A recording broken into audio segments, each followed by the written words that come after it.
Uh-oh. Uh-oh. Excuse me. What up, though?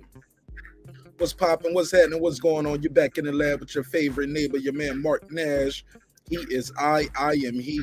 Another great episode of Breaking Beats. Make some noise for yourself. Make some noise for you. Make some noise for me. Yeah, we back here with another one. Great and it feels good to be back, man. It feels good to be back. We back on our flagship day. Back in the studio. Still feel like your boy on vacate a little bit. You know what I'm saying? You know what I mean? Won't ready to leave. But we are here and we're gonna do the work. You know what I'm saying? God is good. We're here for a reason why we're here. Might as well do the work, man. We got a lot of topics on the docket. Man, I'm thinking about doing a double header. Pause. Y'all know what I mean. Y'all know what I mean when I say these things, but I'm thinking about doing a double header because we got so much other content that we gotta get into. Gotta get into it. But we're gonna try to get it all done right here on this one episode. If I need to, I'll just change the title and change the thumbnail. Matter of fact, now I shared this in some boxing group, so I would have to do another episode. So, but yeah, man, we got a lot to talk about. Yeah, you see your boy still on vacay mode. You know what I mean? But shout out to everybody who's pulling up. We're gonna have a good show, man. We got a lot of boxing to get into, man. It feels good to be back. My boy Ty in the building. What up, Ty? What up, though? Ty said, I forgot you was coming on. What up? Me too, Ty. You see what I put in the chat? I was like, me too. Number one grinder. What up, my guy? What up? He said good evening and thanks. Absolutely. Shout out to here to there. What up? Rider of the motherfucking storm in this bitch. Let's go. That's my guy. What up? I had to keep it edited. You know how YouTube is when you cursing too early. Shout out to Jonathan Richardson, AK. That's my guy, JR. What up, homie? What up? He said, Marq Nash boxing talk is something you have to deal with. No matter how many content creators try, they can't equal up to this T-Rex voice. That's what I'm talking about. That's how we gonna start the damn show. Let's run this intro. Jonathan Richards. So far, comment of the night right there. You got me turned up with that one. Let's go, baby. Let's go. The champ is here. I'm back, baby. I'm back from vacay like I never left. Let's get it. Let's run the short intro, 30 seconds. And I got some Jamaica over here. Hey, look, I got me a little wagwan over here. Boom. Oh, yeah, it's reverse. Yeah. It's your man Marq Nash breaking beats. Let's run this 30-second intro and let's get into the talk. Got a lot to talk about, so let's do it.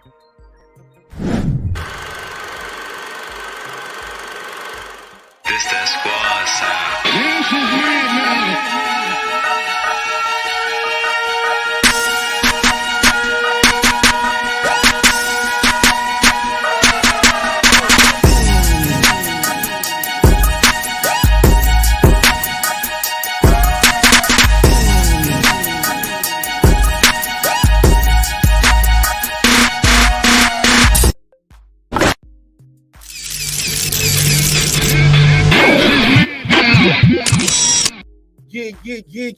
Yeah. What up, though? What the fuck is the deal, baby? It's the boy Marq Nash. We back. Can I do one more? Oh, yeah, it's about to go up, man. It's about to go up. This is a certified hood classic. You damn right it is. Oh, shit. It's your boy Marq Nash. Another great episode of Breaking Beats. He is I am he. We about to chop it up on this content right here, man. Crawford, boots, or vacate. That's what they say the kid got to do. Uh-oh. What y'all think he gonna do? I got a survey in the chat. I got a survey in the chat. Want to know what y'all think. So far, 82% saying he gonna fight Crawford. But I'm gonna play that clip from Stephen Espinoza. Sound like that shit looking kind of shaky, baby. So we're gonna talk about that. Boots in it said, hey, look, you can't fight Crawford. Fight me. Which is ironic because he didn't say, hey, Crawford, I'll fight Crawford. I mean, I like Boots in, but I'm just saying, he was doing this right here. Y'all know who originated that is. Yeah. And then the boys was out there talking about we gonna fry him and dime, we gonna fish. I was like, nigga, we started the fish fry. Man, let me put this damn head. Nigga, what? Y'all know who originated the fish fry? That's my bar. Huh? Am I lying? If I'm lying, make the Wi-Fi guys shut the show down right now. But yo, let me do a quick shout out to everybody in the building, man. Shout out to Ride of the Storm, my guy JR, aka Jonathan Richards, Reggie O with the Killer Show. What up, Reg? Shout out to my guy Reggie Owens, man. Really kept me entertained, man, while I was on my vacation.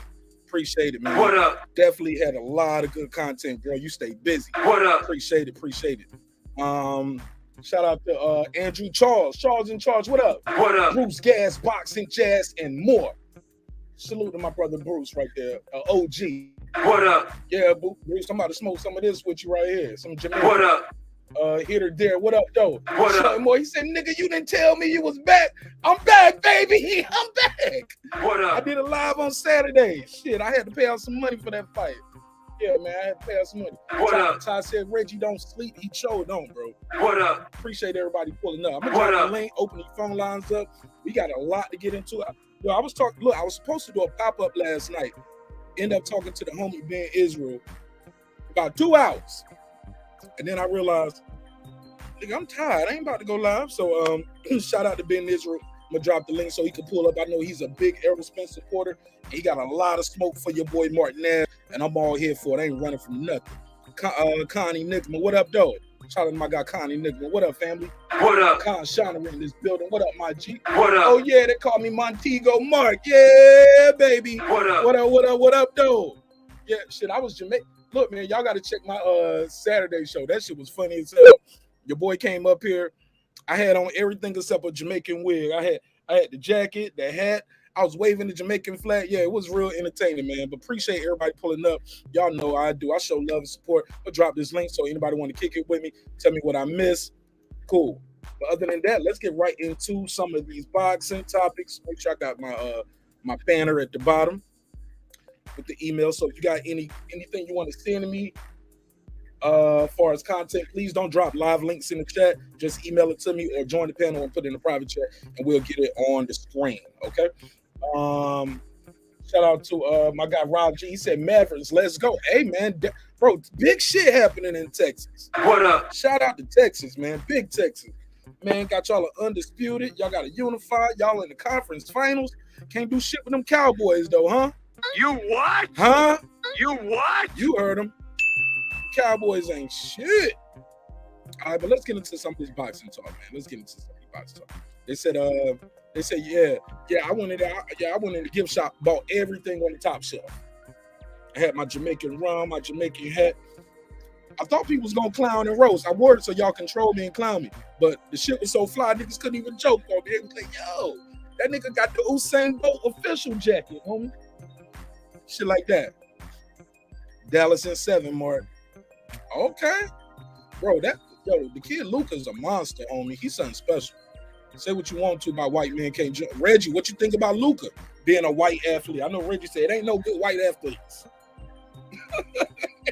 Shit. Luca dropped, like 40 on them boys last time he played Golden State. So it's going to be a good one. Shout out to my guy, Coach Malachi Williams, a.k.a. New Media Today, USA Boxing. What up? Got one of the best boxing shows on YouTube, especially in that midday. Get you going through the midday. Funny as hell, too. What up? What up, Coach? Oh, yeah, man. We're going to get right into it. Let me get right into some of this. So I got a survey in the chat, and I'm asking you guys, what is Errol Spence's next move? Is he going to face Bud Crawford, boost Ennis, vacate, and go up for undisputed, or is he going to fight Keith Thurman? Because here's the thing. I know you guys are saying he don't want to fight Thurman, Mark. He already said he don't want to fight Thurman. Thurman says, let Al make that decision. Wait for Al to put the money on the table, and then you decide what you're going to do. Because the money might be so good, he can't turn it down. And I believe Keith Thurman when he says that, because Errol Spence is on record himself is saying, where is it at now? Let me get it together now. And my boy Loaded Luck said, let me get it together now. Harlem Hospital giving beds out. Harlem Hospital giving beds. Let me get it together. All first verse. Oh, shit. My boy Shell Moore calling in already. Shell Moore, what up, though? Hold on real quick. Let me open the phone line so I can put you on air. All right, hang up. I'm gonna call you right back. Shout out to my guy Shell Moore. Shell Moore said, man, let's start this smoke, baby. That's what I'm talking about. Let me make sure I got the phone lines open. Let me call him right back. Gotta open up. It's my guy. Missed y'all, man. I ain't gonna lie. I really missed y'all motherfuckers while I was on vacation, man. I tried to go live a couple more times. My wife told me, nigga, I'll throw this laptop off the balcony in the ocean if you cut that live on again. What's up, Shell Moore?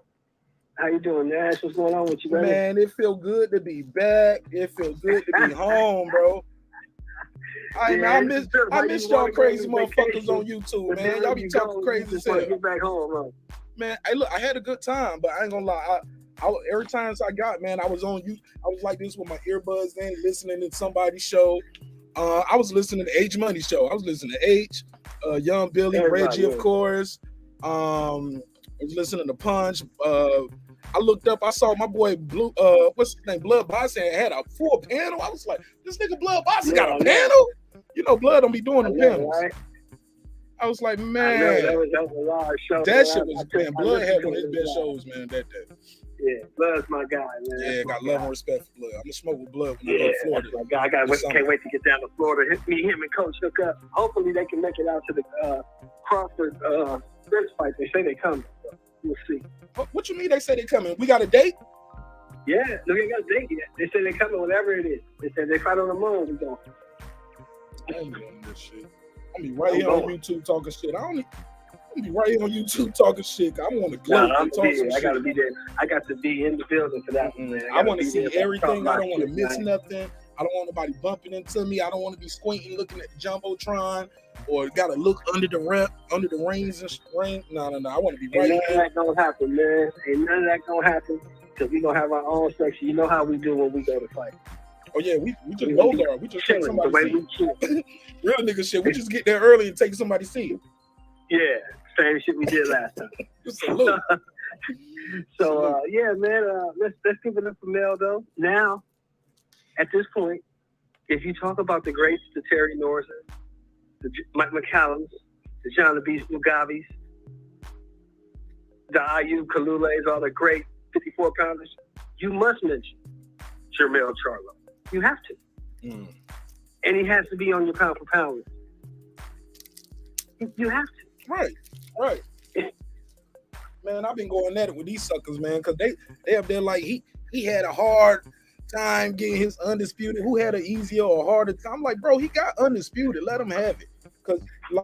Cause look, I'm a Crawford guy, but I like Jermell, man. I like Jamal. I like boxing, man. I ain't gonna lie. I got love and respect for all these dudes. But when you gotta start splitting hairs, though, you got to keep that same energy across the board. Exactly. Like now. And he got his undisputed by fighting Brian Castaño and Jensen Rosario. Exactly. And Jensen Rosario looked like he took a dive. Respect. He's a 2-belt champion. He's a 2-belt. He's a 2-belt champion. You gotta give respect to that. Yeah. You know what I'm saying? I'm just saying. But now the problem I have with Maul is Maul don't fight nobody. That's what the problem I have. No Mangia, no Jacobs, no Andre, no Triple G. He ain't even fight me and you. No, he don't want to fight nobody. He just want to talk shit. He want to talk shit and fight Selecki. That's what he wants to do. Who? Selecki. Who? Exactly. It never heard of it. You know what I'm saying? So that's the problem I have with Big Mo. Other than that, Mel, you can't. What can you say about Mel, man? Mel, he fight whoever they put in there. He beat whoever they put in there. I mean, what else do you ask for? You know what I'm saying? To do, and it was a masterful performance. To be fair, never mind. Go ahead. I don't want to rain on. No, I'm gonna say it's a masterful performance because Castaño came to fight. It's just that everything he tried, Mel had an answer. He tried to walk Mel down. He was getting out jabbed. Mel kept his back off the ropes, kept him in the ring. Mel was doing a lot of holding too. Body work was excellent. Footwork was excellent. Mel put on a masterful performance. He did. I gotta give it to him. Masterful. That was a beautiful. Masterful. Masterful. He did that. He won the fight. He stopped. No, that was a masterful. Masterful was what Bivol did. That was beautiful body. And anybody. He boxed well. The Mel that showed up that Saturday. The Mel that showed up Saturday night. No. Anybody has a problem with that. Oh, that's Cat right there. That's cat right there, homie. You capping now. I'm capping? Okay, well, call me Catman. Call me Ben Israel then. Oh, matter of fact, let me text this nigga until we live. If I'm capping, call me Ben Israel. Let me call homie. Man, I was supposed to go live last night, bro. I was talking to Ben Israel about 2 hours, bro. You mean the number one Spence groupie? He's a supporter. He's a groupie. He's a supporter. He's a supporter. He's not a groupie. Okay. Call it what you want. I call it a groupie. Hey, pull up. We live. Pull up. Hold up. Take Ben Israel. That's my guy. I fuck with Ben Israel. Ben Israel be turning up. But I talked to Ben Israel about an hour and a half, maybe almost 2 hours about life, relationships. We was talking about smoking weed, Jamaica. We was just talking about a lot of shit. And I looked up. He was like, Mark, you still about to go live? I was like, nigga, I've been talking to you for 2 hours. This was live. This was one-on-one. Did you get a one-on-one live? That's it. Did you get to talk, Mark? Huh? Mm-mm. Or did you just do a lot of listening? Yeah, I listen. Yeah. You didn't get to talk much. Yeah, I listen. But you know what? I gotta give it up to Ben, man. Ben supports his guy to the finish. Yes, he does. I can't hate on that. I wish somebody support my show the way Ben Israel support Errol Spence, bro. I'll be at the top of the mountain, bro. Man. I'll be big as Coach Malachi Williams. If I had about 100 that's Ben kind of a hard Israels, mountain to climb right there, bro.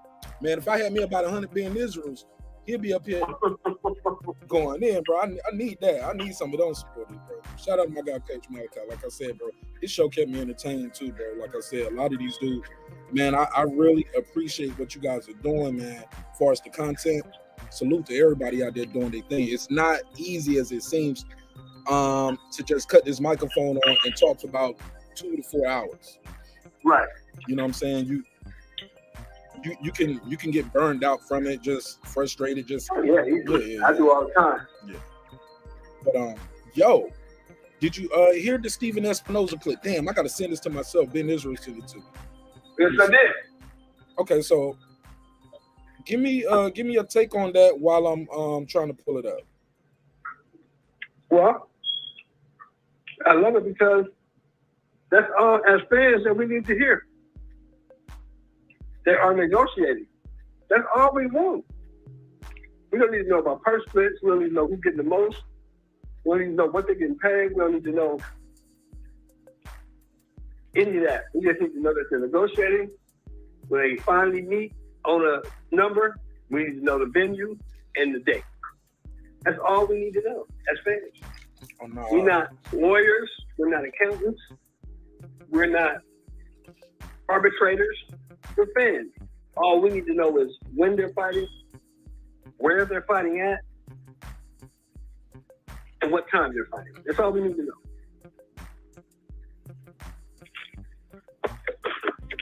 But here's the deal, though, man.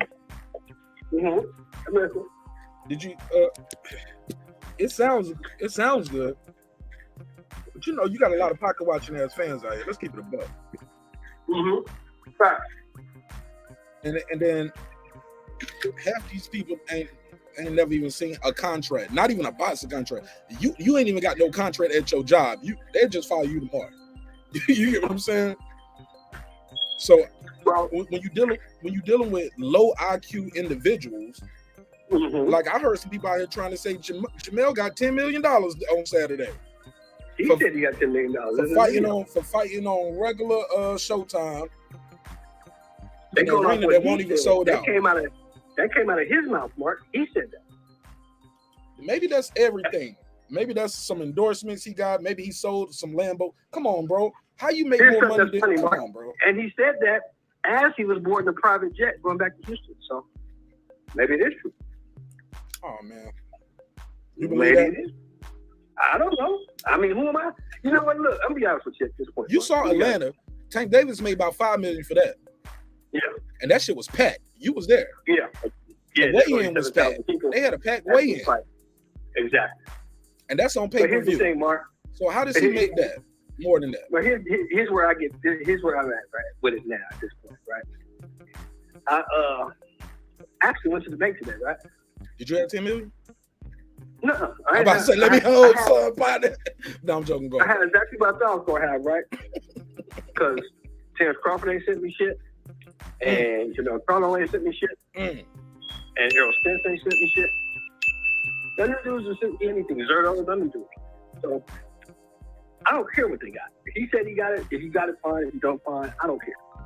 That has nothing to do with me. It's above my pay grade, as they say.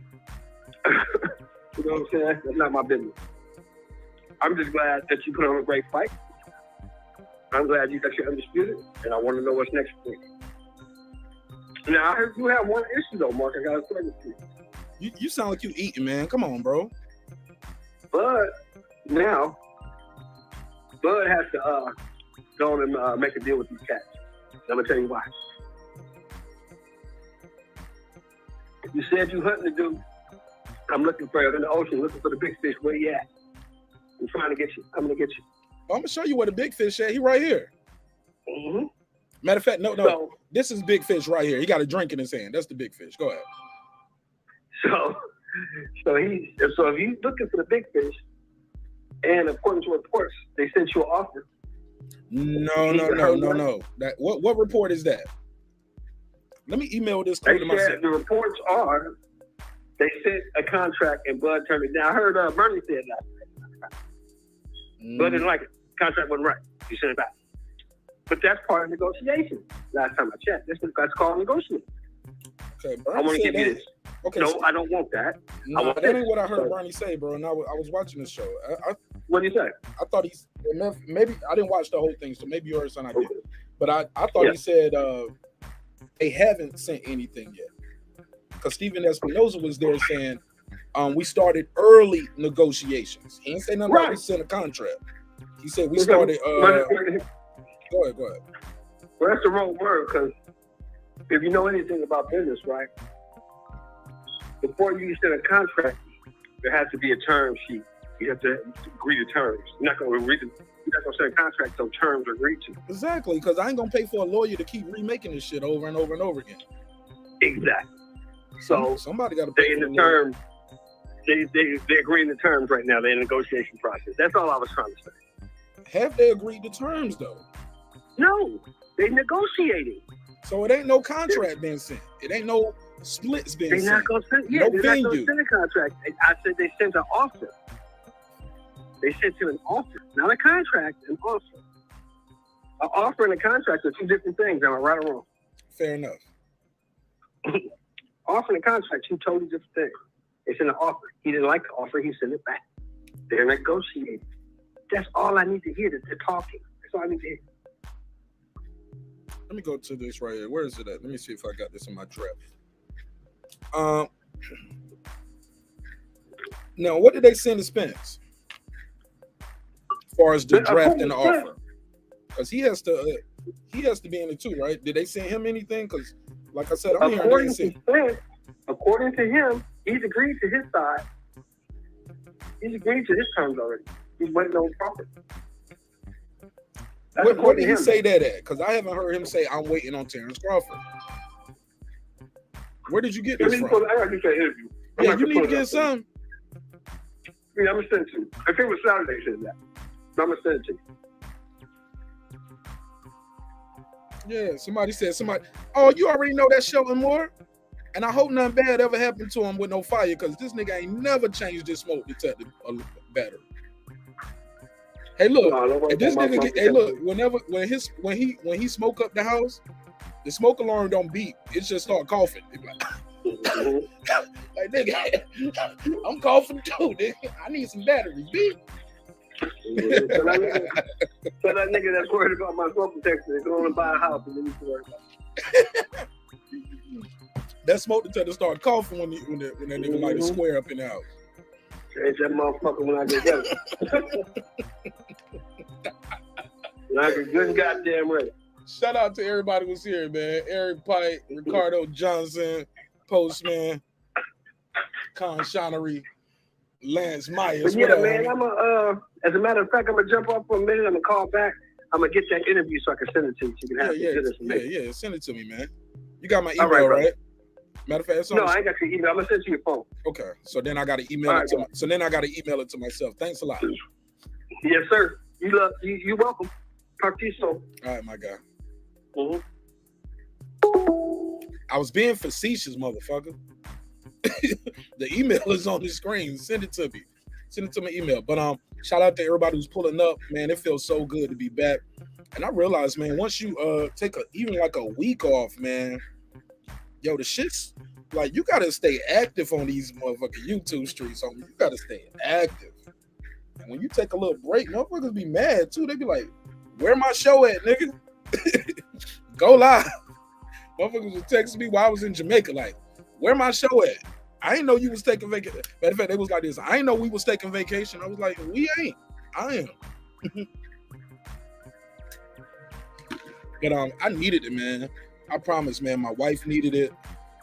She needed it more than me. She really needed a week without the baby, without me talking about boxing, talking about hip hop. Yeah, I be walking around the house listening to this shit like without headphones. Just got my phone out, walking around the room. My wife be like this.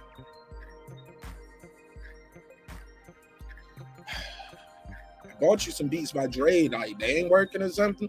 I'm like, man, fuck them Beats by Dre. You put them on. Respectfully. Shout out to President Jafar. He said, donating to the 9-volt battery. God damn it. It's not me, I promise. See, y'all don't hear the beat no more. It'll show more, I promise. But let me give him the drop. Let me give him a $2 drop. In the words of my guy Nestor Gibbs, President Jafar, he's making $2 donations great again. Thank you, my brother. I'll give you the $2. You give him the $2. All right, pay him the $2. Oh, pay the $2. Yeah, man, we needed it, man. We needed it. So look, let me play this clip from Steven Espinoza when he started talking about he said basically these guys should not be expecting Mayweather Pacquiao type paydays. And I get it. Mayweather Pacquiao, they were two generational talents, which is crazy because think about this. That wasn't even for undisputed. Neither one. One guy was undefeated. Manny Pacquiao had got knocked out a couple times, and he's still saying this fight ain't. I don't know. It just sounds so disrespectful, man. Somebody, what Steven, and I like Steven Espinoza. Please don't misconfuse that. I got a lot of respect for Steven Espinoza. I interviewed Steven about 3 different times, and every time I interviewed Steven Espinoza, I did not have a media pass. But I found my way, worked my way to where I'm supposed to be at. And he was right there. He was so cool, so respectful. He hooked me up with De Blasio so I can get my press pass for the next event. And yes, I mean, Steven Espinoza was super cool with me. I mean, can't say nothing bad about the guy personally because, for one, I don't know him personally. But when I met him, every time I met him, he was just so cool. I even interviewed with Steven Espinoza before I was doing YouTube, and I was just at a weigh-in, and I finessed my way. I think that was Tank versus Gamboa. I didn't have the YouTube channel going yet, but I went down there, and I chopped it up with Steven Espinoza. Who else was there? Robert Easter, Steven Espinoza. I saw Adrian Broner walk right past him. I told my boy Tay Jones, I said, my pride won't let motherfucker just be in my face. Fuck you, you bitch ass nigga. I'm like, what? I mean, Adrian Broner's a little dude to me. You know what I'm saying? And this ain't no boxing ring. I'd be like, man, I can't let you just call me bitch ass nigga, man. You gotta treat me like Kenny Porter did the barbershop nigga or something, but you can't just do that. If we gonna do it, let's do it right. All right, I'll leave him alone. Leave him alone, Marcus. Leave him alone. Shout out to the Queen, Lisa Bell. I miss Lisa Bell and her smooth, sultry voice, keeping us all in check when we go too far. Let me do shout out to Canada. I got a Canadian super chat. He said, give this to Shelton. Change that 9-volt. All right, Shelton Moore. I gotta send Shelton Moore Cash App, man. Shelton Moore, I'm gonna send your Cash App. Everybody is donating for you to change your smoke detector battery, and stop beating that dog. Show more be beating the hell out of that dog. As soon as the dog die, he gonna be the first nigga on YouTube crying. My dog just died, Mark. But look, let me go to the Steven Espinoza. Damn, do I got my Steven Espinoza pic? Where is it at? Let me see. Let me go to my Instagram real quick, and I'll put the picture up of Steven Espinoza. But if I just grab a picture of him off the YouTube. But Steven Espinoza was like, man, y'all dudes can't respect no Mayweather pack that money, and he's right. He's right. Some people are like, he lowballing him. But Steven Espinoza is handling the bag. He don't want to be out here like Ken Hirschman. Some of y'all are like, who is Ken Hirschman? Pop quiz. Don't Google it. Just anybody in the chat, tell me who is Ken Hirschman. And while I do that, let me give the super chat drop to my guy Con Shonery. Shout out to Con Shonery. Thank you so much for the support, bro. God knows we need it, man. We really need it. Thank you so much. I'll give you the $2. You give him the $2. All right, pay him the $2. Oh, pay the $2. Who is Ken Hirschman? Right. Somebody got it right. I think this is on Facebook, though. Let me see if I can put it on the screen. Okay, I can't put it on the screen. But Ken Hirschman, there we go. Ken Hirschman blew the bag. R.I.P. Hey, Shellmore calling my Shellmore, are you calling me or are you calling the show? Hang up and call the show number. I think you called my personal line. 692-1756. This one I'm gonna call, right? 6927. Yeah, call that one. I just called it. Oh shit. Well, hang up. I'm gonna close this one out. I'm gonna call you right back. I don't even know how that happened. Okay, let me do that. So look, let's I'm gonna play the Steven Espinoza interview. And we're gonna break it down like how we always do. I'm gonna get my guy Shelton Moore back on the phone. I think he just sent it to me. And again, shout out to my guy Eric Pike, Lisa Bell, President Jafar, here to there, everybody pulling up. Man, I miss y'all, man. I ain't gonna lie, y'all. I miss y'all motherfuckers on YouTube, yo. I miss chopping it up with y'all. Even the ones who don't even call in, I just read your comments all the time. Yeah, it means something to me. It probably means more to me than you'll ever know. But yeah, I really miss chopping it up with y'all, talking about boxing. But also, when I came back, I was like, damn, we talking about what? It was like, I ain't gonna lie, I felt like Lucy Bell. I was like, damn, I leave, come back. A week later, we still on the same shit. Same people on the same shit. But look at me. I'm all about it too. So let me find this part right here. Let me open this phone line back up. Let me get Shelton Moore back on the line. Yeah, man. I'm back in the command center, ladies and gentlemen. Back in the command center, moving and shaking. Shout out to my guy Blood Boxing again. He got a dope documentary, man. If y'all ain't seen this documentary by Blood, check it out, bro. He got this Marvin Hagler documentary, bro. Oh my God, man. Blood Boxing. If you listening, my brother, my G.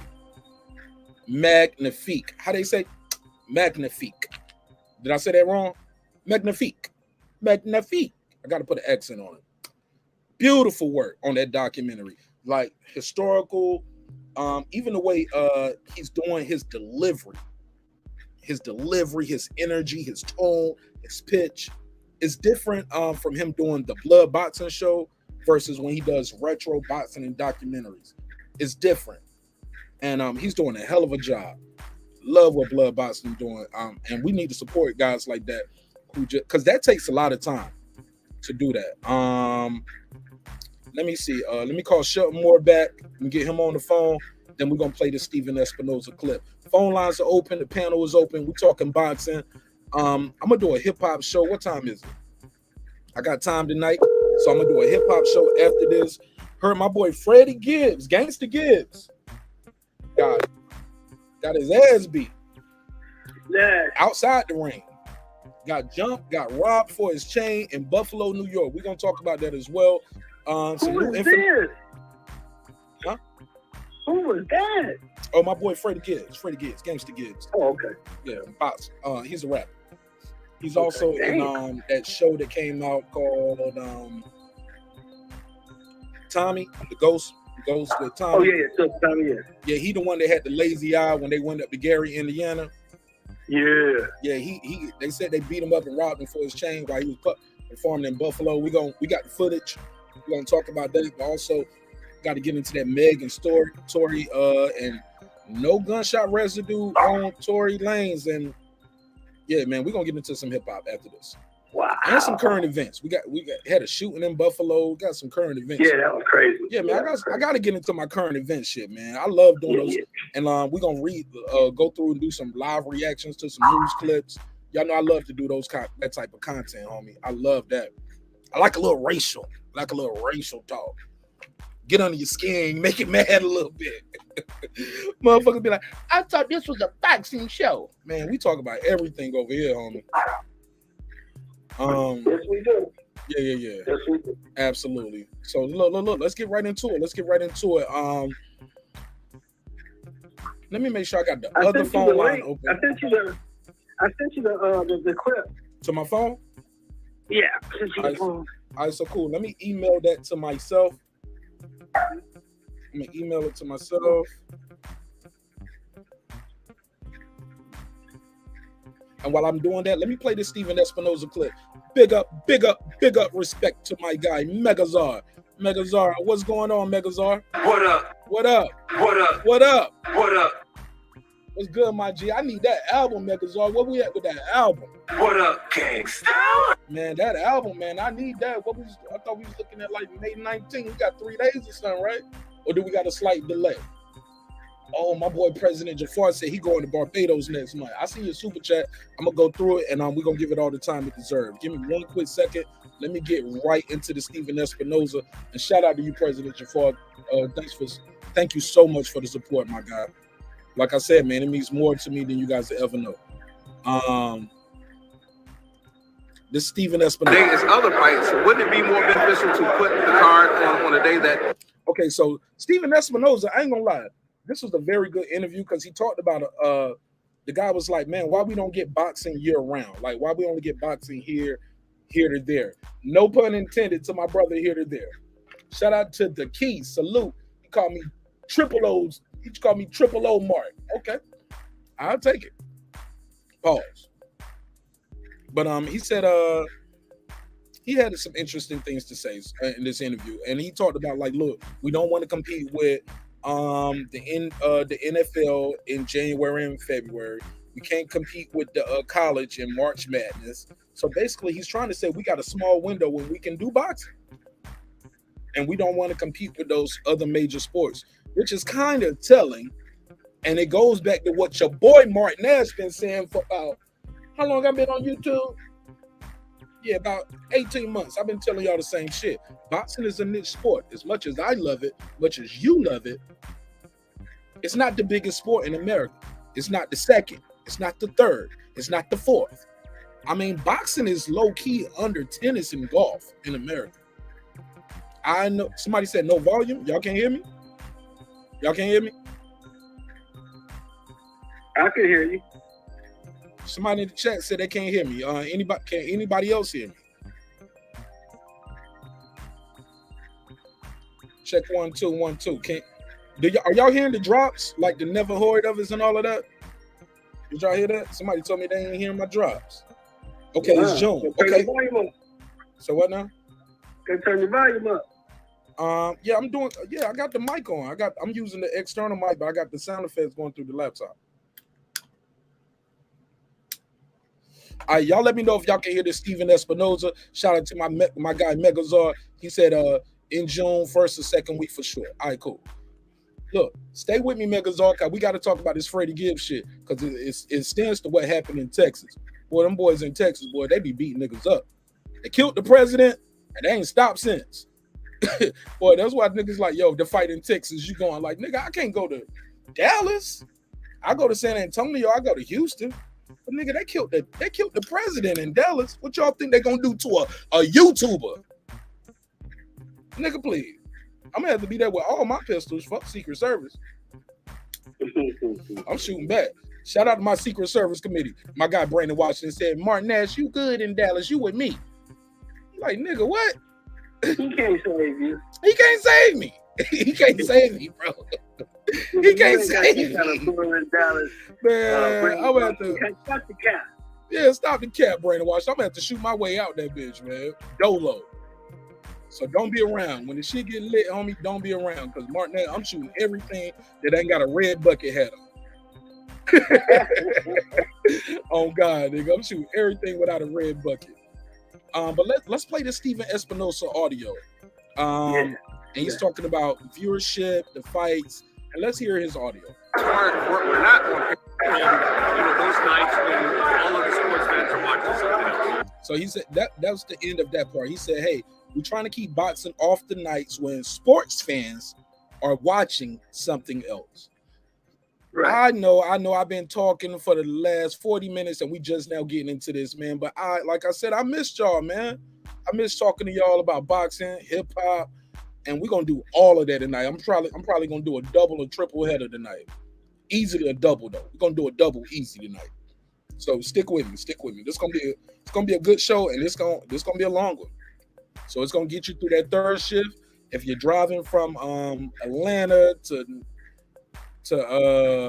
we'll get you from Atlanta to South Carolina tonight. We're gonna do about 4 hours. I'm gonna do about 4 hours tonight. I'm in my zone. I'm gonna do about four hours tonight, man. All right. Yeah, so rock with me. This is gonna be a good one, man. I'm gonna be here for a minute. Yes, chopping up about some other shit too. Let's go. Let's hear this audio.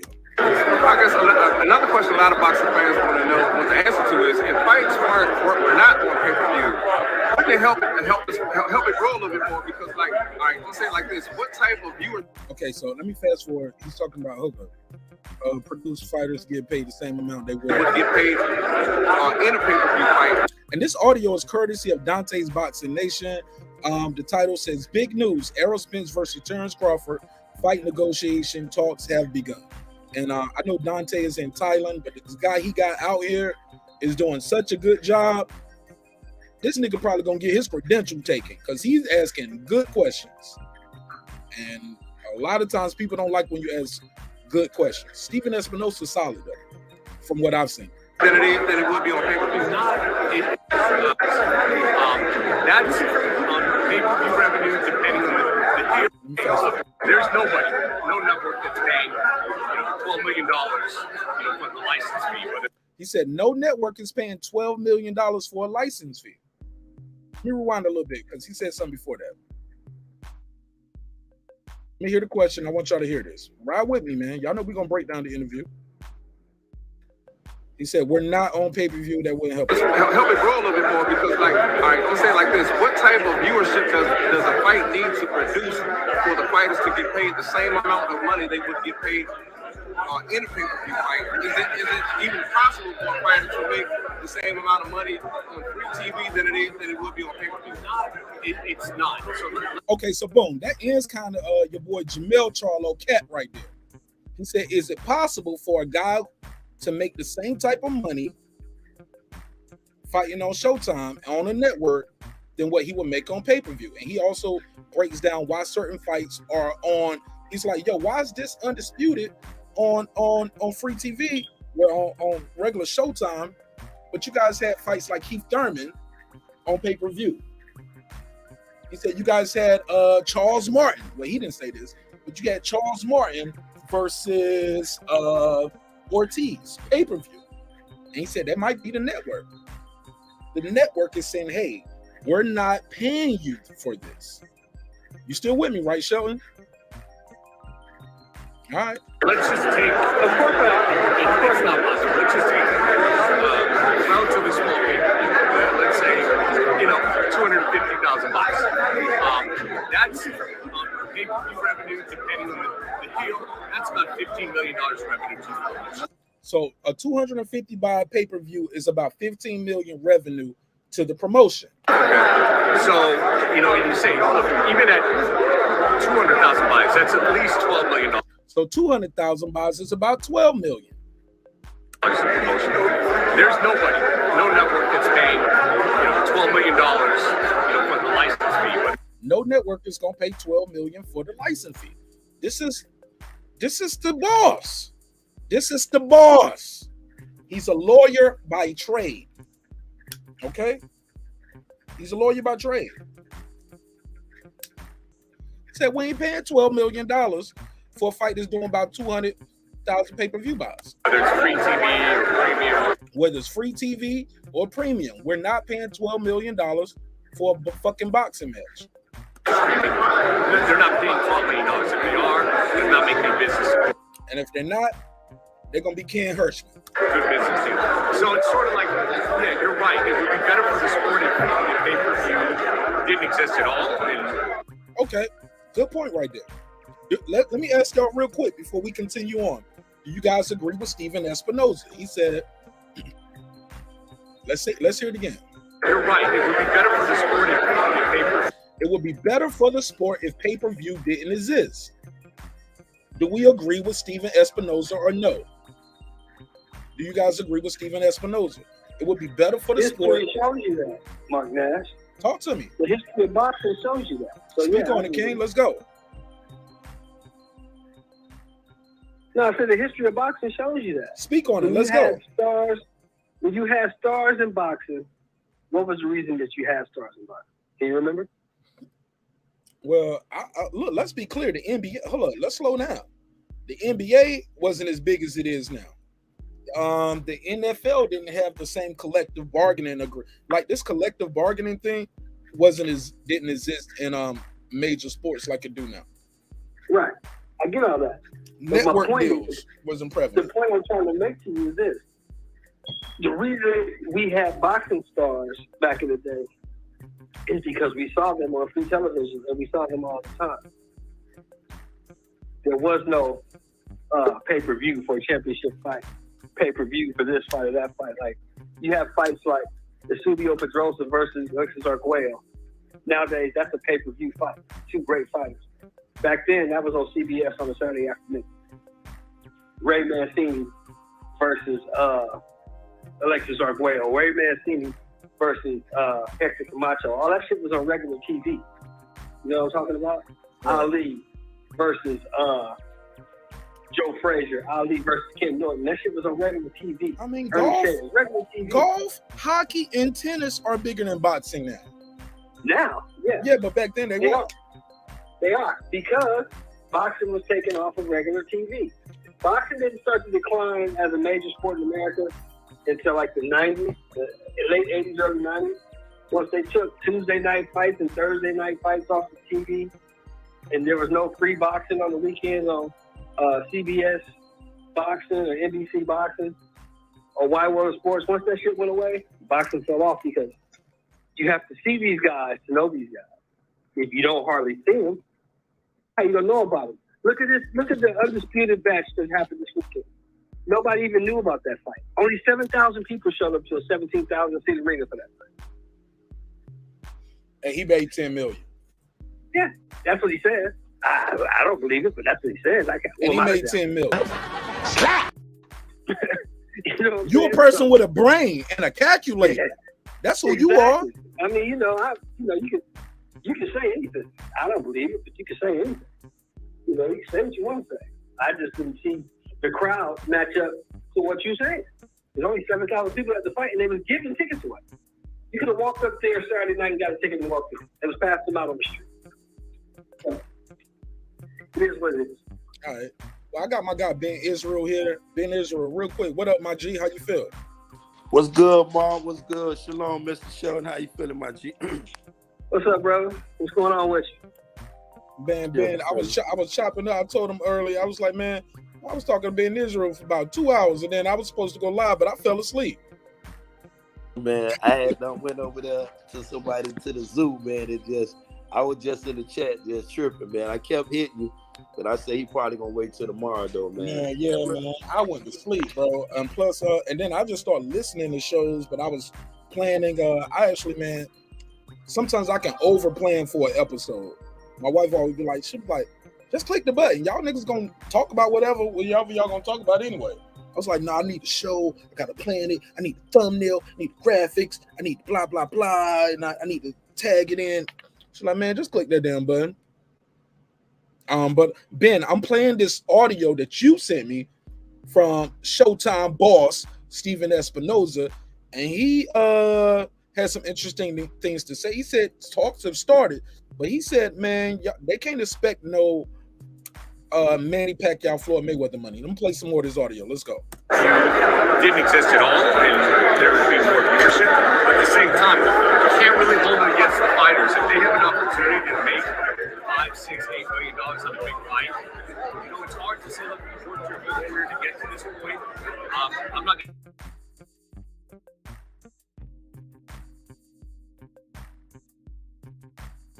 It wasn't a big fight. I mean, basically, they got a lot of background noise in this audio. They got to get that noise reduction, and they need a windscreen. Need a windscreen, a directional mic with noise reduction. But other than good audio, good audio. He basically said, he said, look, some guy can make $5 to $8 million. You worked your whole life to get here. How can I tell you not to make that money? And he's right. Ben, you can agree to that, right? Of course. Your kids can't eat no belts, homie. Definitely can't, you know. But you know, when I start, you know, looking at this side and I start listening to the people when they mention the Al Haymans and the Bob Arum, how they conduct their business, how this dude will crack you a guaranteed check, and this dude over here got you fighting for back end money, you know. But then you ask yourself, you know, how can I feed my children on a bigger check? Which one would be good for me? This guaranteed money Arum offering over here, or this back end money Al Heyman offering? And I'm gonna ask you that same question. Which one would be good for you? Nigga, I need my money up front. Back end is for the back end, homie. I don't believe in back end money, because back end money that depends on too much of the network doing things. I gotta trust that people gonna buy the fight. I gotta trust that motherfuckers ain't streaming the fight. You guys are gonna promote it. I signed the fight, but I don't know. Are y'all gonna put me on Breakfast Club, Sway in the Morning, Hot 97? Are y'all gonna put me in the markets and the demographics where the people who know me want to see the fight, or the people who don't know me want to see the fight? So you can't. Yeah, man, I can't trust the back end money. Because history, I'm just saying, history don't look good for the back end. And this, when the big fights too, even Mayweather fights, were getting bootleg like a motherfucker, or they'll, even when you put them in a theater, or you put them in like places like that, that's less people buying it. Granted, more people are gonna see it, and those, you make money from that, but it's just so many ways to hide the money when you say back end. You could just say, we ain't make it. What you gonna do? You gonna pay for an arbitrator? You want to open up the books? Because let's say you're wrong and you don't make me open up my books, I might not want to fuck with you no more. This what we got right here, though, Mark. You know, and this is why I say to Ben Israel, Mr. Shell, you still there? Yeah, he here. You know, and this is why I was telling people like Mr. Shell why I was so confused. See, when you got Bob Arum saying, now if you look at it mathematically speaking, though, from what Espinoza said, I can understand Bob Arum saying he was losing money. Because if you look at what his numbers been doing, according to what Steven been saying, they've been flopping over there at top rank. That mean they, you know, I mean, and then Espinoza said the key thing too, Mark. He said they were trying to get him to get another fight to hype that Errol Crawford thing up. You let that go over your head, though. Say that again. Remember, he was saying he was trying to get another fight for Terence Crawford before he go in there with that EJ fight. I'm at 5 minutes and 41 seconds of the 9 minute and 15 minute video. He already said that, or did I miss it? I don't know, man. When I listened to it, he ain't brought Terence Crawford up yet. They ain't brought Terence Crawford up yet. I started a little bit before that because I thought he said some interesting things in his interview before, other than what the headline was. But go ahead. You know, but then I asked myself, you know, as a fighter, if I put myself in those shoes, like you said, you want the upfront money. But if these numbers is correct, I'm gonna get some back end money too. But I prefer a bigger upfront money, because win, lose, or draw, I've already fought. But we know as boxing fans, this is where the dice get rolled at right here. Gambling right here on this back end, like you said. Because we just don't know. We got piracy out here. We got a lot of things that can go left. But then we can't bank on that just going left. What about if it all go right? You feel what I'm saying? That's a beautiful thing, though. The thing I feel as though been going right with PBC, Showtime, Al Hamer being their manager and advisor.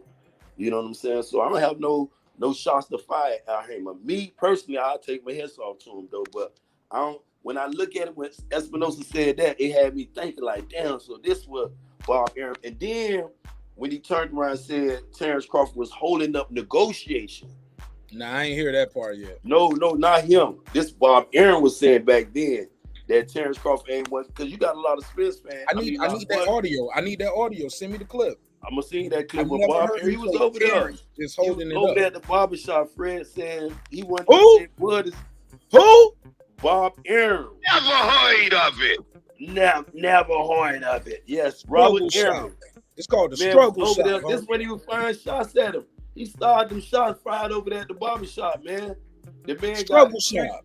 He got trigger happy at the barbershop, then went everywhere, started busting on Bud. Boom, boom, boom, boom, boom.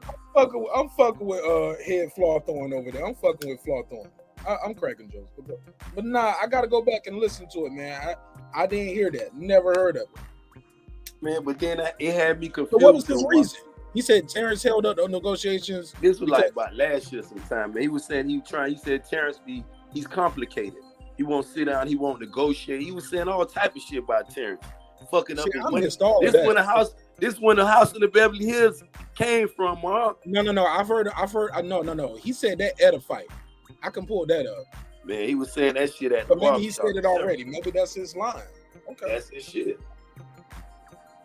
So when you get this, then you have other promoters saying that. Then I understand why the Eddie Hearn was kind of hesitant about signing the Terence Crawfords of the world. I mean, but Terence wasn't trying to sign there. It's no. When he left MTK, remember he Conor Ben. All you got is Conor Ben for the welterweights. What you mean? Well, as far as Eddie Hearn, what fighters over there? You mean? But you know, Eddie Hearn is saying them fighters cross the street with that check, though. That's what I like about Eddie Hearn, though. Or he'll lose the purse bid. Like he tries, I get that, but no. Look, I don't want to go. I don't want to stray too far from this part, right? Because I ain't even played the principal part of the audio while I got it up yet. Do your thing. Yeah. But before I do that, I would be remiss if I didn't give a mega big up respect to my guy, the Reggie Owens. That's a terrible Jamaican accent. Lord of mercy. There we go. Shalom, the great Reggie O in the building. Nah, man, don't do all that. Man, subscribe to my brother Reggie O. Subscribe. I don't care how many subscribers he has. Support him. Yeah, support Reggie O. What the hell are you? Yo, check out Dr. Mark Stern. He got one boxing video. That nigga been killing me in the comments on his video. I was so respectful, but he was wrong. But I told him he was wrong. But man, he been roasting me in that in his comment section. You got to support that brother. Yo, I ain't even trying to clown Dr. Mark, but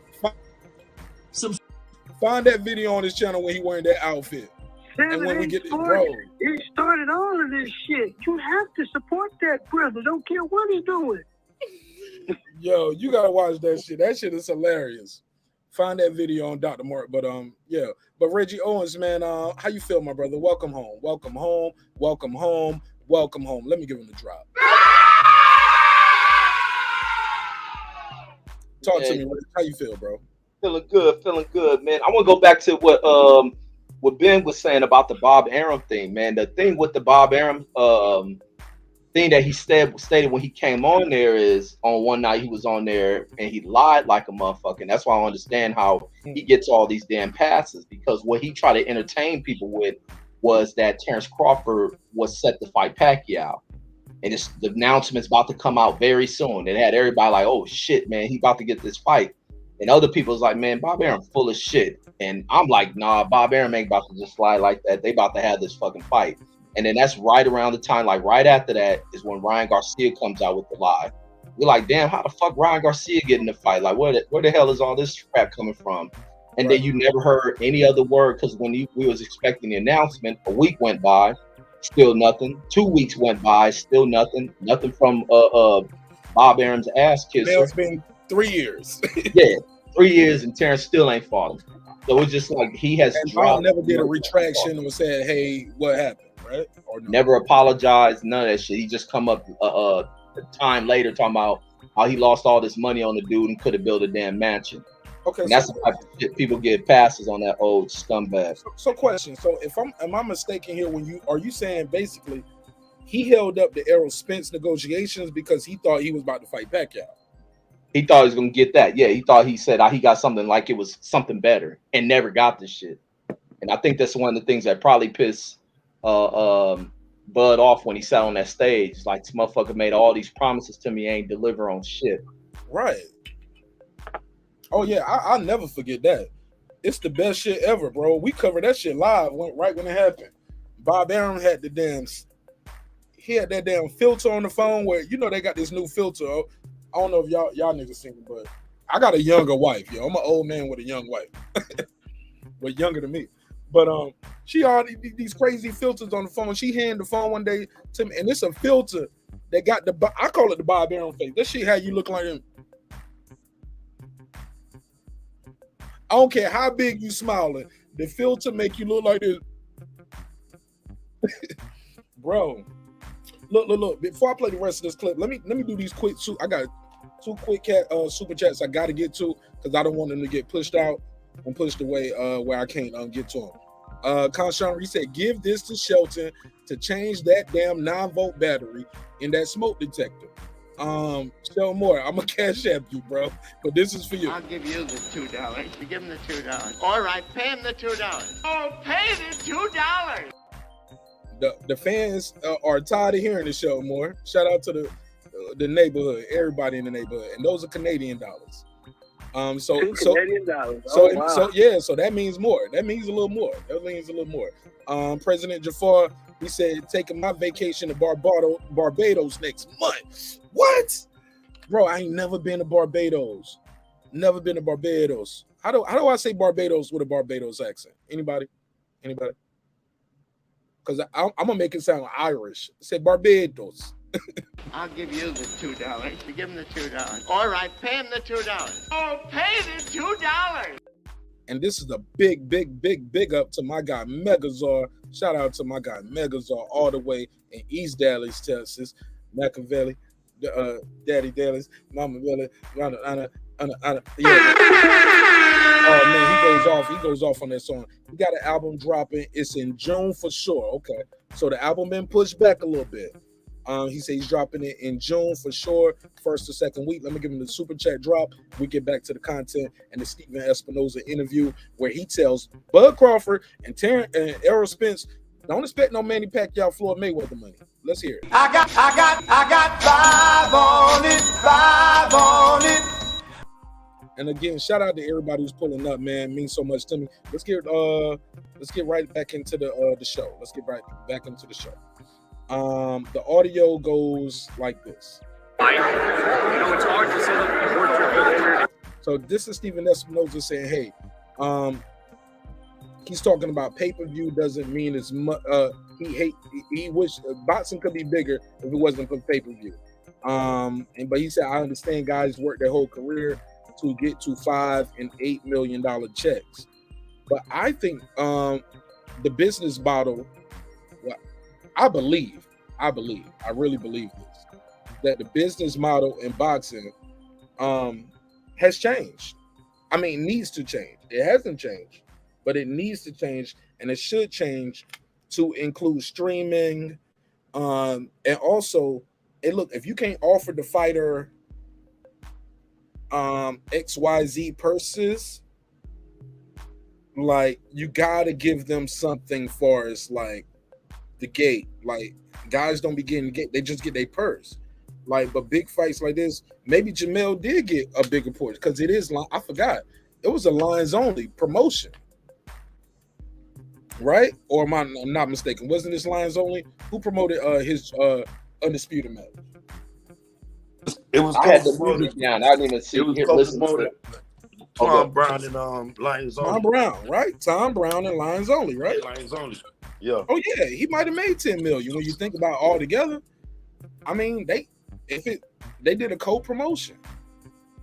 He could have made 10 million. Will you count what he sold his? And I'm talking about everything. Did he have patches on his trunks? Yeah, he had something. I don't be looking at that shit. Oh yeah, on that shit count. That shit count, Reggie. I've had offers where people offer me. I promise you, people have sent me emails saying, "Hey, Marq Nash, you can put your Breaking Beats logo on our trunks for X amount YZ." I remember the motherfuckers used to have people write that ink shit on their back for a time. Yeah. Oh, that's a check too. You can still do that. You can still do that unless they made it illegal, because you know they'll take some shit out. I remember it was a dude trying to put some shit at the bottom of his shoes when he fought Roy Jones. What's his name? Frazier. He was a police officer in New York.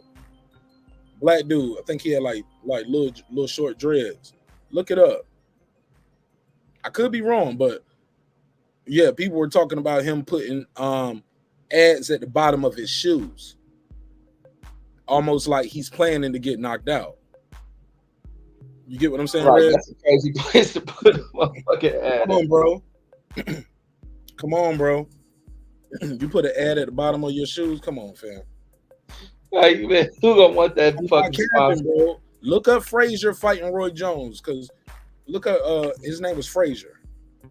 I could be wrong, but how did you find us? It was a thing about him getting ads at the bottom of his shoes. You know, how did you find our company? That nigga laid on the canvas, had it on his shoe. Man, it was referred to us. Right. Yo, right. It was. He said, "I'm gonna sleep easy." It was mattress firm. Dr. Pillow. Shout out to All Positive Network. This is my guy right here from North Carolina. He got a show too. Man, Reggie, I've been trying, bro. This dude got about 15 to 30 episodes, somewhere in between there. Because he's recording episodes now. Ain't dropped one of them. He just stacking up episodes. I told him that's called fear failure, man. Fuck it, let it fly. Let the people decide. Ain't it right? Just drop that shit. Drop that shit. Look, you're gonna get 1 view, 2 views. Shit, one day you're gonna look up, you're like, man, almost 2 million views on this shit. Bro, I promise you, bro. It's gonna happen quicker than you believe. But click that link, man. He said, no, I've been dropping. All right, well, pull up and put the link in the private chat. He said, I got one. He said, I got a lot now. All right, well, shit, I'm asleep then. Let me wake up. Let me get back to it. Let's get to the Stephen Espinoza interview with your man Marq Nash, Breaking Beats. I'm back from Vacate. I got my guy Reggie O in here, and we got Ben Israel. Not Ben Isn't Real. That name is only reserved when he on that bullshit. But we ain't retired it though. We it's just on the bench. No, you can't. Don't retire none of my alter ego, because you know I'm about that buffoonery in 2.2 seconds. Ben Israel said, "Don't retire." He said, "Any given time." Nah, Marq, you on that bullshit. But you gonna get some of that smoke tonight too when I play these Boots Ennis clips. When he coming for your boy, the big fish. That starts getting stuff that I'm not privy to on that side, but there can be reasons. The network. Let me fast forward. Might have said, look, we're not paying for it to put it on regular TV. If you want to do that fight, you have to put it on pay-per-view. Because obviously the network, if it's not pay-per-view, has to pay something. So whether it's 2 million, 3 million, whatever it is. And that's what we was talking about earlier when I said why it was why is this fight on regular Showtime, but we had to pay pay-per-view for Ortiz versus Charles Martin. We had to pay pay-per-view for what's it called? What was the fight? Keith Thurman versus Mario Barrios. No titles. Get back fights. One is a crossroad fight, Ortiz Martin. That's a crossroad fight.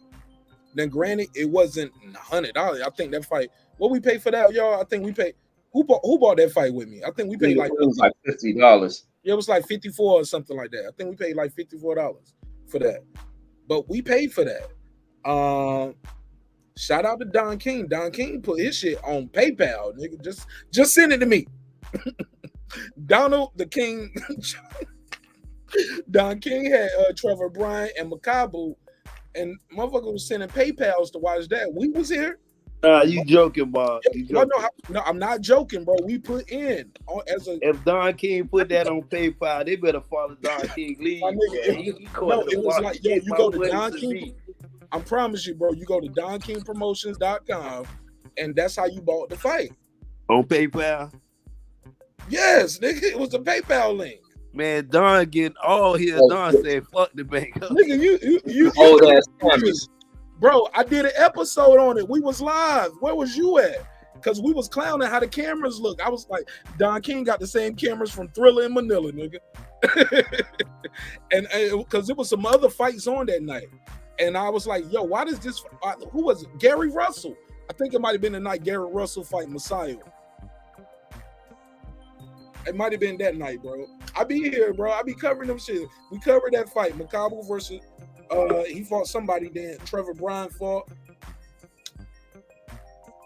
Because you know Trevor Bryan is an American heavyweight who got the WBA regular champion. He's going to get a shot at either Usyk or Joshua, bro. Because the WBA said they trying to consolidate them belts. Because a lot of us were saying there's too many titles, not enough champs, right? Too many belts, not enough champs. Shout out to my guy, All Positive. Look, bear with me real quick because we get into the meat and potatoes of this. And I want to play the Steven Espinoza clip of when he said Terence Crawford and Errol Spence Jr. should not be expecting no Manny Pac. Like, I mean, I like Steven, yo. But the way he said it, come on, man. He ain't had to say it how he said it when he said it the way he said it. He was like, y'all niggas ain't making no money. But bear with me. Let's go. Never mind us. We'll put that on pay-per-view, but we're not going to pay for that fight at all. In which case, oh, matter of fact, before I continue, Reg, did you get your take on this? And I'm gonna let All Pods give his take. What do you think about what Steven said? He was like, yo, somebody got to pay for the fight. The network gonna pay something for the fight. They paid the promoter for the pleasure. They pushing P. They pushing P. He laying out the business the way it is. Not sure how much money they want, but also with the thing, that's where networks should be out there competing. Fighters should set up the environment where they force, when one network don't want to pay you, put yourself on a bidding block. Let the highest bidder fight for this fight, because a network could see big potential in this fight and huge financial rewards for it. This is a big fight, but it's just they have to do the promoting for it, and the fighters got to promote it. And that's the other thing that hurts them. They're two nice dudes, and sometimes they attract the casuals. You know, you don't got to be all rah-rah about shit, but you at least got to push and promote the fight. Maybe run into each other at events, again, will be another good thing. Just keep your ignorant homeboys away from being in there. Kind of stage some shit. Some shit Ali used to almost seem staged. You can do shit like that. Just happen to be at events, do the same shit they did when the fight should have been made when they was at that one event, when they came across pads. I mean, that'll be good. Wait. Hold up, Reg. Shelmore, you there? Do we still got to call it? No, we ain't got no call it. Are you talking about when they came into Sonny Liston's when Sonny Liston shot the blanks off in the casino? Yeah, that type of shit. Yo, Sonny Liston, I don't think they planned that shit, Reg. I don't think that shit was staged. Man, some of Ali shit used to seem staged, but even if it wasn't, I think some of that shit will be just enough to get shit energized with the fan bases. Like even they back and forth. 2022, can you picture in 2022? Can you picture motherfucking Bud Crawford pulling up on Errol Spence at a Dallas game, and Errol Spence pull out a gun and start busting some blanks in the air like he Yosemite Sam, and be like, nah, it's just blanks. That nigga going to jail, homie. He going to prison. Yes. Sonny did that on the casino floor. That was at a casino. That's I think. Crazy. That's crazy. Pull out a gun at the casino, bust some shots in the air. What? Ali and his team run out. Everybody's scared. Like, what the fuck? This crazy nigga gun. Then he be like, it's blank.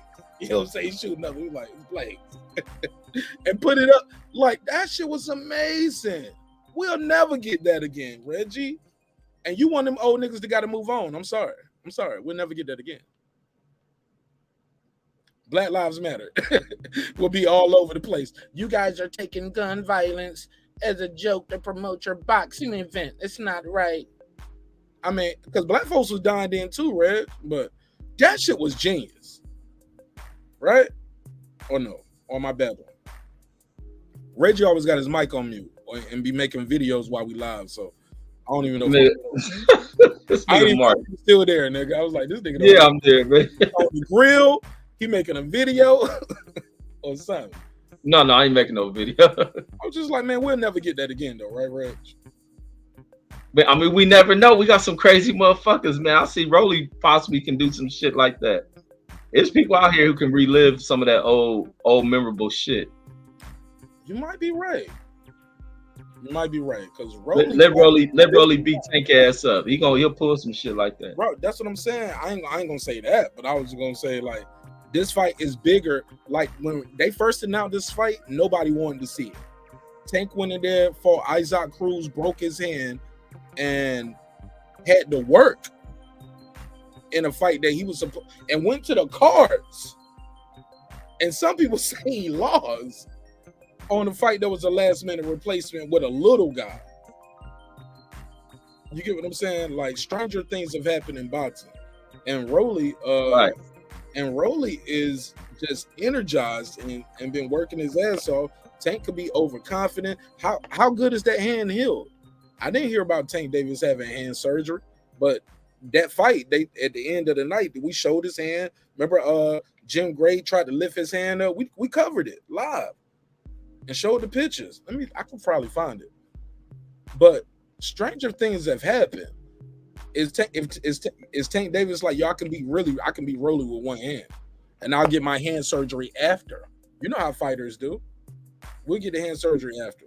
I'll just wear a splint and I'll let the shit heal naturally for the next couple of weeks or months. But Tank gonna have to knock Rolly ass out though, man. Rolly got a lot to prove. He got a chip on his shoulder. He feel like Floyd done fucked him over on the first fight. No. I don't think he said that, bro. I don't believe that. He said some slick shit when he was running with Theo. Rolly Tank had all them votes. But since then, he said, hold on. I just want to correct you because he's on record saying, thank you, Floyd Mayweather, Leonard Ellaby, Al Heyman, Stephen Espinoza.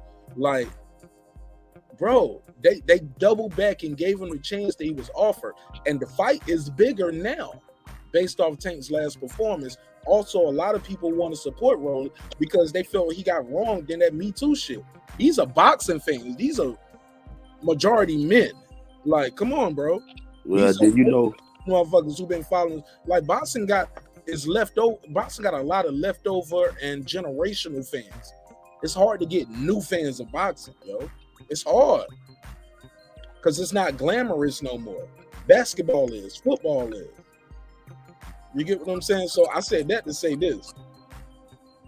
This fight is bigger now because that chip on the shoulder, as you alluded to so eloquently. Go ahead, please continue. Shout out to D Calico, who sound just like Ben Israel. When he pull up on the panel, it's gonna be hard to tell them niggas apart. Yeah, but Rolly Tank gonna have to knock that boy out though, man. I feel like Rolly got something to prove. You know, Tank do too. He got something to prove also, but I feel as though he's there for Tank. Tank should knock his ass the fuck out, but Rolly gonna be coming all night long. He gonna press Tank. I can see it. Rolly feeling cocky. He talking all this shit. I can beat that little midget motherfucker. It gonna be a mountain to climb, Rolly. It's gonna be a big ass mountain to climb. Cause boy, when you get your ass on that inside, you better be able to ready to work, bro. Cause if you come up with the motherfucking little ass shot and Tank hit your ass, you know. But who knows though? What if he can take Tank's punch? This what I was just finna allude to. What if he get on the inside and rock Tank? See, this another thing, but I don't see that though. I do not see that shit. You know, but this boxing, anything, you know, can happen. All right, let's go to this part right here. Let's play this clip. This is the meat and potatoes that I was talking about. Let's go. Oh, he said we're in early. They asked him about the Spence fight with Bud Crawford. He's gonna say we're gonna keep that close to our chest. Like I feel like we got to do it like that. Let's switch gears a little bit. Have the negotiations between Errol Spence Spence and Terence Crawford begin yet? There's been some early discussions. Has the negotiations begun? Direct quote, there's been some early discussions. That means no contract, and it don't sound like no term sheet neither. There's been some early discussions. My philosophy. But okay, so we go from there's been some early discussions. But slow down now. I got D Calico in the building. What up, D Calico? All positive. Reggie Owens. I got Ben Israel. Let's go. Have the negotiations between Errol Spence and Terence Crawford begin yet? There's been some early discussions. My philosophy on this one is I really don't want to play it out in the press because I think that is one thing that's going to negatively affect it. When have you played it out in the press, Stephen Espinoza? We don't ever hear you playing out purse splits in the press, but let's continue. I've never heard him do that. I think people's egos start getting involved, stories and rumors get out. I think this is one where the more quiet we keep. But he's never done that, and nobody does that. Usually once they say, I'm getting this and you getting that, it's already signed, and it ain't nothing you can do about it. It's already out. You get what I'm saying? We're going to find out. Look, we're going to find out the purse splits. If the guy, what you going to make Errol Spence sign an NDA saying, it's 80-20, motherfucker. If he want to say it, he going to say it. What you going to tell him? He can't fight? The media is going to ask, is it a rematch clause? Like, these are questions people are going to ask, but let's continue. We almost done. Stories and rumors. I think then people's egos start getting involved. Stories and rumors get out. I think this is one where the more quiet we keep it behind closed doors, the better chance we have of making a deal. Having said that, I agree with him. The quieter you keep it, the more you can do it because of the ego, blah, blah, blah, blah, blah, blah, blah. But he said, having said, that means they listening, yo. Y'all be thinking these people don't be listening to me, you, and all of us on YouTube. Bro, all these million views, this almost 2 million views didn't just come from y'all. That's in the chat and the panel now. That comment, no, other people watching, listening too. the real question is, I really see there's only one obstacle, and that is, He said there's only one obstacle. He said there's only one obstacle. Listen to the one obstacle, y'all. This is the one obstacle. The fighters are reasonable in their deals. If the fighters are reasonable in their deals. That's all he's saying. Fighters got to be reasonable in their deals, which is a very ambiguous term to say reasonable, because what you think is reasonable, I mean, let's be clear. People thought like, hey, you can't just kill your slaves. You gotta have we were being reasonable, like, not to get too racial with it, but y'all know what I mean when I say these things. And I ain't saying Stephen Espinoza and Showtime or slave owners, nobody in Boston, but I'm just saying reasonable is very perspective based. You get what I'm saying? What I'm thinking is, I mean, I just took you out for dinner. I paid for everything. I bought your kids new schools clothes and all that. I mean, at some point, I think it's reasonable. You should give me some pussy. I ain't saying you got to. I ain't saying I'm gonna take it, but let's be reasonable here. I've been breaking the bag on your ass. You thought I just liked your kids and I just like you like that because you sing good in the choir at church? No, I'm trying to get some ass, and you know, maybe we can have a relationship too. But let's start with some ass. If they are expecting, they were the Pacquiao paydays or something, Now that's where the disrespect come in. Nobody on this panel, nobody listening to this broadcast, I don't think nobody who loves and know boxing, and you ain't even got to know the business of boxing, is expecting who believes Terence Crawford or Errol Spence are demanding Manny Pacquiao versus Floyd Mayweather type paydays. I believe your boy. I believe Bud Crawford asking for that. Slow down. Say that. Hold on. Slow down. Let me just say. You disagree? You think somebody's expecting? Let me see what Manny Floyd payday purse was. Because I don't think nobody's asking for that. 200 to 120, 240 to 120. 240 to 120. Okay, boom. So Mayweather got $250 million for that fight, and Pacquiao got a little less than $250,000. I mean, about $100 million. Oh yeah, we got 100. What you say? 240 to what? 120. Got to fix the audio. We got to get that audio right. 120. 240, 120. Fix the audio. What's going on? You was good before. So with that said, who on this panel believes either guy is just even asking for 120? Or even trying to say, I need half of one, like the whole fighting. I love both of these guys as fighters, man. And I like what they do in the ring. Am I alone in saying, hey, yo, with everything I know about streaming, boxing, you got guys like Troy Graham. I love you, Troy, who say, man, my last fight I bought was Mayweather versus Mosley. But he talk about boxing damn near every time he on YouTube. I said damn near. I say that with love and respect. It's not no diss. But y'all get what I'm saying? Who believes this is a $120 million fight? I'll wait. I'm gonna quote him. He said, "Who knows though?" And this is the thing that Espinoza lured to when he was talking about the fight. He mentioned Terence Crawford asking for this outstanding number. He ain't never said what it was, but you can't be reaching. He alluded to it. When you have fighters, and this is what I was asking you. And I'm glad you brought it up. When I ask you which one you prefer, guaranteed upfront money or you'll take that back end money. Because according to Steven Espinoza, just according to what he's saying, Errol Spence should be making around about 12 to 15 million a fight. If what he's saying is true. Hold on, slow down. Mathematically speaking. I don't know if I even got to that part in. Yeah.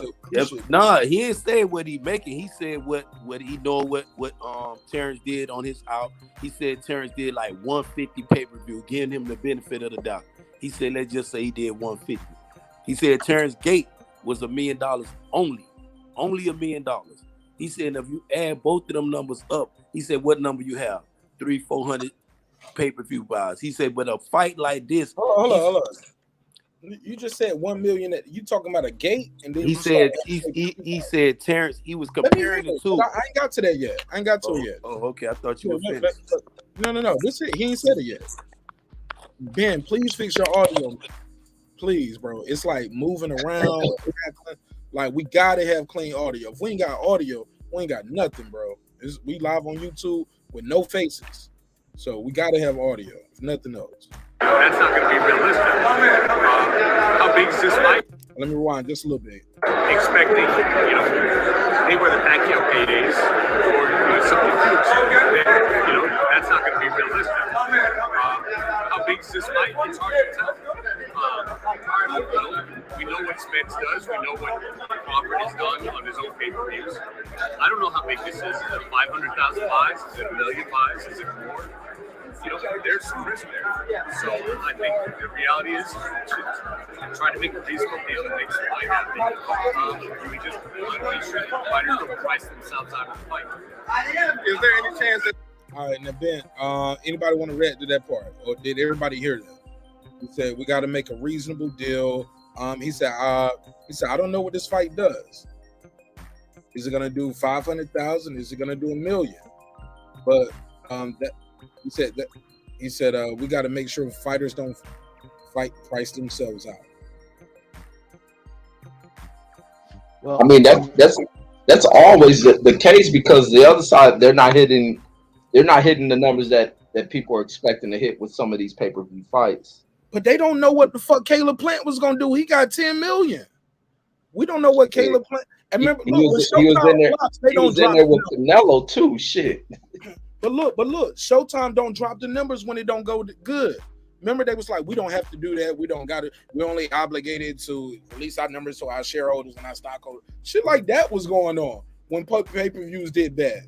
When Mayweather did good, they would come up there. They'll start the damn post-fight with the press briefing of all the money they made. We had a such and such at the gate. We had this pay-per-view. We're still waiting for other numbers to come in. We had to start the fight late because so many people was buying it right there at the end. We crashed just like, bro, that's how they used to start the press conference, Reggie. Is your mic muted? Talk Talk to me. All No, you missing the whole point. The plant you think you brought up, they made 800,000 damn pay-per-views on that shit. So of course they can pay him 10. They was able to pay Canelo plus the gate. They could have paid Caleb probably off the damn gate. Close the gap on that. Concessions. Then you have to where with the Earl fights, that's the Earl expensive. With the Earl fights, you can't keep doing the fights in Texas. That's the thing. Exactly, because you don't get an honest gauge. You don't get an honest gauge of what his star power really is. Yeah, they gotta do Vegas fights. They gotta definitely do Vegas or New if York. they can push it New York. Yeah, I was about to say LA, but not so much LA. I said Atlanta. More from the Vegas. Nah, you got to do Vegas or Las Vegas. I mean, New York or Las Vegas. Black guys, man, go where your people at to do the shit.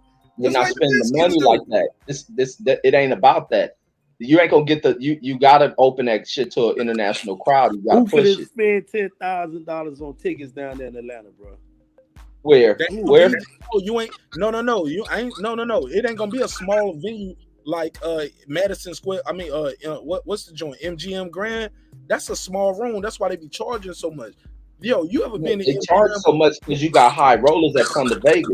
Yeah, but also too, it's a small. That's the thing with Vegas. You look in some of them crowds at the big fights. You may be looking at billionaires in that. Floyd was the biggest shit ever, and with him and Manny together, they still fought it in that small room, so they can max out the price of a little room. It's like battle. You didn't have the state. You didn't have the big stadiums out here like that. You got now. You didn't have the T-Mobile. You didn't have the fucking football stadium. Now you got that shit. You can maximize the number. People come out here to spend money. So MGM Grand is the biggest venue. I think they could get about at that time it was. Back then it was. Hey, bro. The problem is, Bud ain't gonna bring his ass to Texas. He ain't stupid. But that's where the money at. That's the only way y'all can make money in America. Take your ass to Texas. Oh man, you'll make that money. Not New York, not Cali, or not Vegas. Man, Texas is where it's at when it comes to Texas where it's at. When it comes to Errol Spence, man, get real, man. That's like they turn out. They turn out, but you don't get like no different than Canelo money like that. Hold on. So basically, the only way they're gonna make the money is we need the Dallas fans to be able to walk out their back door to go to the fight. They're not gonna travel. They don't need to travel. No, I'm saying they would need to travel. Man, bro. I mean, that's just like it's not just the Dallas fan. You want to try to you want all the fans, not just the Dallas fan. Well, you want the whole Texas. That don't matter. Nothing else don't matter. You want to also accommodate it in a bigger venue. When you say the MGM could get by 35,000 in there. But with this fight, be big and need more seats than that. This way they trying to weigh the option. Is it gonna go that big or is it gonna flop? It's a lot. I understand Steven Espinoza when he's saying right here. And I feel as though, me personally, if I was a fighter, I gamble on myself with a fight like this. You know what I'm saying? I tell him to give Terence Crawford that guarantee, give him all that shit and tell him he ain't get shit on his back end. That's me, dog. Win, lose, or draw, he can have everything coming out the door. Everything.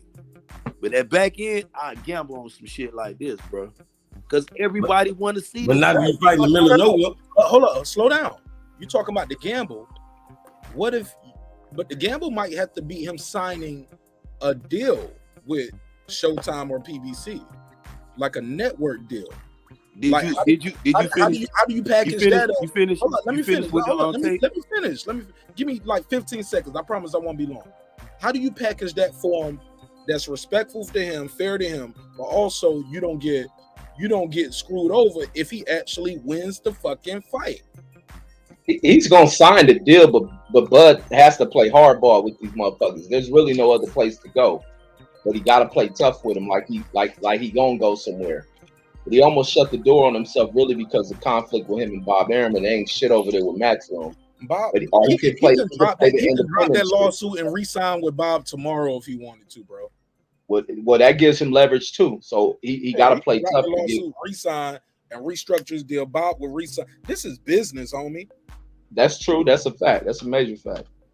Especially when Bob is like, in his mind, like, I did nothing wrong, baby. Man, Bob I don't see him Bob. To stay. I don't Let's see keep Bob. it clear. Bob wanted to keep him. Bud left and filed a lawsuit. Man, if he dropped that shit, I don't see Bob matching that offer he got last time, bro. When Bob be talking that chick and come home to crow shit. Oh no. That old ass fart. I believe that old. Trust me, Bob got 140 guys. He can feed the Terence, and if Terence want to go up to 154, he got some guys there too, bro. And he got an ESPN deal. He need a guy who don't want, bro. And Bud Crawford is a 2-time Fighter of the Year, ESPY award, which is who makes that award? Who gives that award out, guys? Come on. Well, entertain all that after he signed his EJ deal first. The ESPN award. No, who else is active boxing that got 2 of them? Let's stop right there. Facts. But I want him back. Man, none of them ain't put no asses in seats though, man. This the same thing all you Bud fans be talking about. All these accolades. And this was holding up the fight. This was no. He put asses in seats. He don't sell pay-per-view. Only in Omaha. Only in Omaha. No. Check the numbers in New York. He did good numbers in New York. Man, that shit flop. You finished with that tape. You finished with the tape. Like EJ sold out or did a. You finished with the tape because I don't want to say the wrong thing. You ain't finished with. I'm saying Dallas sold 80,000 or some shit like that. Man, Bud is a flop. And you know, after listening to Espinoza, like $30. Bud better not even think about. Talk about he worked 50-50 in no fight. He don't even bring 50-50 to the table, Mark. Not even 40%, according to his numbers. Do the math. The man it's understandable now. It's clear with me. I'm ready to chop. Man, look, that shit need to get. Man, look, fucking with Ben Israel, I'll 70-20 his ass, 80-20 his ass, 70-30 him. That's as far as I'm going with your dog ass. And you can take them accolades and stick them in your behind. Sign this deal. That's my opinion. That's my personal opinion. That's all it was. We ain't gonna stick them in nobody behind. That's Spence talk. Hey man, that's that fish talk, homie. Hey man, listen, man. Don't talk to me like this, homie. Don't talk to me like that. Don't talk to me with no kicks on my ear. From day one. No. Well, we're gonna stick him at Ben Israel in the fucking Hall of Fame, nigga. He the first person to ever get undisputed in the four belt era, homie. We're gonna give him that retirement party. We're gonna do the Terence Crawford. Terence Crawford gonna get that welcome home party that we. No, he don't get nothing in the welterweight division, bro. It means something in the career, in the legacy. What that's it. Hold up. So by y'all accolades, this guy is 5-0. Like y'all only count on what he did at welterweight. So his record is what, 5-0 with 5 knockouts. No, you only count what he did before. So y'all talk about one of the most dominant division in boxing, bro. This ain't that little peanut division he just went down there and played with, bro. Well, your boy been fighting guys from that. This ain't that. Man, EJ go down there and he'll be like a bully down there to them little kids, kicking them all in the playground and shit. EJ go down there and kick all them little kids to sleep, bro. That shit it'd be like him taking over. Man, Terence Crawford did what he supposed to do down there. No, Ben Israel. Ben Israel. Ben Israel. Hold up, Ben. I'm gonna tell you some real shit. Man, there ain't nobody. What did Danny Garcia and Mikey Garcia? What weight did they come up from? He fought them. I love people. He fought them with no problem. I never take it away from nobody coming from them little divisions with no problem, trying to go up there to be great. But when you step in there to a world destroyer, man, he better be ready for an ass whooping. Ben Israel. He fought little guys before. It was no problem in negotiations. He fought Danny Garcia, Mikey Garcia. It wasn't no hard negotiation with them. All them and them niggas didn't even have no title. Why is it all the problem? Why is it so hard to fight? Mikey was doing way better numbers than Bud. This is another thing. Y'all keep putting y'all foot in the Where? Mikey Garcia won't doing no big. How many times was Mikey Garcia on pay-per-view? Go ahead. I'll wait. Name me all these record-breaking Mikey Garcia pay-per-view. Mikey was doing way better than Tell me what Mexicans was showing up for Mikey, bro. What? No. You just said numbers. Are you talking about pay-per-views? Are you talking about venues? How big was the venue? Like, what did Mikey Garcia pack out Madison? When did Mikey Garcia fight in Madison Square Garden? Man, I ain't know. No, Mikey was getting some big. Mikey was getting big name fights. That can't be denied. And that shit was big name fights. Hold on. Now you can't take that from Mikey Garcia. He was taking nothing away from him, Reggie. See, that's what we always argue with these boxing fans. And my wife be like, damn, you be looking forward to arguing with these niggas every night. I'm like, I gotta learn them. These niggas don't know their history. Nah, you trying to revise some history, man. You can't take that away. Nah, Yeah. No, Reggie. Like you trying to go, like you I'm trying to get in lying, that bedroom. hold up, man. Let's pull it up. Let me share the screen. Let's share the screen, baby. Because Reggie, you kind of insulted me right there. And I'm gonna make you say sorry. Well, be insulted then, but you're trying to revise some history. Before it's all said and done. You trying to revise history. That's why they was offering Mikey money. No. Look, you can't take this. Okay, hold on, stop. Everybody mute the mic. I'm gonna ask one question. I'm gonna ask one simple question. Ask the question so I can kill it. Here we go. If it's revised history, tell me the correct history, sir.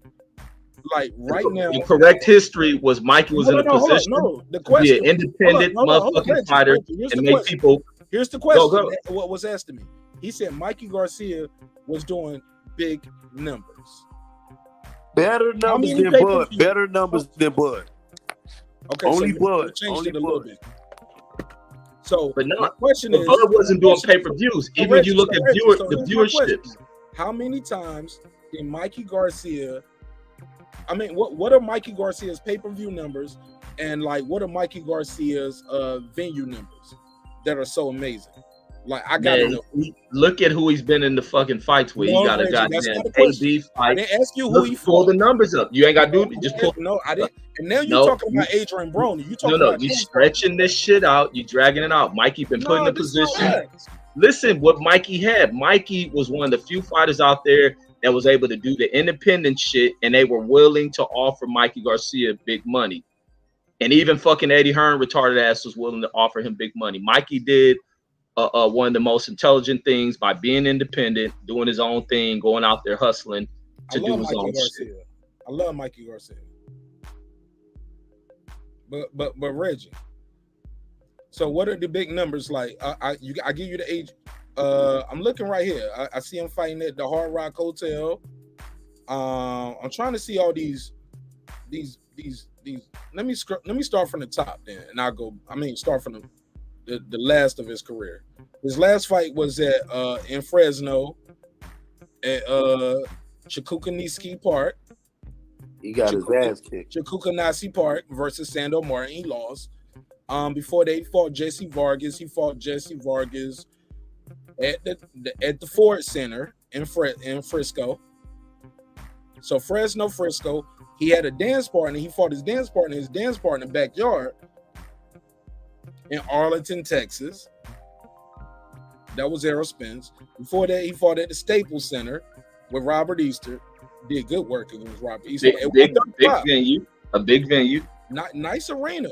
Big venue. I'm proud of him for that. But there we go. So we got one. All right. And that was Robert Easter coming up from 130, right? And then what about AB? I'm cool. Look, listen, man. I'm cool with him fighting Robert Easter.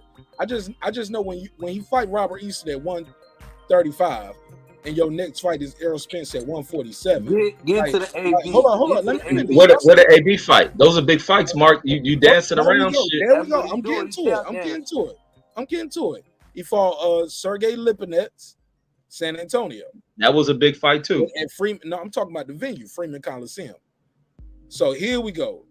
Then we get the Mikey Garcia big fights. He fought Adrian Broner at the Barclays at 140. Right? Hold on, caller. Yeah, Brandon from Dallas, I bet.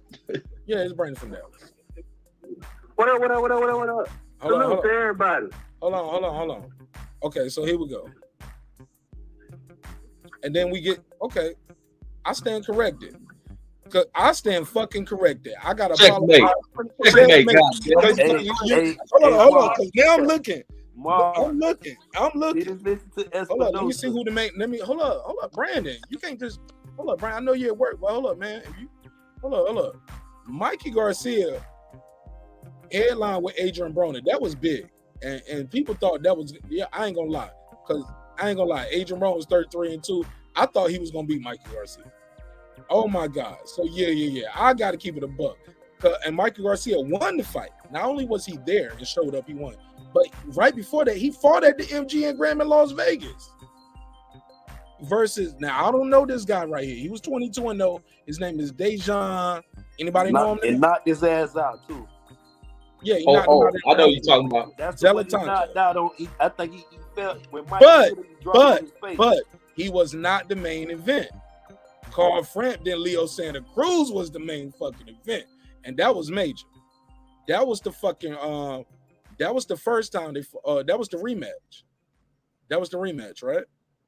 But see, that was big for Mikey because I think that was Mikey's first or second fight back. And then he ended that shit in the spectacular. I can't believe he gave him, but they gave him a deal. But we can stop right there though, because he won the main event. Bud ain't never had an opponent like that. What? Bud has never had a Hispanic opponent like Mikey Garcia. He ain't fought nobody on that level ever. You're lying and you're wrong. What Hispanic fighter have he fought that was I said Hispanic fighter. That was my preference. Tell me what Hispanic fighter. He beat Gamboa. Gamboa was a good fighter. He beat Gamboa and Diaz, who are gold medalists. Wait. He beat Felix Diaz.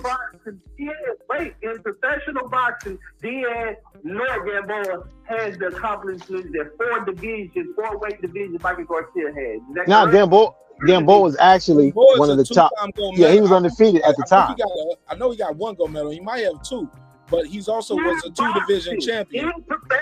Listen, my brother, he ain't won since. Never fought nobody that was the champion up to the level that Mikey Garcia was. Gamboa was like one of the top featherweights at the time. He moved up and fought across. And he ain't won a fight since. Yeah, I agree. Trying to talk about a guy who fought. We just pulled a record up. He fought 10 pounds lighter to fight before. We giving Errol Spence credit for fighting a guy who fought Robert Easton at 134 and a half, and his next fight is at 147. Come on, bro, cut that shit out. So, to your credit, Bud has never put nobody at that disadvantage. Here's the thing. You can sit on here and try to diminish Earl's star power and who he brings in his record, but we all know Bud, as far as selling and fighting in these arenas and bringing things, putting asses in the seat. You're wrong. We know that according to his promoter, you're wrong. I'm not wrong. I'm not wrong. No. You're talking about pay-per-view. So you're talking about pay-per-view. You're not talking about asses and seats. You can pull up the ticket sales, Brandon. Hey, boy, Mark. Brandon, you do this every time. Brandon, you do this every time. Brandon, you do this every time. You'll call in, and you know I got love for you. I talked to you earlier today. We talked about the show. Yeah, I got love for you, and you're my brother. But I'm Big Brother, and Big Brother gonna beat you up until you take the trash out. You know what I'm saying? Today your day, nigga. You take the trash out, nigga. No, I'm joking. But Brandon, let's keep it a buck. Hold up, Brandon. You got to stop with that bullshit. You cannot be on one hand saying Bob Arum said this, and then on the other hand say Bob Arum is a liar and he a piece of shit. You can't speak his praises and say he the truth, and then be like, like you picking and choosing, homie. You picking and choosing. Y'all pick and choose, Mark. That's why they give us choices. Nah. See, that's what I don't like about Brandon. But look, and Brandon leave out the part of the document when we had a paperwork party when Bud Crawford alleges in his court document saying, once it became clear to my promoter I was not gonna re-sign with him, because they don't send you the contract the day the contract ends, Brandon. They send you the contract like 6 months to a year ahead. Like, hey, we're trying to extend your so no extension. Okay, we getting closer. No extension. Okay. Well, now we need a new contract. Okay. So what we doing with the new contract? Blah blah blah blah blah. Like once it became clear to him that I wasn't gonna resign, he started bad mouthing me publicly. That's called violation of his fiduciary duties. We covered this, Brandon. Why do you keep bringing up Bob Arum? What he's getting charged for in the lawsuit, like it's gospel. The man is suing him for that. Well, I'm gonna go left. I don't believe in a lawsuit. I'm bringing up Bob Arum is because on one hand, you were trying to talk about Errol's competition and what they sold and who they fought and what arenas they packed. No, sir. To be fair. No. I'll keep it. I promise I'll keep it under 3 seconds. To be fair, the only reason I brought it up is it seemed like those negotiations went so seamlessly. Like, why is it so difficult now? I'm explaining to you why they went seamless. We never heard 60, 40, 70, 30, or I might 80, 20 a nigga for Mikey, Danny, Sean. Well, he couldn't do that with Kell Brook, because Kell Brook was the big dog. Keith Thurman now, Boots Ennis, none of this shit. Why this one guy? I'm gonna tell you why. The reason why is because Bud's business is not in order. That's why he's suing his promoters. That's why this fight. If his business weren't in order, he wouldn't have no case. You're doing it, Mark. We having a conversation. Okay, but my bad. You want a monologue? I got you. I'll give you the 2 minutes. My bad. No interruptions from me. I'm sorry, bro. You know me and you. I fuck with you, Brandon. Yo, me and you talk. We talk. Same as I talk with Ben Israel. I talk to Reg. I don't talk to Reg like I got to talk to y'all, but Reg cool too. He all right. We brothers, man. We brothers. Reg be on that motherfucking grill. I be thinking his power cut off. I be like, damn, you ain't got no gas. No, I'm saving off the grid. Yo, watch out for Reg, yo. The feds, he gonna be on the feds to watch. YouTube reported you already with your content. You already know it. But real quick, go ahead, Brandon Watson. I'm sorry, bro. That content was fire, bro. I wish we could discuss that, but they snatching people's channels down talking about that, so we ain't gonna do that. No, we're gonna do it tonight, but I'm gonna put it on my backup channel. We're gonna do it tonight. I got time. I'm hyped. But if we do that, I'm gonna have to carve out some time. I'm gonna have to go on break. I'm gonna get this boxing talk one more hour, and then we're gonna about 30 to 45 minutes. Then I'm gonna try to do the last hour and 15 on the other shit.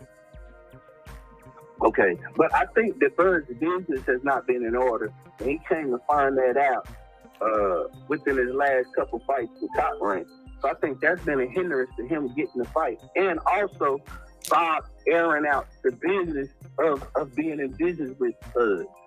He is because Bud, I don't think Bud is suing him for defamation, so he's not saying that Bob defamed him by saying that he don't sell and that he could build 2 houses in Beverly Hills based on the losses he took with Bud. So I think that's part of the reason why we haven't been seeing what we're supposed to see from Bud's camp, because and now that he's independent, we don't know what it is. Who's negotiating for him? Bo Mac Fat Ass? Like who's his manager? Bo Mac Fat Ass? So. And the reason it was easier for Mikey, they all signed with Al Heyman. Al Heyman was their advisor, all of them at one time. So when you have everybody, it's like making in-house. It's easier to make an in-house fight. That's why most promotional companies like fighting in-house. Top Rank does the exact same thing, but nobody complains. It's because all the stars, most of the stars are on PBC, because Al Heyman marketing built his fighters up correctly. So we don't hear this when it comes to Top Rank fighters making fights. We only hear it for PBC. But why come they didn't make this fight? It's easier to make in-house fights.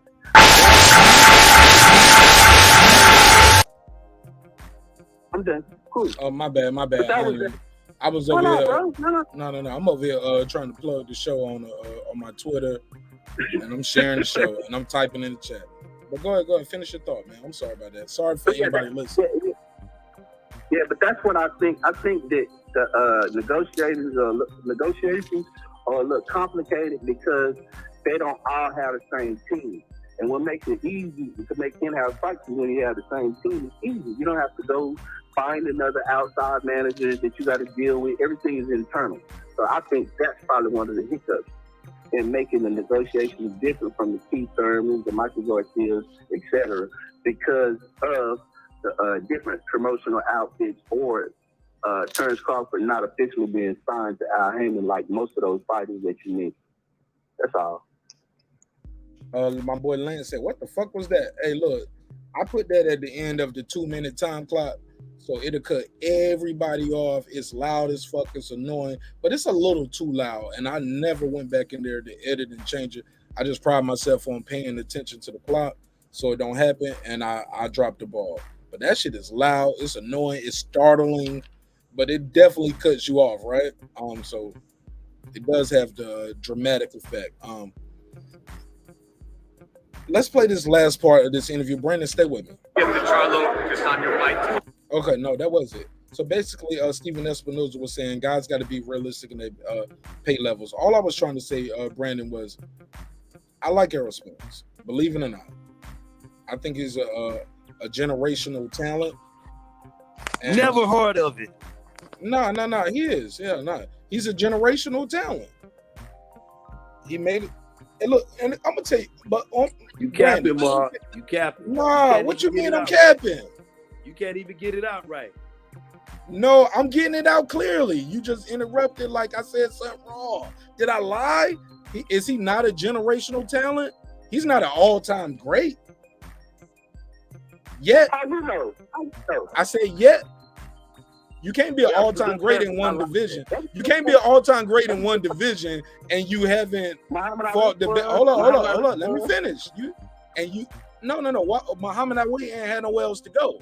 He was a heavyweight. Stop it, Brandon. Stop it. There's nowhere else to go. And Marvin Hagler was. Other than to lose weight. You know what I'm saying? Like, or go to God. Like, my G, it ain't nowhere to go. He a heavyweight. You know what I'm saying? He the heavyweight champion of the world. Stop it, Brandon. Like, Brandon, you see, that's what I'm saying. That's why I don't even like to have debates, Reg. Because Brandon Washington say some shit like that. And it's like, yo, you trying to get a win, homie. You ain't even, you're not even using deductive reasoning, rational thought. Like, come on, bro. Muhammad Ali and Errol Spence, what are you talking about, B? Brandon, tell me you was just joking and trolling. Hey, look, I feel like my boy in the movie, like Hustle and Flow. Tell me that shit just fell out your pocket, man. Tell me that shit fell out your pocket, man. Terrence Howard voice. But Brandon, you see what I'm saying, my G? Like, look, I'm just saying, like, negotiations seem easier. But now Errol Spence is in between Bud and a boot place. He's in between Bud and a boot place. I told you why it was easier, and you could see why negotiations would be easier in house, not just for PBC, but for all fighters. When you're in the same stable, everything is easier to make. That's all. But they fought with guys across the street easier. Tyson Fury didn't have to sign no deal with him to fight Deontay Wilder for one belt. It was one belt. He's undefeated. But here's the truth. That was the thing. But that he got off the couch. Go ahead. Facts. The Tyson Fury thing. That was something that they basically did in response to the Joshua fight. So Frank Warren handles that, and we know that Byram and Al Heyman have bad blood because Byram sued Al Heyman for over $500 million in an antitrust lawsuit. So there's a lot of bad blood and a lot of things there that we kind of overlook and forget.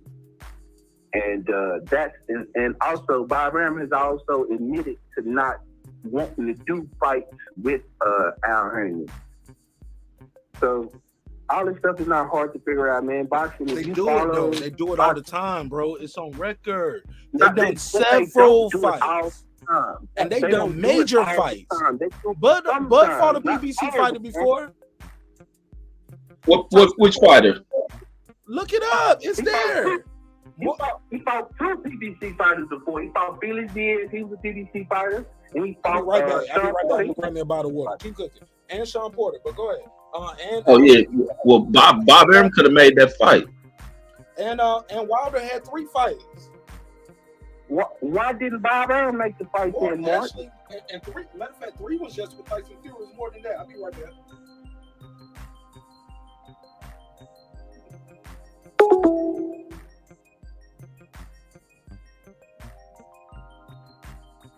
Oh shit, y'all supposed to talk. Oh well, who all in here? Go ahead, Ben. You know, I wanted Marq to explain why Stephen Espinoza was talking about, and it's another thing though. He said Terrence's biggest gate, $1 million. How the fuck when I went to doing the math, Reg, I'm saying, damn, this motherfucker talking is 50-50, 60-40 his way because of his accolades. Like this shit put asses in seat. Like this shit gonna make me come to the fight because you won 6 belts. That shit supposed to made them last motherfuckers come to the fight. They ain't come. They ain't even hit. His fans didn't even hit the motherfucking cable button. They was screaming his shit. And he getting mad at EJ fans. The fuck for what? And I believe Jamel Crawford. Humble yourself. Take a pay cut. And get your back end money. The fuck is wrong with you? That shit ain't hard. Me, if I was fighting his ass, I'd let him get the shit guaranteed, man. Let's get this fight together, man. Fuck what he talking about. Because you can't want too much of shit. Biggest payday with what, 6? Give his ass 12 and let's get this shit on, man. Come on. Give him all the upfront money. Give him everything. Gate and everything. But that back end, he better not ask for nail down. And I gamble on myself with a fight like this. Because it's the same thing what Espinoza was saying. Who knows what this fight may draw? 500,000, $1 million, more than that. Who knows? But man, Bud got to get the back end. That's what it is. Terence Crawford ain't pulling in shit. You know, he ain't doing no work, bro. And this now understand what the little jibber shit. And he talk about EJ took the easy route. How the fuck? Ain't none of this shit making no sense. No. Errol Spence said he took the easy route. Stop. No. He said, no, it's on record. That's a fact. He said, why won't I take the easy route and fight Sean Porter? Okay. He literally said, why not take the easy route and fight Sean Porter? Marq, you right. But y'all took it out of text like he over there picking roses or some shit. Like he over there said over there doing what Terence Crawford doing, beating on big, broke down and bruised motherfucker, broke legs and shot up motherfuckers.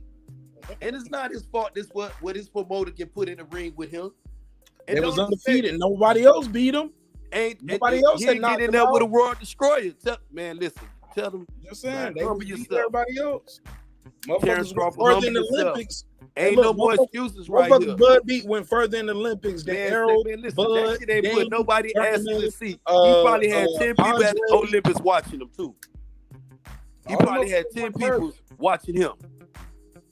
That shit don't mean nothing though, bro. When you talking about no. But I'm just saying, y'all motherfuckers bring that up when it's convenient.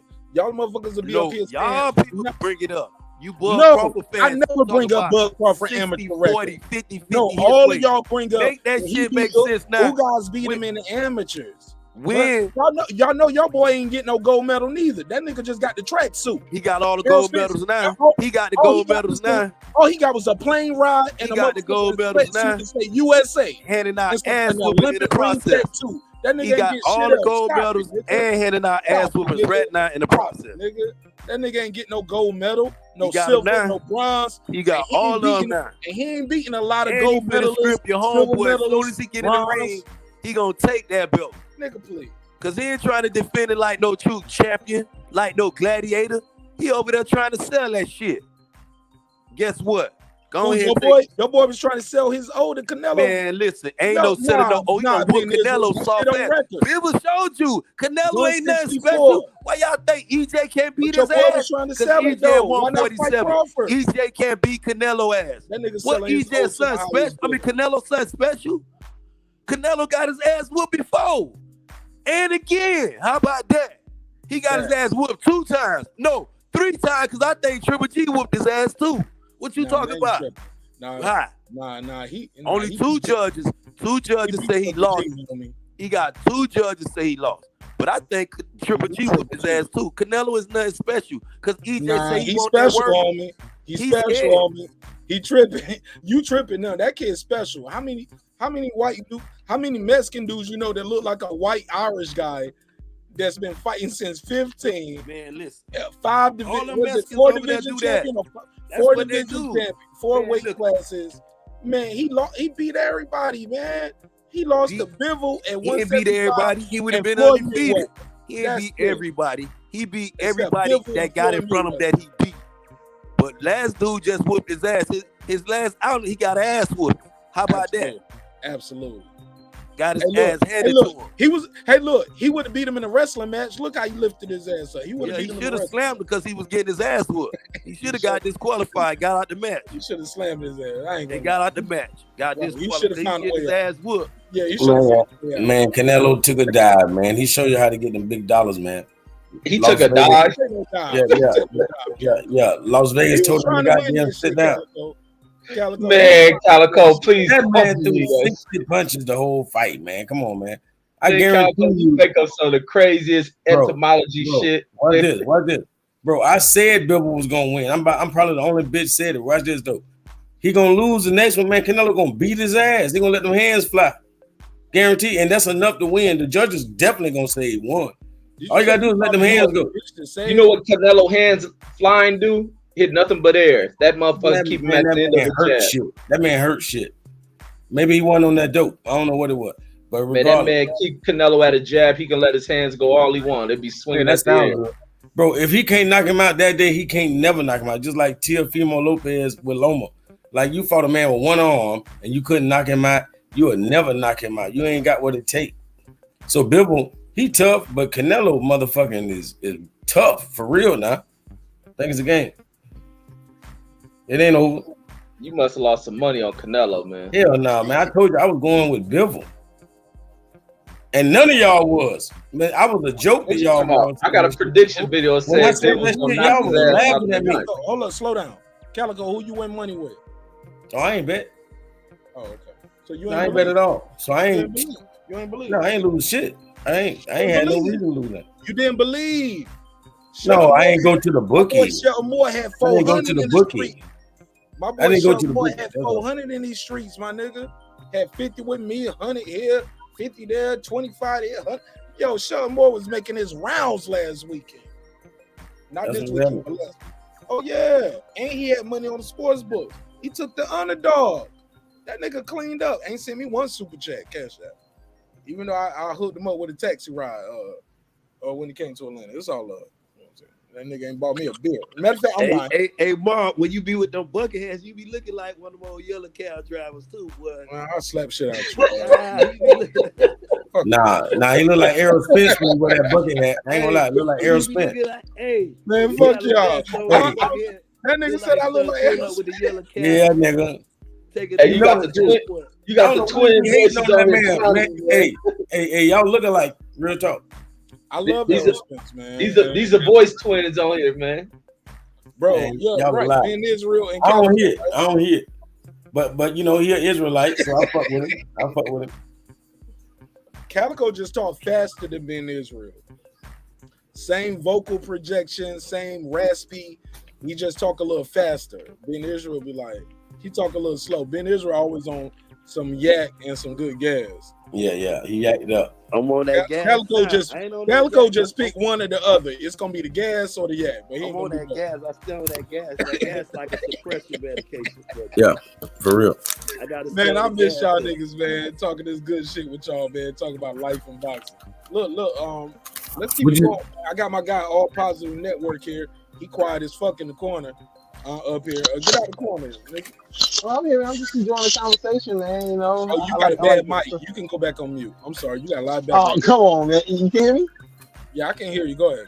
Okay, I hate somebody else. You, Calico. Yo, my thing is what you said about what he said about Bud is that first of all, I like both Bud and Errol. I'm not a big fan of either guy. Y'all know I like the smaller weight classes. That's my thing. But I like both of them. You like boxers you can beat up in real life. No, I'm just a fan of the sport. I'm a real big purist. But I like both Bud and Errol. I'm not a big fan of either guy. But the thing he said about Bud earlier, Gamboa was really a top fighter when Bud fought him. I mean, he was one of the top featherweights in the world. He was undefeated when he moved up to face Crawford. And you know, exact same record, bro. Yeah, so I mean that wasn't a bad fight. No losses, same knockouts. And at the same time, Errol Spence against Mikey Garcia, I think Mikey Garcia at the time was bigger than Bud.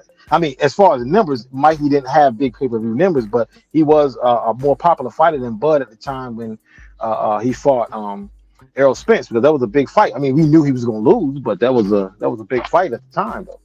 So everybody didn't know he was going to lose. I think Sugar Ray picked up Mikey Garcia.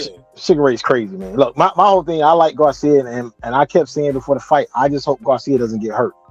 That was my main thing, because I knew he would. Man, when they did the stare down, and you saw how big Errol was compared to him, there was no way Garcia was going to win that fight.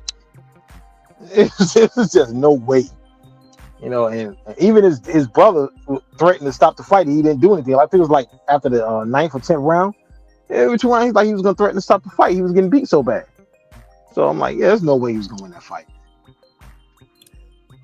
Man, you had multiple people out here saying it. Roy Jones, Bernard Hopkins, Ray Boom Boom Mancini, not just Sugar Ray. You had the great Lennox Lewis. You had a lot of people questioning Earl's ability when itty bitty Mikey ran up on the scene. Just like Terence Crawford and Terence and Mikey, both of them accomplished fighters. I'm not taking nothing away from neither guy. Neither guy. I'm just saying EJ whooped both. He done whooped one of their ass, and the other one over here trying to sell his shit. And Mark, his biggest gate was $1 million, bro. Who's a better boxer, bro? Who's a better boxer? EJ. No. EJ. Crawford or Mikey Garcia? Stop playing with me. Oh, you saying Mikey? I don't got bro. Okay, Mikey if Garcia, you said like then, okay, hold up. Let me answer. He ain't got the reach. Okay, hold up. He's not this. Then, when he fought Errol Spence, that Mikey Garcia up until he fought Errol Spence with a beat boy. This new Mikey Garcia running around this shit, I don't know who the fuck that is. He getting his ass. Why Mikey Garcia lead the division with Danny Garcia? All them niggas left. EJ whooped their ass, man. They got beat up. No. When he get Bud, Bud gonna do the same thing Bud. like a roach. But hey, everybody supposed to go north. Bud gonna go south. Oh, so I'm gonna ask y'all this. So are y'all gonna say Bud duck Boots, or y'all gonna say Spence duck Boots? Because Boots is right here. They don't need to fight Boots. They got to fight each other. Yeah, they got to fight each other. I think Boots is rushing it. Fight each other. Boots ain't ready for them. Boots need to slow down a little bit. Nah, Boots said I'm number one. It's a lot of niggas said they was number one. I've seen throughout the history who have thought they number one to get their ass beat. Who's saying Charles Adler? Hey, we won't understand. We watched Fernando Vargas do that shit. Yeah, I like a number of these young fighters, J-Rock, Lubin. They look good. They got to slow down. What's my boy? What's the who did Maul beat before he moved to 160? Was that Lubin? That was J-Rock. Not J-Rock ass out. Yeah, that was J-Rock. Oh, he did J-Rock so dirty. Oh my God. That's when his brother in the post. He ruined it all. Hold real quick. Let me do this $2 drop, man. Shout out to the donations, man. Like, these motherfuckers keep the lights on, man, because God knows, without this shit right here, I could not be in here doing YouTube with y'all, because I got to pay for the background, I got to pay for the drops, logos, the edits, man. So thank you guys for supporting the show in a major way. This is my brother right here, D Bivol the Champ. Shout out to D Bivol the Champ and the whole Bivol family, Champion Hart, Lauren Bivol. I think the cousins follow me. All of y'all got the same name. Y'all got a good bloodline, and y'all got good family members, because y'all niggas, all of my niggas got the different last names. But shout out to the Bivol family. They keep it in their family. I'll give you the $2. You give him the $2. All right, pay him the $2. Oh, pay the $2.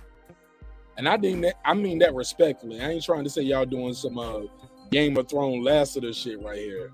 Lassiter always pays his debts. No. It's all up. That shit was kind of weird. I ain't mean to say it like that. Somebody said the link. Nigga, what? Ask again. I got you right here. Boy, you ain't gotta ask twice. Hey Mark, I like Boots, but I think a Boots fight against Spence and or Crawford will probably end up like Lacey against Calzaghe. I mean, you got the young guy coming in with all the power. He's knocking everybody out, but he's gonna face a guy that you just can't knock out with one punch. And what is he gonna do then?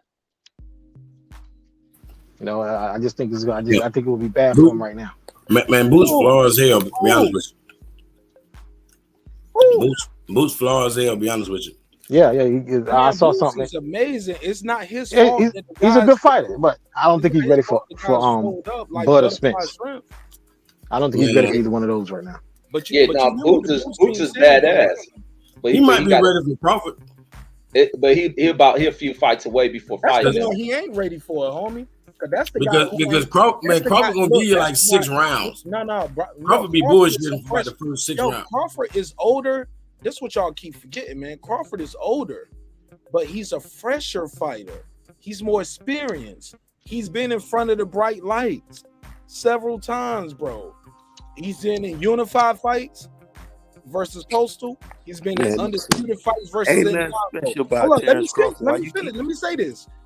Both of those guys were undefeated coming off their best matches, fighting on the road. Like y'all might not like them, y'all might not think they ain't shit, but those guys were undefeated champions fighting on the road before they got their stripes on the road. Like that shit means something, yo. Everybody undefeated up until a point. Yeah, and that's my point. But you got to be the one to make them undefeated. You got to teach them tonight ain't your night to win, homie. You got to teach them how to lose. Guys don't even know how to lose in boxing. You got to teach them how to lose. Shout out to Bud Crawford. I think Bud Crawford might have been the one that coined that. I heard him say, he said, well, I got to teach him how to lose. I got to let him know tonight ain't going to be his night. He said he was in the Olympics. He was talking about Kyle Velasquez. He was like that. Like when people criticize him for the Kyle Velasquez slip or knockdown, unofficial knockdown, however you want to call it, I put it on the screen. But let's be clear. He said something that I thought was fundamental. He said, I got to teach him how to lose. He was like, he went further in the Olympics than me, Spence, Thurman, not Ugas, Danny, Mike. Like, this guy got a fucking medal, homie. He went further in the Olympics than me. So when y'all want to count my Olympic record, y'all want to count, like, it's just funny because fans are pick and choose. Like, he's a 2-time gold medalist. Well, that's the amateurs. But then y'all bring up, well, he beat him in the amateurs. When does it end and when does it stop? Shout out to my guy Clips in his building. What up, Clips? What's happening, man? Peace to everybody, man. What's going on? What up, man? Every time I talk to Clips sound like he just took a hit of the blunt and he on the weed in. Like, what up? What's going on, man? It's your boy Clips in this motherfucker. Yeah, I'm saying it's your boy. I was like, nigga, blow the smoke out. No. Hit it for 10, hold it for 20. He said, no, I'm going to hold the smoke forever. Go ahead. You know what I'm saying? Yeah, man, we cooking up, man. Listen. Bud gonna beat EJ's ass. Oh, shit. And EJ, I think EJ can get Boots for the lack of inexperience. Boots is great. Boots is next up, but they better measure. They better pace that. Don't let all these knockouts get you excited and be like, oh, damn, see, he's ready. Niggas can't fuck with him. Because, no, as much as I talk my shit, EJ and Bud, that's some different shit right there. And, yeah, man, you go eat your Wheaties and just wait your turn. If he tries to jump the line, he's going to take an L. All right. Definitely. Hold on. I'm not familiar with this brother right here. TF, how you say that? TF what? TFT, go ahead. I'm just showing love to the panel, man. I'm just trying to wait for a good talking point so I can jump in. Go ahead. What you got for me? I'm listening right now. I'm just listening to this. You can listen from the chat, motherfucker, while you on the panel. No, I'm joking. That nigga got gangster fast. I promise I'm joking. Yeah, Mark testing the water. Mark like, nigga, I don't know you like that, nigga. Is this Chicago? Yo, bro, I got to put something on the screen while you here. Because I don't know you like that. Motherfuckers will pull out their penis. Or a fake penis on the screen. So like I might have to put you backstage until I check your temperature. Shout out to Uncle Kenny, aka I was on last pause. Pause, Mark. Shout out to no. That's true. It's not no pause. That's a fact. Like people have pulled their tallywhacker out. I just said you had to check his temperature. Yeah. I mean, I got to see what's going on. No, I don't think there's no pause in checking the temperature, right? I was a combat medic in the Army, homie. Y'all know Mark, don't stop. Mark, I checked the temperature before. No, when I tell you about you kissing on that sound like mad. Let me keep it moving. Hey, that sound like mad. Can I do my super chat? I already got some super pro black niggas up here tonight. Let me do my super chat real quick. Shout out to Uncle Kenny. He said, y'all cooking tonight, but EJ will beat Bud's ass. Only time will tell. Only time will tell. A 10. A fucking 10. Only time will tell. TFT, what you got for me real quick, man? Crawford, Boots, or Vacate? What do you think Errol Spence is going to do? TFT. I think that Crawford shouldn't even be in the same category as him. Because Crawford ain't fought nobody but a bunch of bums his whole career. And Bob Arum been protecting him his whole career. And now he finna blow it. He finna blow everything he got once he fight Errol Spence. Why Bob Arum didn't feed him to Manny Pacquiao or Bob Arum fed him? Why Bob Arum didn't feed him to what's the kid name? Jeff Horn. Bob Arum won a champ. He wanted a champ on his stable. He didn't want nobody to get beat up. Bob Arum was protecting him. So why did Bob Arum give him to Jeff Horn? Jeff Horn beat Pacquiao. Why did Bob Arum give Pacquiao to Jeff Horn? Like, you got to make that make sense. That's my logic on it. I can't answer that. No. You got to use the same logic, just a different equation. Same logic, different equation. I mean, 1 + 1 is 2, so 2 + 2 is 4, right? Okay, so exactly. Use that same logic, and just bring all the places where Bob Arum inserted Terence Crawford, and he beat all those guys. Please. So, in your mind, Terence Crawford #1? Nah, you asking me a question. I asked you a question first, sir. I don't know. You got me. I asked you an open direct.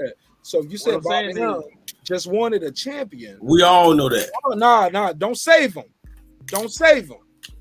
I'm asking him an open, easy, direct question, and I want him to make it make sense.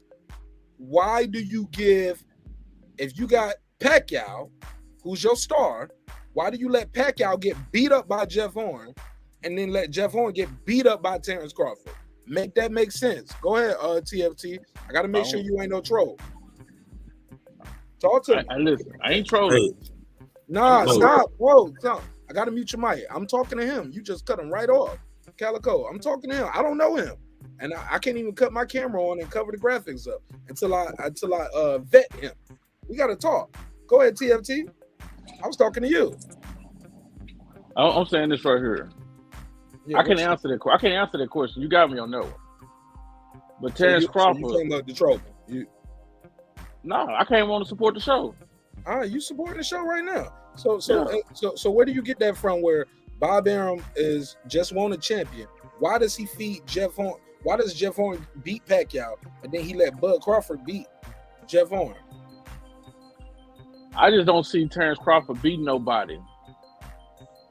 That's relevant. That's just my opinion. I don't see Terence Crawford beating nobody. Relevant is perceptive, right? I'm talking about somebody who's selling out some seats. No. I'm somebody who's actually doing stuff. Look. But even still, it's people that are relevant and they selling out seats, selling out DVDs and CDs and selling out merch, and you never heard of them because you're not you don't fuck with them, right? For whatever. Like who? I'm just saying. You talking about in boxing? Or you talking about in any right. market? Because I can make any market, and I'm telling you, what you think is relevant is your perception, and your perception becomes your reality. Can we agree on that? That's true. So I'm an Errol fan. I'm right here in Texas. There you go. So I'm catching out of Errol fight. So Errol relevant to me. Right. But if I'm looking up the numbers, I'm looking at the numbers. Your boy, what's the name? He's not relevant. No, and to be fair, you know how many people in Dallas compared to Omaha. To be fair, people flying out. It was some dudes from Cuba that was at the fight supporting Ugas. They didn't. Yeah, but they came for Ugas. They ain't come for. Right. What I'm saying is, if you a fan, people gonna travel to see you.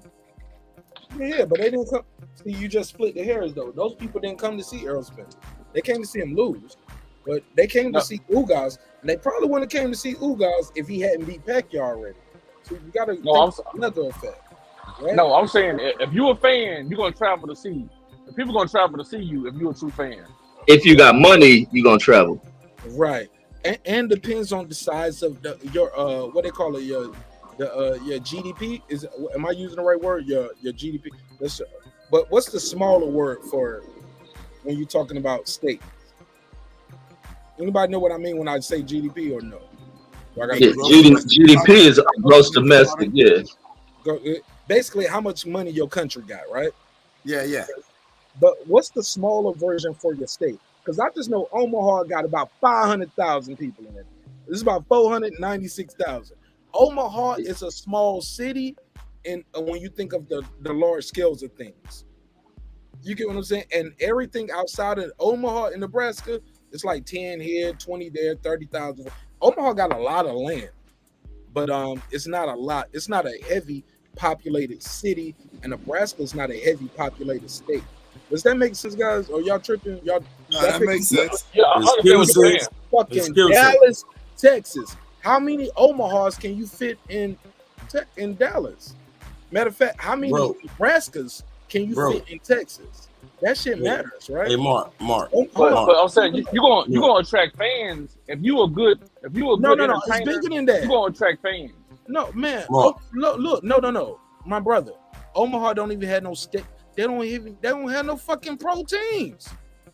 So it ain't even no venue there. So let's say you can attract fans. You don't have a Jerry Jones in Nebraska. They don't have a pro football team that you can Do you just. think They don't have. Do you think the fans will follow you where you go? You're missing the point. But if your fans can walk out the back door and just go to the fucking Jerry's World, you should do more numbers. Am I tripping? Does that make sense? Like, bro, I can walk out my backyard and go to the Mercedes-Benz Stadium in Atlanta. That's a football arena. Bro, that's different. Versus the biggest arena in fucking Nebraska is probably a college stadium. So why every boxer not doing that? Bro. And Bro, because everybody not from Idaho. Economics. These are simple economics we're talking about. This is simple. He's from Omaha, Nebraska, not Idaho. You know what I mean? I'm trying to be funny. It's media. It's market. That's worse. That might be worse. That's just as bad. That's saying that the state is not known for being a sports state. Bro, I don't know what direction that motherfucker in, to be honest with you. I wouldn't know which way to go to find damn Omaha. All I know is, it's above me. Being honest, bro. A lot of motherfuckers be like, nah, it's the same. Nah, bro. No, bro, it's different. He in the biggest city in his state, and it's 500,000. Less than 500,000 people. 400 and something. I'm just rounding it up to a half a million. So basically, you can take all in the fucking state got a 500,000. You can take everybody. Sports teams. Dallas is a mid-market state, bro. Like it's big. I mean, I'm talking lift about everybody up and bring their ass to Dallas and have a fight there and just kill everything like that. Bring his whole city. Ain't number 500,000 people. You can fit that in Dallas for a night or 2 or 3. I'm for it. I ain't gonna lie, low key, I'm for it. However, ain't number 5. What you say, 500,000? That ain't nothing impressive. Dallas can hold by like 2-3 million. Bro, if that shit got to be in Dallas, so be it. Let's go. I want to see the fight, homie. I'm not emotionally tied to none of these motherfuckers, and I ain't living Vacate. I got a real daddy, and his name Low. Shout out to Low Nash. I know a lot of those. Man, why you always got to be rubbing that in people's faces? No, you got to fix your mic, Ben Israel. That's you. Mark, you ain't gonna stop rubbing that in people's faces, man. So what? Some of us ain't got no daddy, man. You ain't got stuff. I ain't got a no. I'll be your YouTube daddy, man. I'm good. Just send me a super chat on Father's Day every year. I'll lead you. I'll lead the way. I'm good. I'll be all right. I'll lead the way, man. I said I'm joking. No. But I said that to say this, man, and I passed the mic. At the end of the day, homie, it's a small market state, not just a city. It's a small market state. And Bud Crawford ain't doing himself no favors, yo, by being so subdued in interviews. And I get it. He's very vocal and boisterous on social media when it comes to certain things. He needs to bring that shit more to the press conference. I like the fact when he's talking on social media. I think he needs more of that. But low key, at the end of the day, I think that press conference is gonna look like Mayweather, Pacquiao. That shit gonna be just laid back. Niggas gonna be thinking they too cool for school. The fight gonna sell. I need that same energy they had when they met up with the looking like Ken and Ryu with the red and black hoodies on. Yeah, I need that, homie. I need that. Like the boxing fans need that. We need them to talk some shit. They can't just be chill. They gotta promote. You can't just say the promoter gonna promote the fight. So I digress. for as much as I can. We got Reggie Owens here, Ben Israel, all positive. D Calico, what up, though? I got Clips just pulled up. What up, Clips? And matter of fact, D Bevel the champ just pulled up. What up, D? Thanks for the super chat. Talk to me. What up, Mark? What's up? What's up, panel? How's everybody doing? Face right now. You in white face. Go ahead. What's going on, big bro? No, I just got a question. What's you guys' definition of a superstar? Me, nigga. No, I'm joking. Go ahead. Because I hear a lot of people saying, like, you know, I mean, I'm a fan of both Bud and Spence, but like they keep saying Spence is a superstar. Like, just tell me what. I just want to know what the definition of a superstar is. You know, like, seeing Spence come out here in Vegas to my hotel plenty of times, no crowd following him. Nobody knows who the fuck this guy is. You know what I'm saying? Like, not even over 1 million followers. Yeah, you sold, you know, 39,000 tickets, but you did $5 million in gate revenue out of almost 40,000 tickets. You know what I mean? Like, if you look at the past gates where Pacquiao was there and all those guys, they did $16 million gates, $12 million gates. UFC just had a pay-per-view last week. They did $6 million in a smaller venue of like 13,000 people. So it's like, what is this superstar shit that everybody's talking about? Say that again. Who did? How many? UFC's event a couple weeks ago, the same day as the Canelo fight, where Thug rose on the main event, a girl fight. Hey, Mark. So basically, I'm saying, what's this? Let him land this plane. He almost done. Let him land this plane. No, I'm just saying. So what's this A side, B side superstar talk when neither guy has passed 300,000 pay-per-view buys? Like, what are we arguing over, crumbs? You get what I'm saying? And even when people say, like, you know, Bud hasn't fought anybody, then what's the point of Spence fighting him? So when Spence beats him, I'm gonna say I'm not gonna give him credit because remember, Bud ain't fought nobody. You know what I mean? I see a lot of contradictions that just don't make any fucking sense. It's weird. You know what I mean? Like, that's my only. Oh, it's gonna make a lot of sense. Because one thing Bud got in his possession like, that make a lot of sense. A little patient. Hold up. Yeah, let me get him. Go ahead. Finish your bars, man. Don't finish. I just saying, like, what's the definition of a superstar? Do people know what superstars are? Like, superstars can't pull up to a hotel and there's crowds all around you. And that's what I want to address, everybody, right? Nobody knows that guy out here. He ain't even fought in Vegas yet. Who? Hey, watch this. Who ain't fought in Vegas yet? Hey, so Mark. Oh, okay. All right, go ahead. Hey, Mark, right? So basically, is this Calico or Ben Israel? They sound the same. This Calico. Come on, man. So what's up, Calico? Hey, real talk though. So basically, that means the Paul brothers. You feel me? And the Island Boys. They stars. And watch this. And the Island Boys are superstars. Island Boys, we're talking about boxing. Yes, what's the Island Boys? We're talking about boxing superstars. Jake Paul. Go ahead. Listen, I'm a little Calico. Because y'all talking about outside of the ring. Calico, I'm about to checkmate you real quick. Go. No. What we not gonna do is checkmate nobody. Because what he asked was a definition of a superstar. No. What he asked for a definition of a superstar. Let me just stop for a minute. Give me a minute. Y'all hear my twin brother? One thing at Charlo fight. The minute EJ pull up, hold up, he wants superstar status. I don't know what he was when Charlo was fighting. The minute EJ pull up, motherfucker couldn't get nowhere. Crowd round him. Ennis round him. Motherfucker Maul on his neck. The media on his neck. Motherfucking Texas, the other dude, that's a superstar. In Don't get mad. Hold up. Give me a minute. Don't get mad because your boy Bud Crawford not no superstar. Yeah, my boy. Go ahead. This in California. That fight was in California, Playboy. At a boxing event.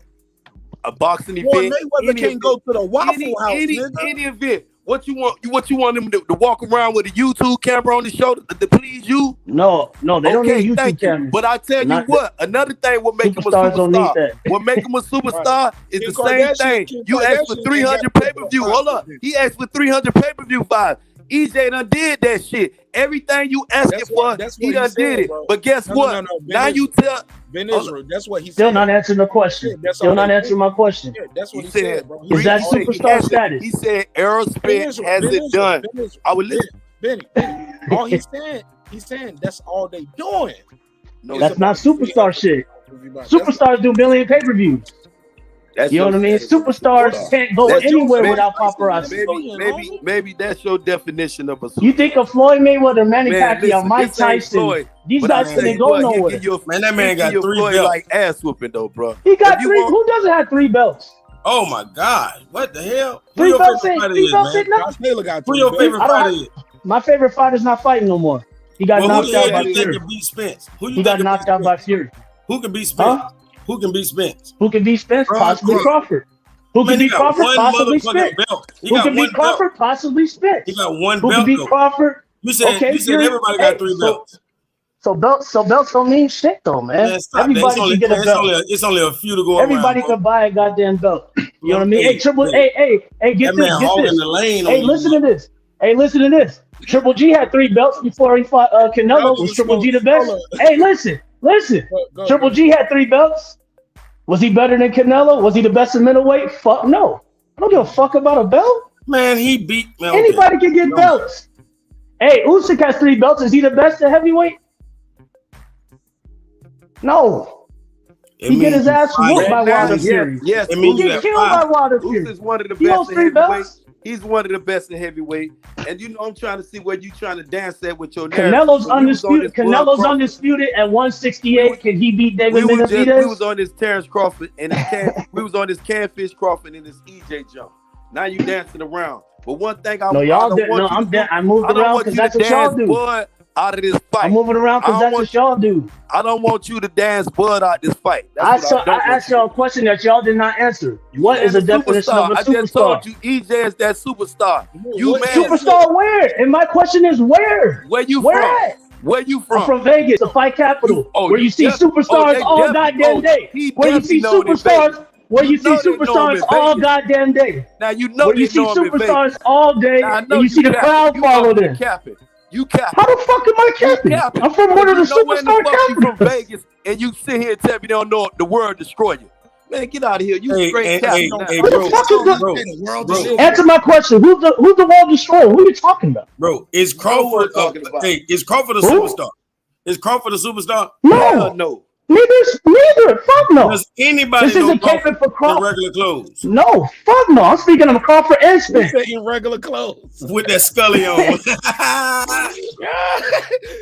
That's fanboy talk, y'all. That's fanboy talk. Hey, that's fanboy talk. I gotta agree with what the guy just said. Fanboy shit, but that shit funny to me. No, you the one brought up all this superstar shit. Well, I got it's the truth. He's not a superstar. Nobody knows that guy. Hey, bro, boxing is not at its pinnacle or nothing like that for you to be thinking anybody is gonna be a superstar from boxing. They can be rich. That's Calico. That's his point. That's what I'm saying. Yeah. What the hell? I'm just what the fuck? It's still A side though. Y'all missed the whole point because A side for crumbs. Just make the fight happen. I don't give a fuck about A side, B side. Who sold more tickets? The argument is like. Let him finish because his mic is as good as y'all. He said, D Bevel, you on speakerphone or you got it on the Bluetooth? I'm on Bluetooth. Yeah, in my ear. Yeah, all right, now make sure it's tight in your ear. Pause. Oh, you don't need to pause that, man. You got some slight echo. Because you got a slight echo, and these Florida dudes, they up here sound like the Island Boys. It's like they got their weed from the same guy because they got the same raspiness. No, my thing is this is my only thing, man. I just want to see the. I want to. Hold on. Let me get this one joke off. Yo, Calico and Reggie, all positive clips. Am I tripping? But Calico and Ben Israel sound like they get their weed from the same nigga. Man, they sound the same. I don't know who I'm talking to.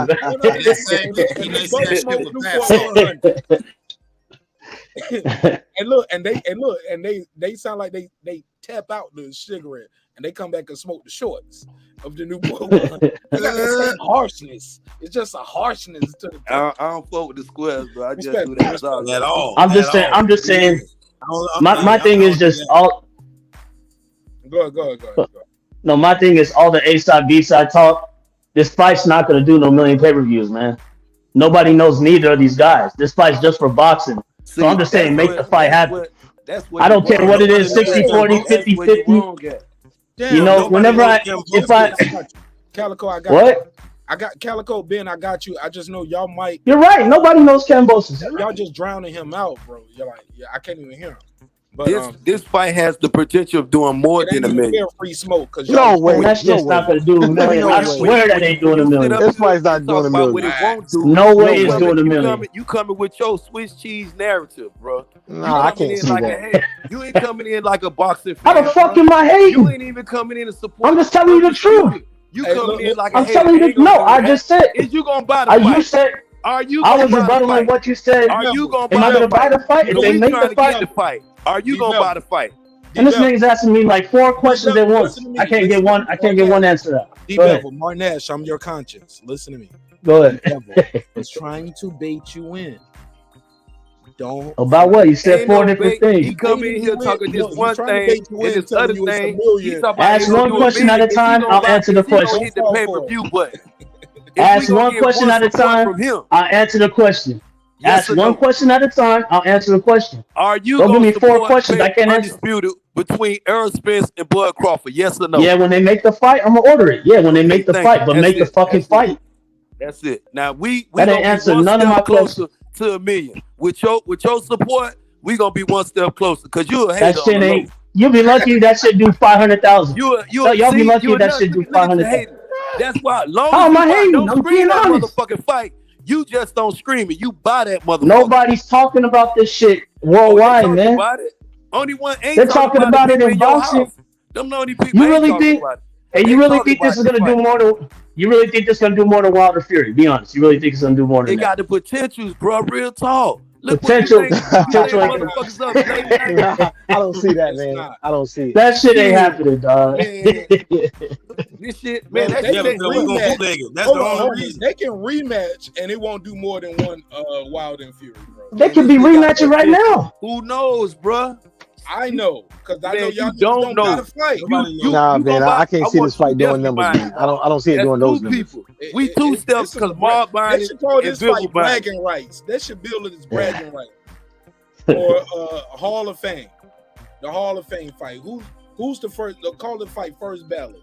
Who's gonna be that first ballot? Because many people are saying Terence Crawford is the first ballot. Some people are saying Errol Spence should be a first ballot. He get a lot of his detractors saying, yo, you spent your whole career. You've been at welterweight, what, 10, 15 years? I mean, if their career end right now, both of their career, Terence Crawford and Errol Spence's career, of course, Terence Crawford will go in there because of his accomplishment. He's going to slide in, bro. He's going to slide in like a dancer. This was his accomplishment. This when you Bud Crawford fans can talk. You feel I'm not no Bud Crawford fan. I don't know what I'm talking about. I'm a fan of both. Be able to get in there, but the question will, I'm a fan of both. Will he be able to get in there on his first? I said shit on Bud. I said shit about Bud, and Bud fans get on me too, man. I'm dead ass. These butthurt ass fanboys always be attacking all goddamn day. Hey, Mark, I don't know why we're talking about. He got real loud. His mic start clicking. Pastor, go. Hey, Mark, I don't know why we talking about them when it's all about Charlo right now. Like, we ain't giving that man no respect. The son was going. He had his day. He had his day on Saturday. Man, hey, them boys taking over. Y'all scared. Man, fuck them boys. I like Charlo. I like Jamel Charlo. I'm not a fan of Jamal Charlo. I've been like I like Jamel. Yeah, I like Jamal. Charlo's the best thing in boxing, man. I like Jamel. Yeah. Hey, check this out about Jamel. Right now. Boy, them Texas boys taking over. Hey, check this out about Jamel though. You know Jamel is the only fighter. Is the only fighter in boxing right now that has knocked out 3 top 10 fighters in this division. That's currently in the top 10.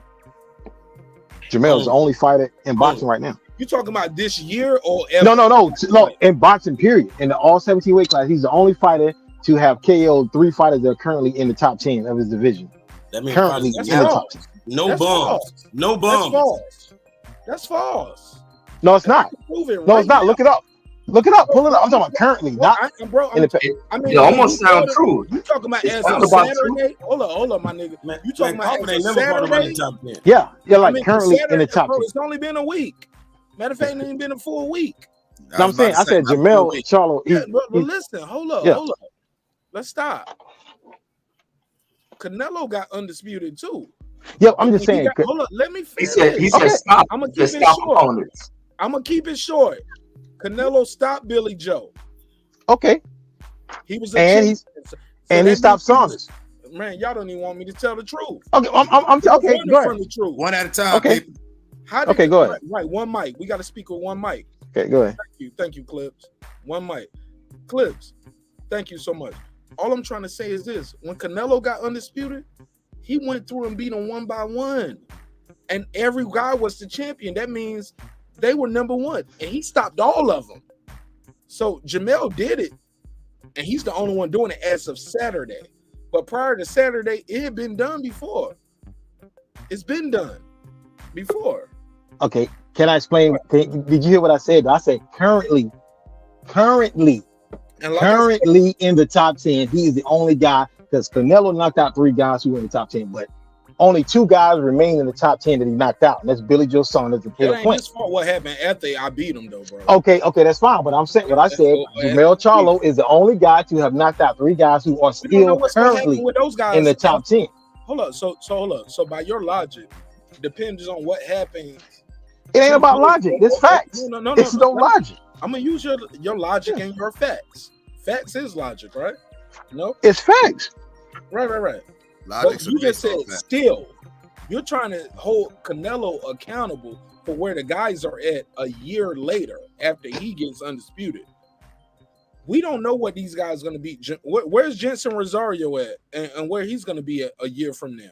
Where's what's the young man just be Castaño going to be a year from now, bro? It's only been a week.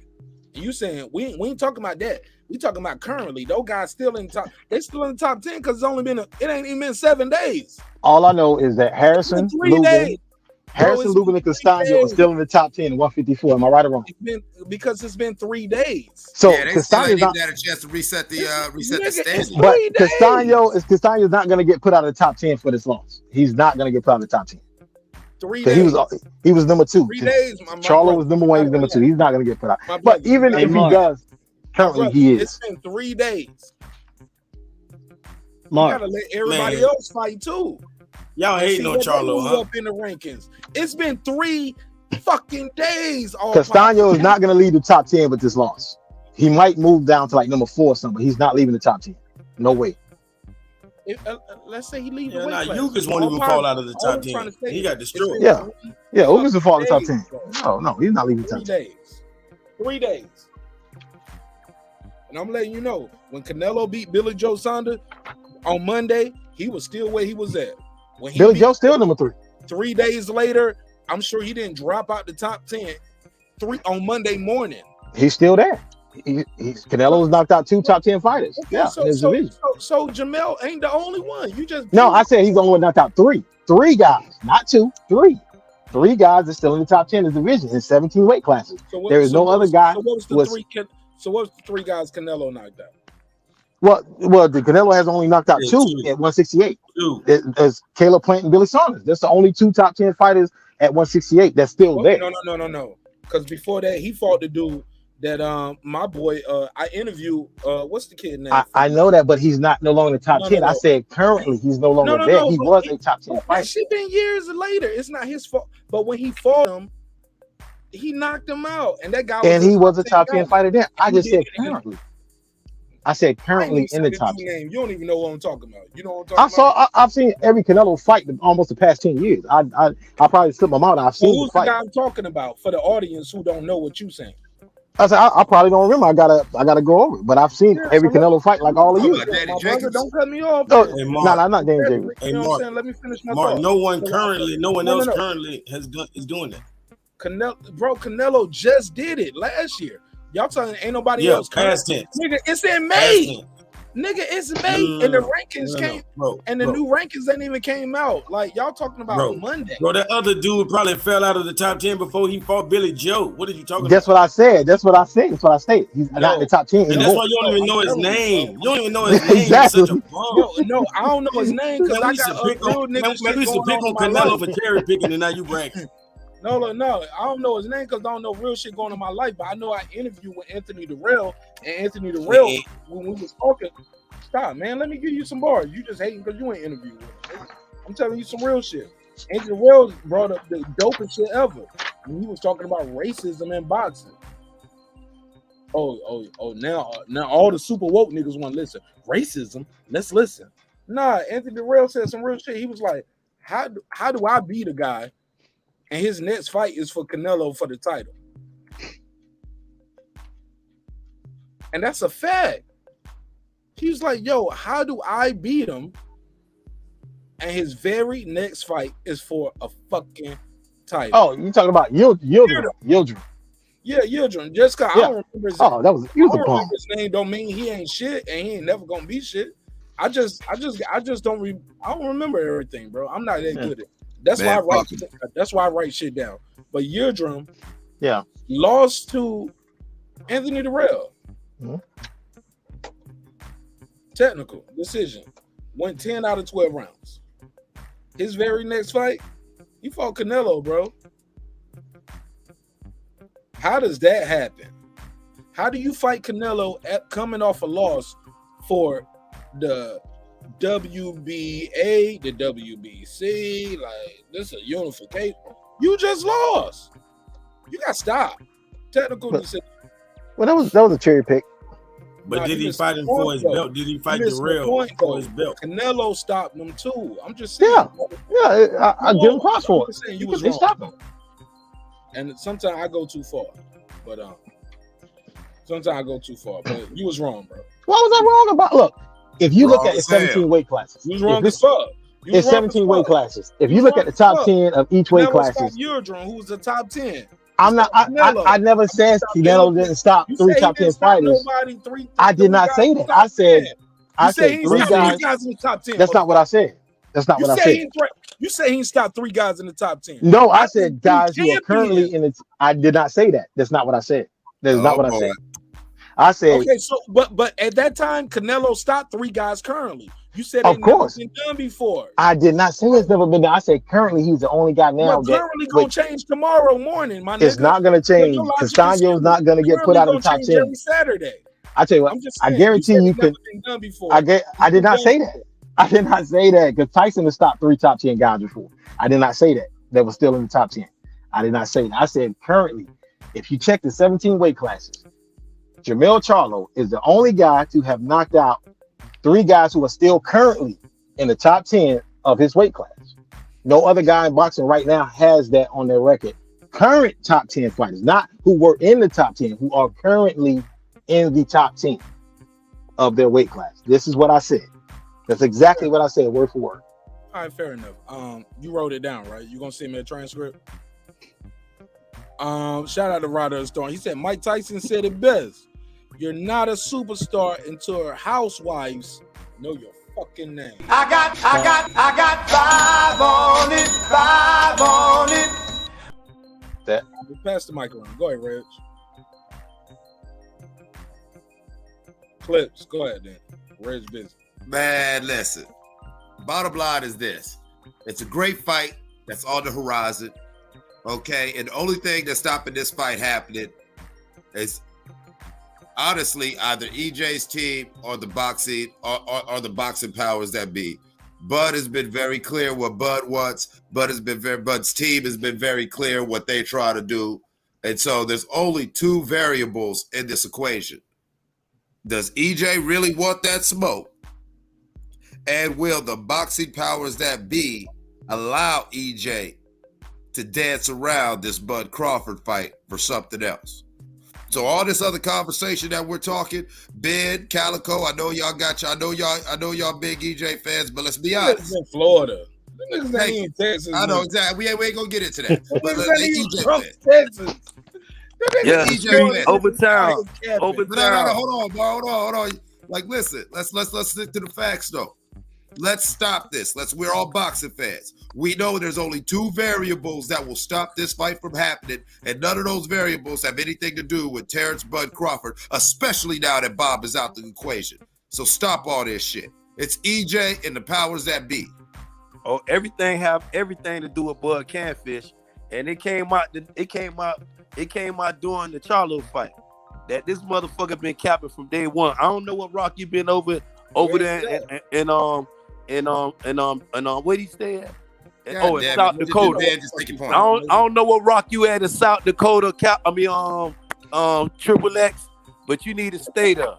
You know what I'm saying? Stay exactly where you at in South Dakota. That nigga trying to hate on Ohio, you man. Stay, you stay right over there in real South niggas in Dakota, Ohio. Stop under playing, them rocks. You stay under them rocks, because what's been going niggas from on, Ohio. they've Stop playing, been baby. telling on your boy. Your boy been lying for day one. That's the power that be. And you got another president from a whole nother company saying that this man been stalling, been lying all this time, Calico. He said, yeah, we been in negotiate. We trying to get him to humble his motherfucking self. Will somebody please go humble to his motherfucking self. Triple X. It Israel needs some Narcan. Triple X. He telling your boy he need to humble himself, man. He told him.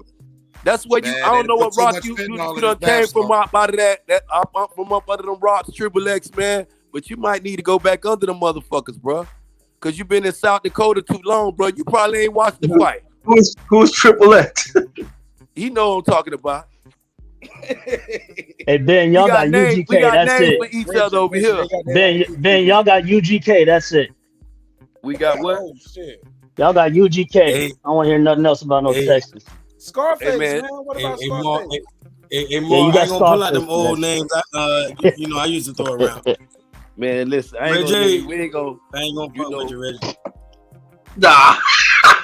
Oh, Reggie don't woke Reggie, up. they try to bring you in the middle of that bullshit. Nah, cause Reggie, hey, you probably heard me snapping on that on Triple X with the buffoon. It came off milk. But they been asking for you, Reggie. I'm gonna let you go ahead and cook before I tell Triple X what Rocky been up under, man. Oh, hey, Ben, over up, man. Hey, I ain't gonna lie. Matter of fact, when is your birthday, Reggie? Because I'm gonna buy you a new avatar, bro. I'm tired of that motherfucker. There, I'm talking Wait, nigga, Uncle Ben want his nephew back. Hey, Uncle Ben want his nephew back. Hey, look, Calico, I done made you switch your shit up about 5 times. Like, let's not even start, man. Nah, with Reggie, your SWAT, with your SWAT beat ass logo. Get up out of here, man. Reggie, you won't know that show. Nah, that was Clips. That was Troy Graham. Who else was with No, that was me. Cause I'm talking about that nigga shirt. Nah, Reggie, you won't hear that night. You won't hear that night when we did a 2.5, 3 hour roast session.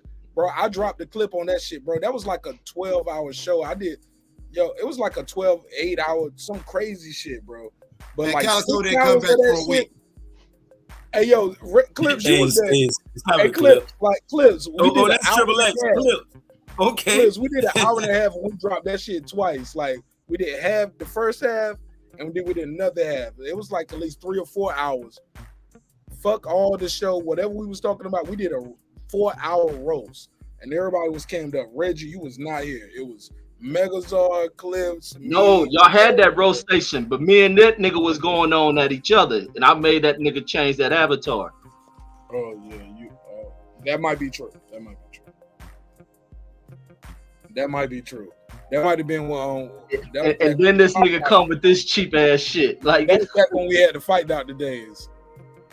Exactly. Yeah, you was checkmating a lot. Reggie got his stripes back then, my nigga.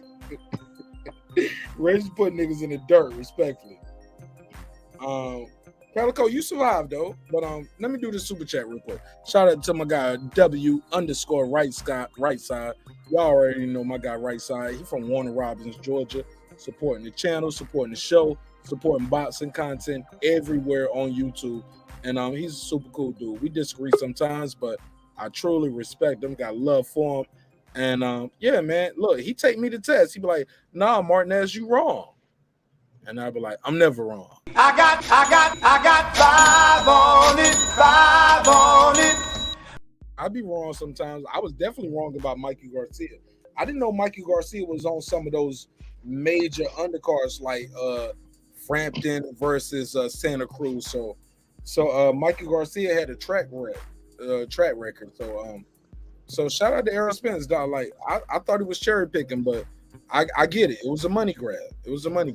Now, if y'all say it was anything more than a money grab, then y'all tripping. Shout out to Troy Graham in the building. What up, Troy?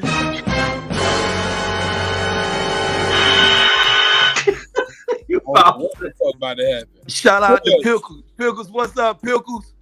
What the fuck? Hey, Troy. This nigga got names. He called him Pickles. Yeah, that's Pickles, man. That's my dog, man. Let me introduce y'all to Pickles. And don't start no funny shit, Troy. I'm on your ass tonight. Oh. Man, Benny off of motherfucking 3 bottles of Hennessy. I'm on this good Zaza Triple X. I'm on this good Zaza Triple X. Oh shit, the phone ringing tonight. Hey, look, man. Look, I talked to Ben. Like I said, I talked to Ben about 2 hours last night, man. Ben, the reason why I didn't do a pop-up.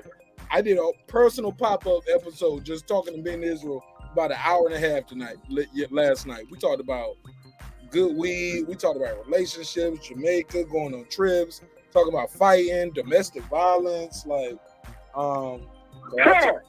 we talked about all kind of shit, man. Johnny Depp case. Like, me and Ben Israel was talking about WWE wrestling. Like, man, I fuck with Ben Israel, man. He a good dude, man. He a good dude. Troy Graham. You running from show to show, killing shows, Troy. Hold on. What just happened? Hold on.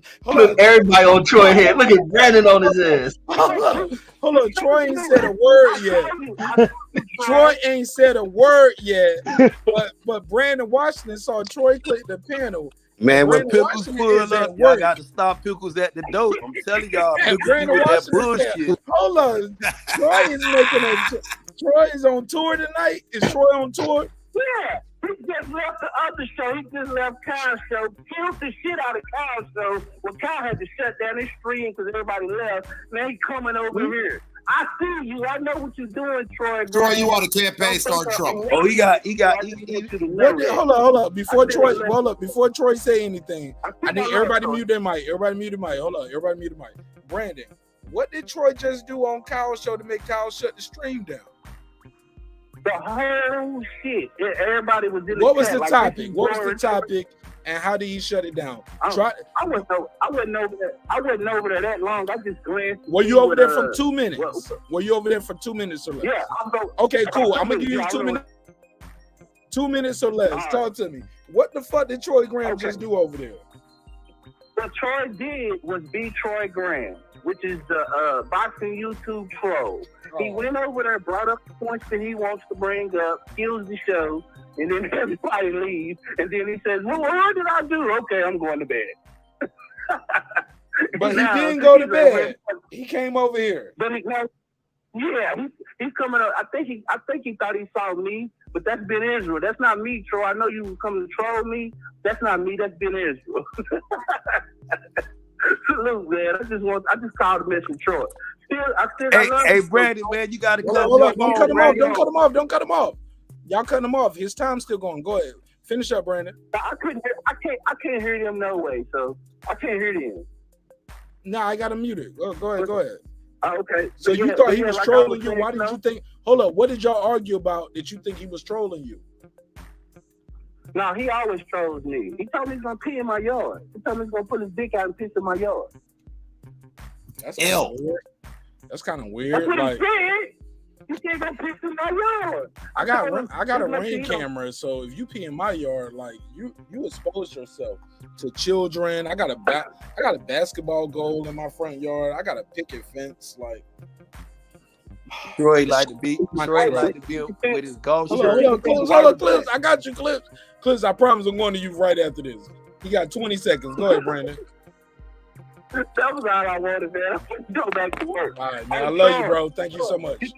Love you too, bro. Salute to everybody on the panel, my brothers. Reggie, everybody. Y'all, let's keep up the good.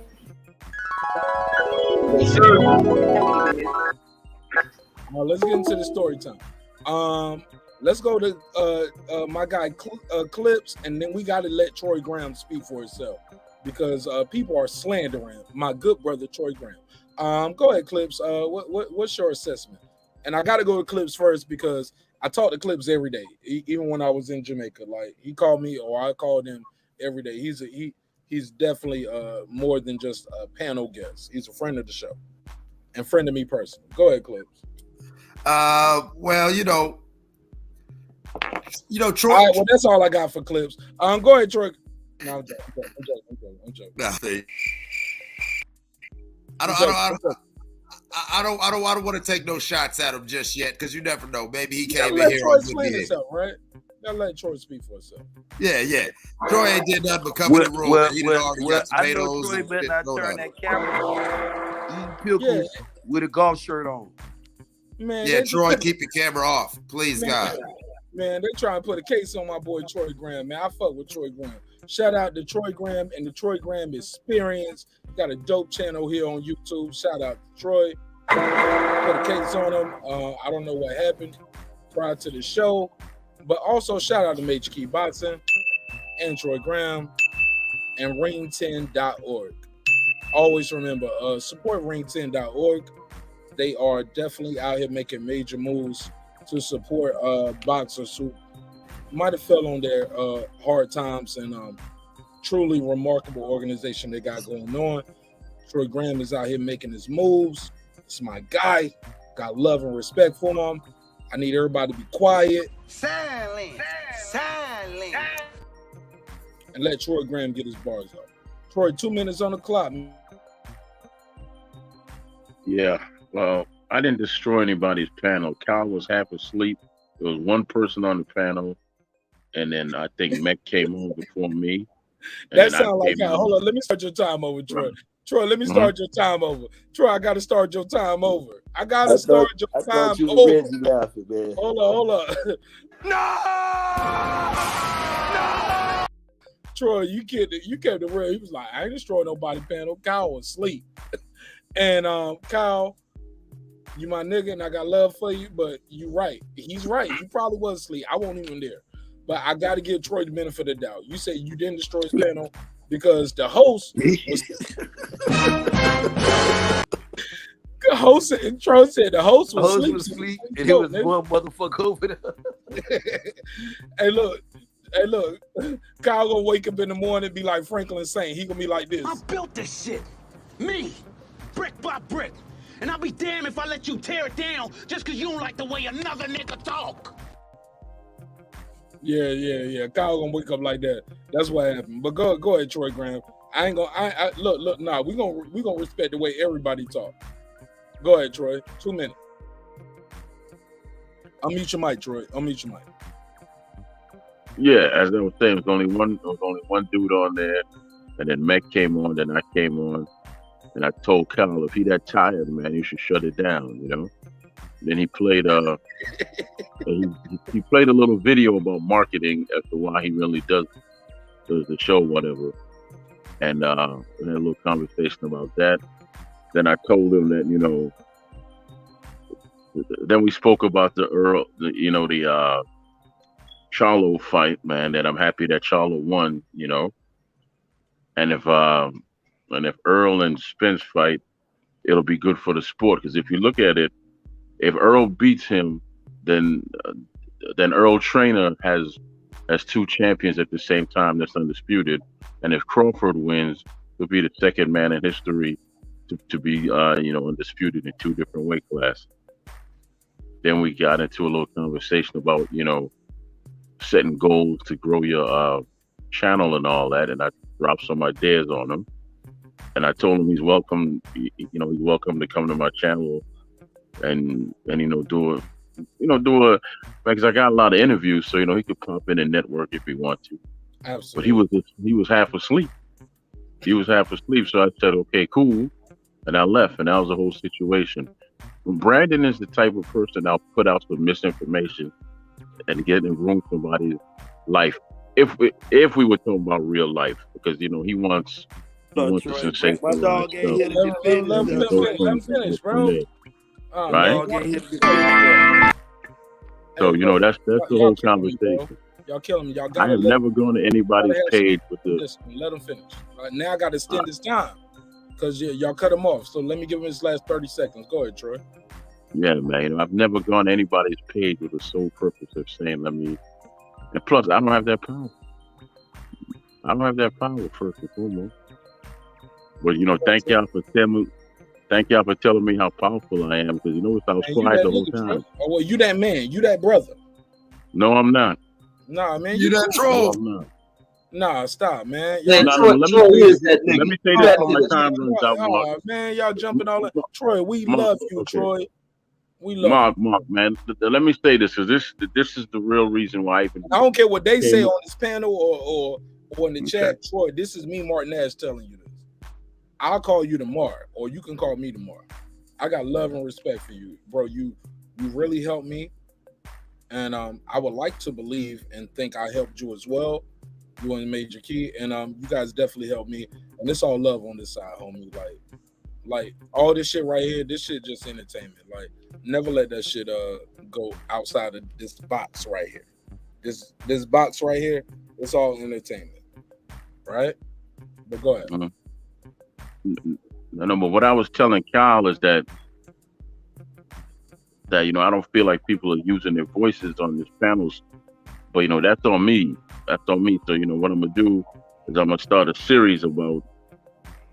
Okay, I got a cousin who's about 40 now, and he went to jail at 18, and he did 18, and when he came out, he didn't let no grass grow on his feet, and I'm very proud of him for that. So he's doing some very good things, and I'm gonna showcase him on the show. I had a panel on that Friday with a bunch of coaches and fighters, and they just talked some real boxing. That's what I did, man, because I got sick of what I was hearing. And instead of me complaining and then going on other people's panel and complain, I just decided to be the change I wanted to be. And I just did. That's all I was saying. That's all I said on Cal's show. I didn't tear nobody down. Nobody had an argument. Nothing. It's just time to be grown men and use this to help, man. That's all. Now, I know we can have our fun and carrying on. I'm not saying that. But at the end of the day, man, there's a bunch of news out there about kids getting shot and then nothing getting done. You got a voice, I got a voice. Use it. That's all I'm saying. That's part of the next show. I'm about to end this one right here after this. I'm glad you brought that up. I'm looking at the clock, and I got a little time left tonight, and I want to do another show talking about. We talking Buffalo? Shit like that, bro. Absolutely, Clips. So we can start. Hey, we need to start in Atlanta. Where you from, bro?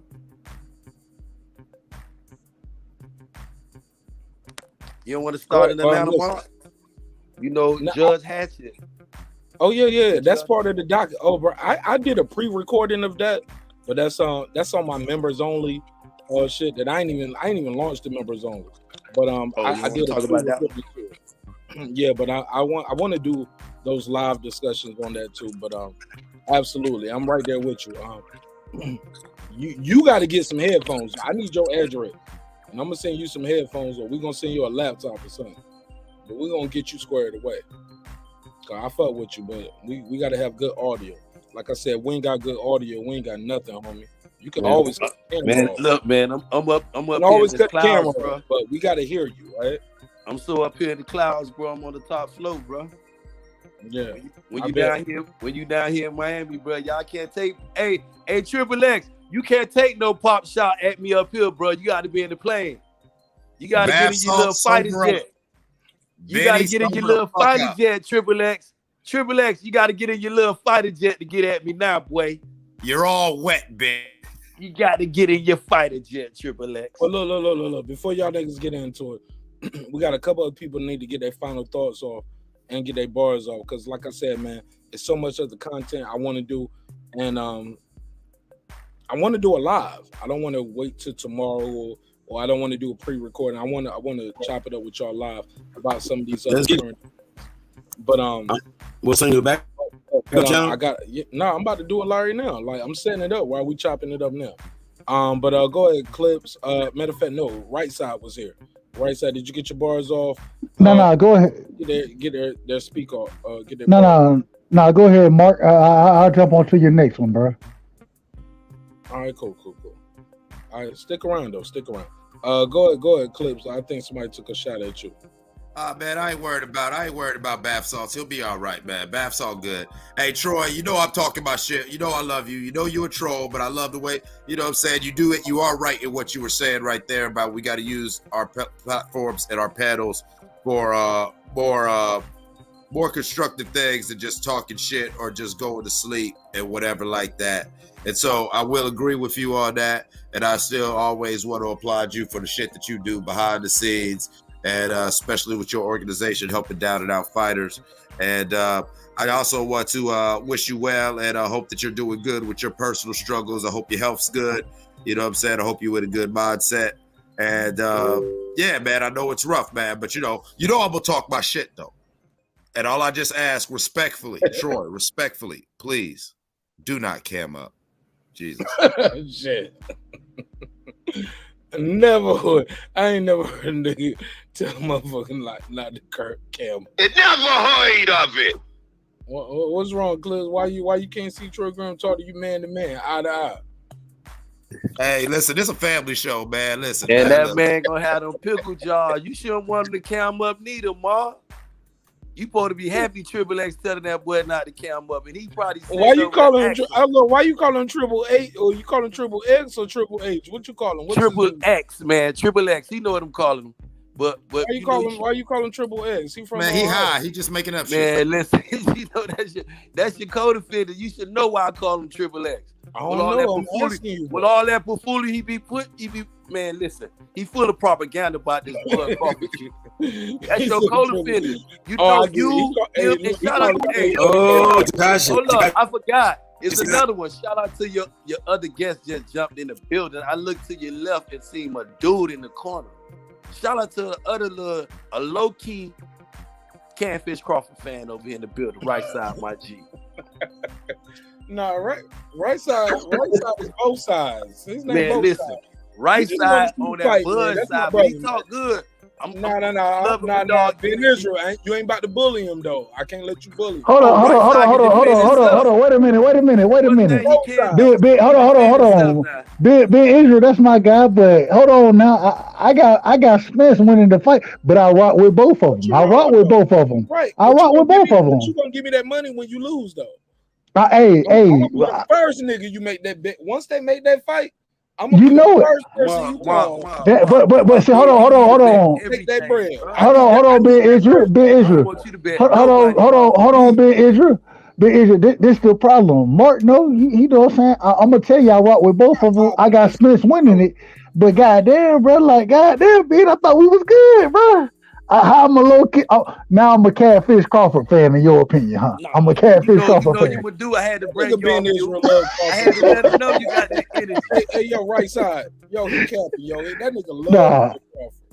All these niggas, they love that nigga, yo. Hey, Mark, been talking all that shit with Bud Crawford. They love the switch in. They love he on the knockout street. I love it. I ain't gonna lie, I do love it. I ain't gonna lie to you. I love it. So. They only hate on YouTube. But when they alone in their home, they be on the phone talking to their girl, and they be like, "This motherfucker right here give me nightmares." Hey man, what's the problem with? Hold on, what's the problem with rocking with both sides, bro? What's the problem with being a fan of both fighters, bro? I'm gonna let Triple X explain that to him. Tell him he got to get his ass off that fence. Tell him what you said. Get off that fence, homie. You got to take side in this shit. I like both of them, bro. I like both fighters, bro. I like them both, but you can't ass off the gate, bro. You can't beat both of them to win. I told you I got EJ winning the fight, but I like both fighters, bro. You good. You good. You got bulletproof. We got tanks and everything. We gunning all that shit down. Man, it's like, man, this is hey, right side. This is like Bloods and Crips. It's like Bloods and Crips. They don't like it when we wear white tees and black tees. Yeah, god damn, bro. If you ain't on one side, you the enemy, bro. I'm with you, right side. I'm a fan of both. I'm with you. Getting off the gate too. Can't be on I think if the fight is if Bud stays at a distance, he wins. If Errol fights to the inside, he wins. Bro, the whole depends on whose fight it is. Hold on. The whole question for me is when does the fight break out, bro? And I think because, and one thing I love about Bud is he liked the fight. I think that's a detriment to him in this fight, bro. That's my only thing. I think he liked the fight too much. If he boxes, I like Bud to win it. I just don't see Bud sticking to the boxing plan. I see Bud fighting because that's what Bud like to do. He love to fight your ass. Because Errol's gonna make it a brawl. Exactly, and so I agree with you, bro. I agree 100%. Same. This couple with matching face piercing. Hey, Marq Nash, my brother. I love Mark. I love Mark. That was Calico. I ain't saying. Hey, I'm not setting Calico. That was I'm setting Triple up my X. lead for my next show. I'm setting up the next show right now. Like these motherfuckers shot at the Checkers. They shot up the Checkers because they ordered one right with their child, with their baby in the car. Like that's gonna be my lead topic. Hold on, say that again. Hold on. Hey, Hold on. Hold on. Say that again. They shot up the Checkers. If y'all don't know what Checkers is, No, I know what Checkers is. I know you know because you okay. Warner Robert. Right. Cali is called rallies. Rallies. Right. And some Mark, they might have a fast track, like if you're overseas, they call them. Yes, I seen the fast track too. I've seen that. Basically, it's basically a restaurant that's set up for drive-through only, ladies and gentlemen. And these people shot up because they ordered one right. We're gonna that's gonna be our lead, and from there we're gonna branch off to other topics. But we're gonna have some fun tonight. But I got a little more time, so y'all keep cooking. I'm sorry that jumped in, but I'm queuing up my topic. Now hold on, man. I gotta be on all y'all niggas about this shit, bro. When the fuck?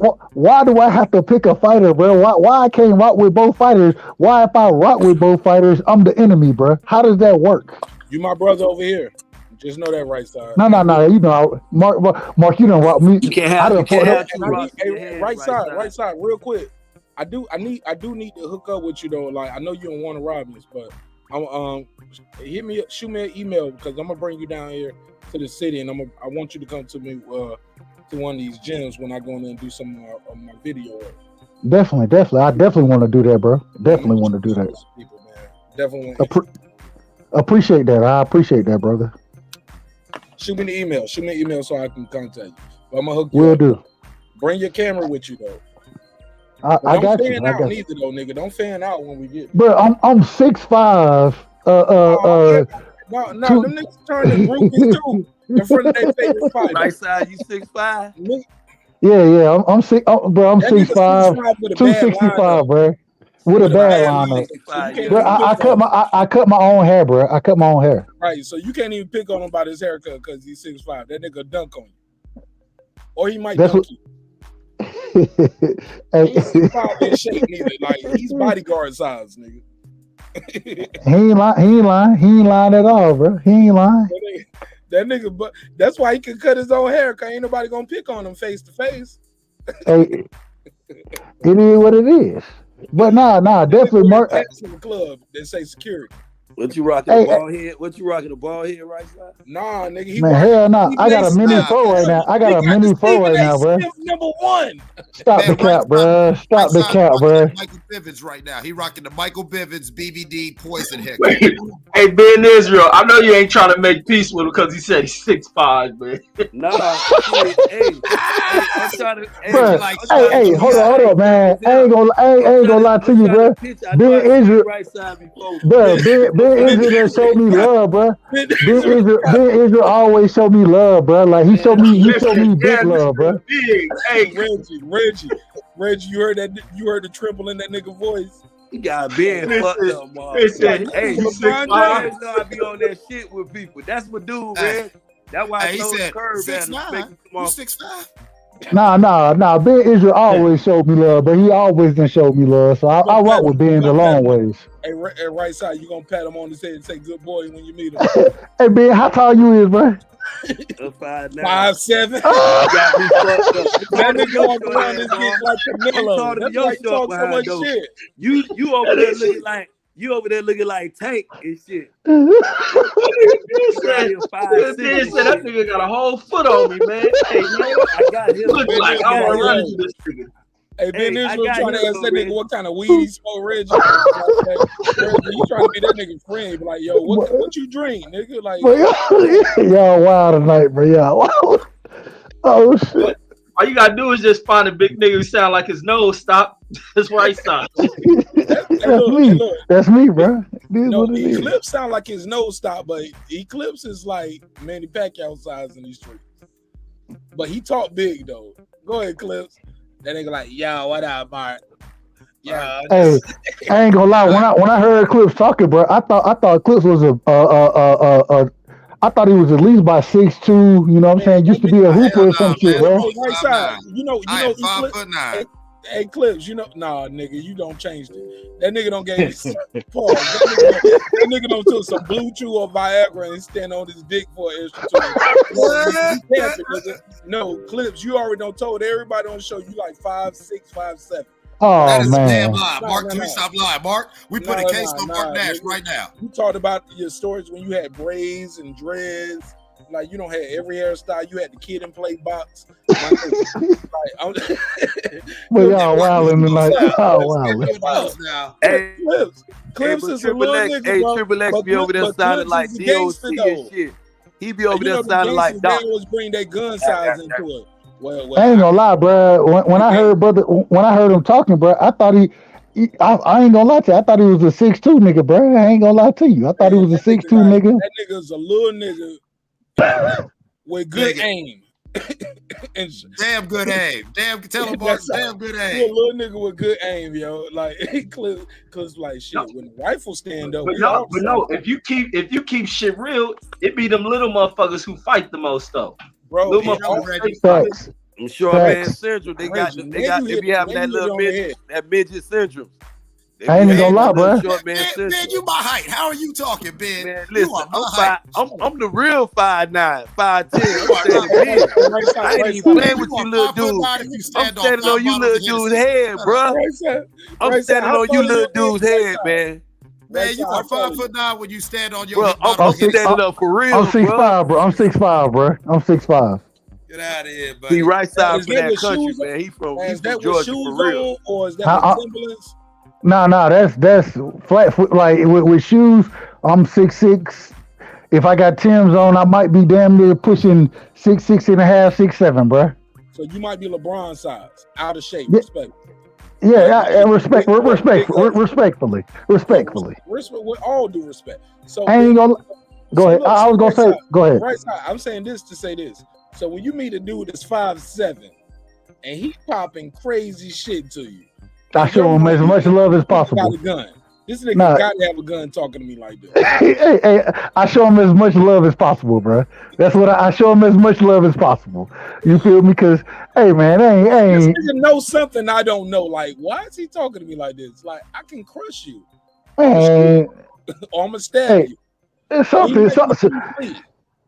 Well, usually what happens is a nigga talk reckless and they don't understand the size that I am unless I say it like that. You feel me? And so when they see me, I'm talking about face to face. When somebody in front of you talking you crazy, you be like, bruh, if niggas face to face, they show much respect, bruh. It is what they show much respect. It is what it is. Georgia, you know, Georgia, even the little niggas, the smaller the nigga, the bigger the gun in Georgia. But I always say, man, around here with some 100-round drums, bro. Bro, one thing I always say, man, I'm a respectful nigga, bro. I show respect because that's what I expect you to show me. You feel me? And if you get outside of that, that's one thing. But as long as me showing respect, they show me respect. That's how it works. Honestly. I'm gonna try some shit. Go ahead. Y'all keep cooking. I'm about to try some shit while we live. Let's see if I'm gonna say. I might just. I can't believe Mark just told that lie on me. Nah. I think I'm gonna change the title, the thumbnail, and I'm gonna share it somewhere else, and I'm gonna see if this works. I might lose some people in the boxing groups. They might be like, "Man, we don't do that," but maybe they don't watch the 3 hours and 40 minutes. But I'm gonna try to just switch the show mid-show. Y'all keep cooking. Go ahead. I'm gonna change the thumbnail and title mid-stream. See if that works. Red, you ever did that? No, I wouldn't know how you even do that. Oh, I know how to do it. Like, that's why I got some haters, because they was like, "Oh, you said Canelo got exposed by Bivol." I was like, that wasn't the original title or the thumbnail. I changed it mid-show. Like, I lost money on Canelo that night, motherfucker. Like, they was calling me Mexican Marq that night. They was calling, yeah. Damn, you was Mexican Marq? Oh, you talking about changing the title of the show? I thought you meant like jumping, like ending the stream and starting a new show. Without ending the stream, I'm gonna change the thumbnail. I'm gonna change the title. But now, I know how to do that. Yeah. Okay. So yeah. But you gonna keep the show rocking the same way? Yeah, y'all keep cooking. I'm gonna just change the title, thumbnail, and I'm gonna share the link in different places. So we'll keep the same people here. All right, that's a bet. Normally I end the show and start a whole nother show, but I'm gonna just change everything and just keep the show rocking. And I'll do the last 2 hours this way. That last hour and a half now. But let's keep cooking. So we had a lot of shit go over the weekend. Some of you might be familiar with. I'm sorry. Did anybody got their final thoughts on this? Let me end the boxing talk. Everybody, give me their final thoughts. 2 minutes or less, please. When I set this up. Yeah, support both Bud and Spence. Stop discrediting their resumes, because when your favorite fighter beats them, it's not going to give your favorite fighter any credit. Hey, I agree 100%. I rock with Bud and Spence. I do. Once again, I got EJ beating Bud, but at the end of the day, I want to see the fight. Man, salute to Jamel Charlo, man, for becoming undisputed. The man he went out and you sound muffled. Just move your mic a little bit. Yeah, you sound a little muffled. Go ahead. Hold on. There you go. You good now. No, he not muffled. That's his nose stopped up. Am I better now? Am I better? Yeah, there you go. There you go. And Mark, I have one more question too. You click on. Oh, go ahead, Russ. Go ahead. Now, I was just gonna say, man, salute to Jamel Charlo, man. My only question was would he be able to remove the emotion and stick to the game plan? He did that, and man, shout out to that brother, because he put a hell of a performance on this weekend, and to become undisputed at 54, man, salute to that brother, man. Much love to him. That's all I got. Go ahead, pass the mic. One mic. No, Mark, I was gonna say, if you click on my avatar. Go ahead. Continue. I'm typing something right now, but. Oh yeah. No, it's I just want to tell D Calico, Ben Israel, salute to y'all, and it's a picture of both Bud and Spence, and when I met them, but there's no crowd around neither of them. Oh shit. That's it. I got nothing else to say. What was the point of saying that? You was just trying to say they ain't big stars like that. Yeah, that's all. That's all. Just just enough of the superstar talk. When they fight each other, they'll become bigger names, in my opinion. But just A side, B side stuff. They're both. Their net worth is the same. Their Instagram count, both of them at like 700,000. They even reached 1 million. Like, even when you talk to people in the public about them, they don't even know what you're talking about. So it's like, that's all just superstars were Mike Tyson's and, even Holyfield, you know what I mean? Floyd, Pacquiao's. Like, these guys aren't no superstars. That's all. They can be boxing stars, but not superstars. And what's your name again, my G? Uh-oh. Derek. D. Bivol. Okay, let me. That nigga told you. He said my name is Derek. Yeah, I know, man. I messed up. That's my real name. Hey, D. Bevel. Don't tell nobody on this motherfucking show your name is Derek again. Hey, Ben. Man, I messed up. Hey, Ben. This nigga 7 feet tall. This nigga 7 feet tall. Hey, now he ain't gonna say his jokes. And if Ben had jokes, now he gonna say his jokes, Reggie. Yeah, I ain't even get the joke. You finished there. Oh, I get it, Reggie. Cause them niggas scared of tall boys, right? That's what he meant when he said they can't beat nobody unless they look like Pacquiao. He double Pacquiao size. What's up, Troy? Hey man, no. I'm sorry, no. I'm not sure I heard you right. I'm not sure. I'm not sure I heard you right. Did you say Holyfield wasn't a big star? No, I said Holyfield was a bigger star than Errol Spence and Crawford. Where your avatar is? You tell me put your avatar. Of course, as far as superstar. Yeah, that's what I was saying. Holyfield was a superstar. They haven't reached Holyfield's level at all. Oh, not at all. Yeah, that's what I was saying. I said they're not even, because I said Mike Tyson, but I said they're not even Holyfield superstar status. You know what I mean? Did Holyfield win a gold medal? Nah, he got disqualified. He No, got I the think so. bronze. He was robbed of the gold medal, Mark. Yeah, He was yeah, robbed of it. he got the bronze medal. He got disqualified. Why he get Those- disqualified? He got Well, he punched a guy on the break. He punched his opponent on the break, and he got disqualified. and that He motherfucker did not. flop. He didn't punch him on the break, man. It was boom and then ding. He didn't Hey, punch that boy. but anyway, we giving our final thoughts though, Pickles. Let me go behind Derek real quick. Shout out to my boy Ben Israel. Ben Israel said, "Let's get into that real shit." You know what I'm saying? Hey, Derek, though, man, you know, it was nice. Who's Derek? Derek. We ain't gonna call you D-Bevel the champ no more. I told you. Listen, he told me his name Derek. Y'all stay out of our business. That's my friend. You know. What you need to do is stop calling grown men pickles, man. That don't sound right. Hey, he introduced himself correctly to Ben. Ben Israel. Y'all fall back, man. Let me talk to my Catch friend. your breath for us. Detroit Grand Pickle shit. That Man, that's Pickles. I ain't Who telling started you that? no. That wasn't you. Hey, he got a That golf was shirt on. Calico. Hard. No. He got a golf That was shirt on Cintos. right now, eating pickles. That was Cintos. Listen to us talking. Centos, there we go. Centos started That with was pickle Cintos. shit. And this dude followed right behind. I mean, I'm a grown man. I'm not gonna call Daddy eating no pickles with his man dog, pickles. with that white beat on. Okay. Looking like a. It sounds like looking you calling some me old delicious crazy or something. shit. But anyway, Nah. I'm talking to Derek. I'll get round to you later, Pickle. But Man, anyway, go ahead, Benefit. Go ahead, Benefit. It's all love. It's all love. It's all love. It's all Yeah, love. no, yeah, but you got him right there though, Troy. Troy, you can low key though, respectfully though, Troy. You kinda Man, played- listen, man, you Troy, going on. you kind of played yourself. Man, I would never give Centos props. Man, listen, I gotta man, put a case Cinto on with you. G. Troy was like, it was Centos. Man, Centos listen. did it to me. You just don't let him cam up. I'm telling you, you better put an avatar in front of that boy. You're gonna be wishing Cintos was over here. But anyway, Derek. Nah, Troy be promoting Mortal Kombat. He's Baraka. Yeah.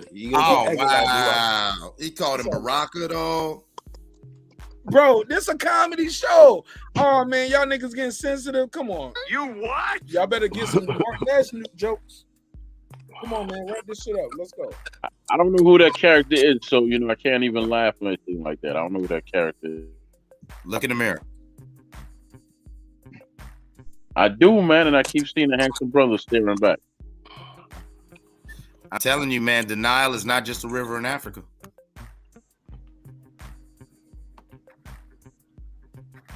Anybody Man, else? salute to Troy Graham, man. Salute to Troy Graham, man.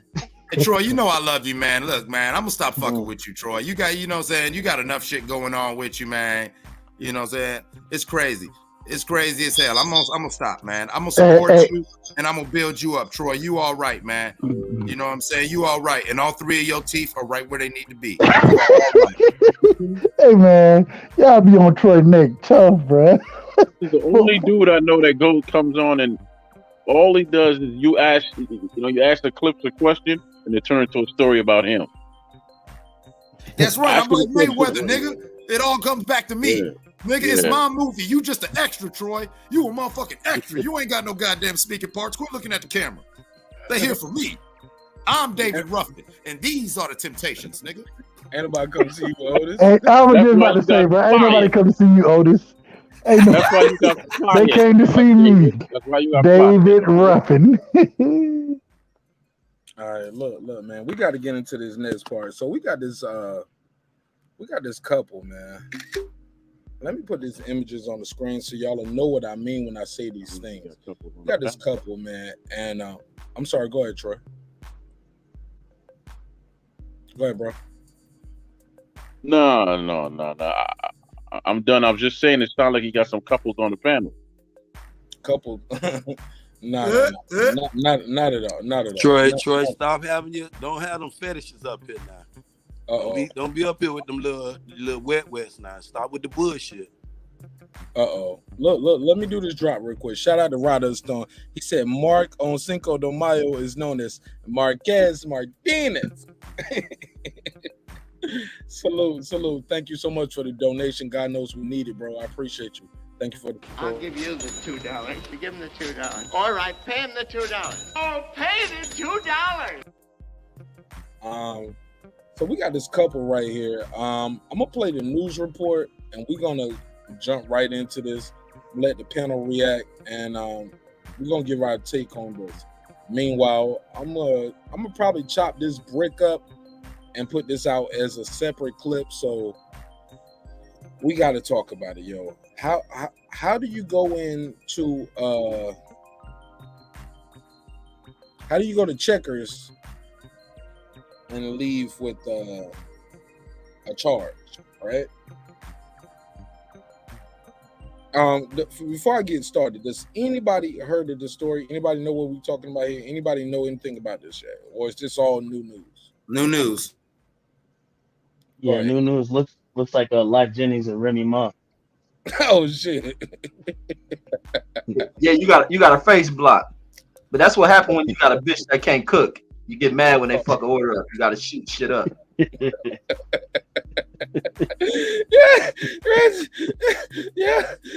Let me tell you the cash up on the straight. Hey Reggie, what happened? They was in the drive-through. Go ahead. Y'all keep cooking. Yeah. They was in the drive-through. They fucked up the order, and old girl was like, "Don't worry, baby, I'm a cook." He said, "Nah, fuck this. We gonna get my order right. Fuck that." I'm gonna kill all you niggas in there. I wonder what they ordered though, man. What the fuck? What was the order though? What caused them to snap? What they fucked up though? Is that being Israel Calico? I'm sorry, respectfully, I can't tell y'all niggas apart no more. It's Ben, man. Calico gone, bro. Okay, I'm sorry, respect. Shout out to my guy Calico. Let me switch this out so y'all can really see him. So Ben Israel said, you want to know what they ordered? Like, did they not get the chili cheese fries right? Like, what did you order at Checkers? It caused them to snap, bro. What they fucked up like that? Hey, the banana milkshake was a regular milkshake, bro. That's what it was. That's the only thing I can think of. I gotta agree with the only person up here that's about 6'5", 6'7", that drinks about 80 milkshakes. Like he knows. Right side knows. He don't spend his Checkers money, especially Warner Robins. Real niggas in Warner Robins, y'all gonna shoot the Checkers up? That's what y'all doing in Warner Robins. I ain't even gonna lie to you, bro. I done seen it happen, bro. I ain't even gonna lie to you. I done seen that. They shot the crystals up, bro. They shot the crystals up. In Warner Robins?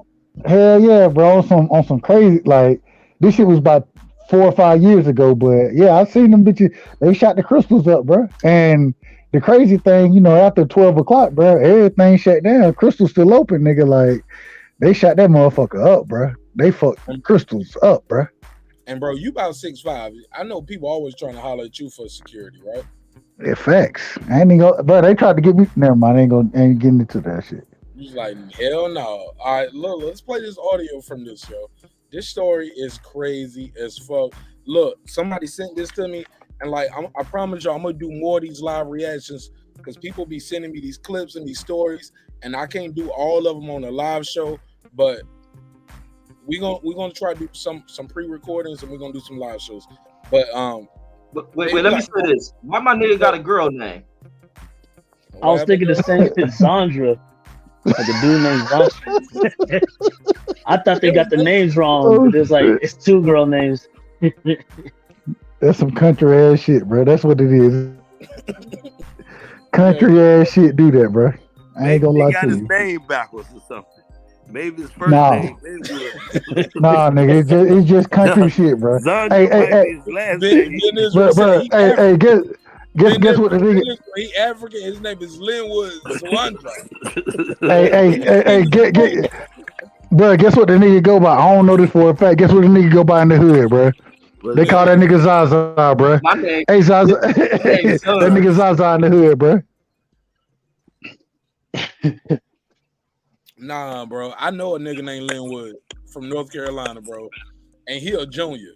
And that motherfucker raw as hell. That nigga was. He like could be a junior. That nigga was like they a double got the black DR belt when we was like 12 or 13. He used to bully everybody, yo. That nigga was a beast, yo. He was not one of those good success stories about he just learned martial arts and he was a good kid. No, that nigga Linwood was a monster, yo.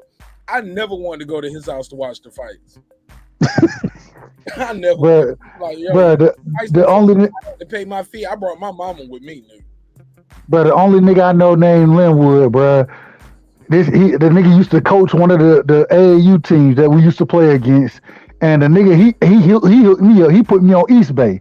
You know what I'm saying? But Linwood, bro, like old country ass nigga, bro. That's Linwood, bro. Like Oh, hey, it's that's that country shit, bro. Let's play the audio. Let's go. Cause we got a couple of these stories to get into. Let's go real quick. Matching face piercings also have matching. Damn, hold up. They had matching face piercing. That's why the nigga got a girl name. Got the same That nigga name. changed that shit. She talked him into it, Reggie, on some black. That nigga got diamond piercings in his cheek. Ain't this some shit? Yo, It explains the name. Oh shit, let's go. This couple with matching face piercings also have matching charges. Monday, sitting side by side inside court. The judge charging both with reckless endangerment and both for child abuse and neglect. That's crazy. That's crazy. I got a little boy. He's 2 years old. This Memphis mother is not connected to the case, but Let me get a screenshot of them in court right beside each other real quick. I'm sorry. We get it right back to it. Couple charged for shooting at fast food restaurant. Both of y'all. Side inside court. The judge charging both with reckless endangerment and both for child abuse and neglect. That's crazy. That's crazy because I got a little boy. He's 2 years old. This Memphis mother is not connected to the case, but was certainly shocked to hear detectives say the pair committed a crime at this Checkers along E.H. Crump this weekend, and they were not alone. Police say their 9-year-old son was in tow. Committed by yourself, not with the child. Investigators say Alexandria Brown, Zandre Linwood, and their son pulled up to the fast food spot, banging on a window, not asking for cash, instead for a cup of ice. Oh Police shit! would later tell police Stop! they Stop! saw Stop! the Stop! She didn't say a cup of ice. Stop! She didn't say a cup of ice. Hold the fuck up! Hold the fuck! Up. Hold the fuck! Hold on! My G, my wife just called me. She was like, "Baby, I know you having a good time. You're doing your show. You glad to be back. But you loud as fuck." But she said a cup of ice, bro. She said a cup of ice, bro. How loud the show gets, but hold up, homie. Did y'all just hear what we just heard? Am I tripping? Nah, I'm gonna let Reggie got to say. Did these motherfuckers just go? Reggie, you gotta make that make sense, Reggie. Come on now. A cup of ice? A cup of ice? Just risk it all. What cup of ice? Cup of ice? Oh shit. Okay. Hold up, man. Hold up. Let's rewind this shit. Let's get it together now. Hold up. We're a neighborhood. We're a family. We're a group. We're a team.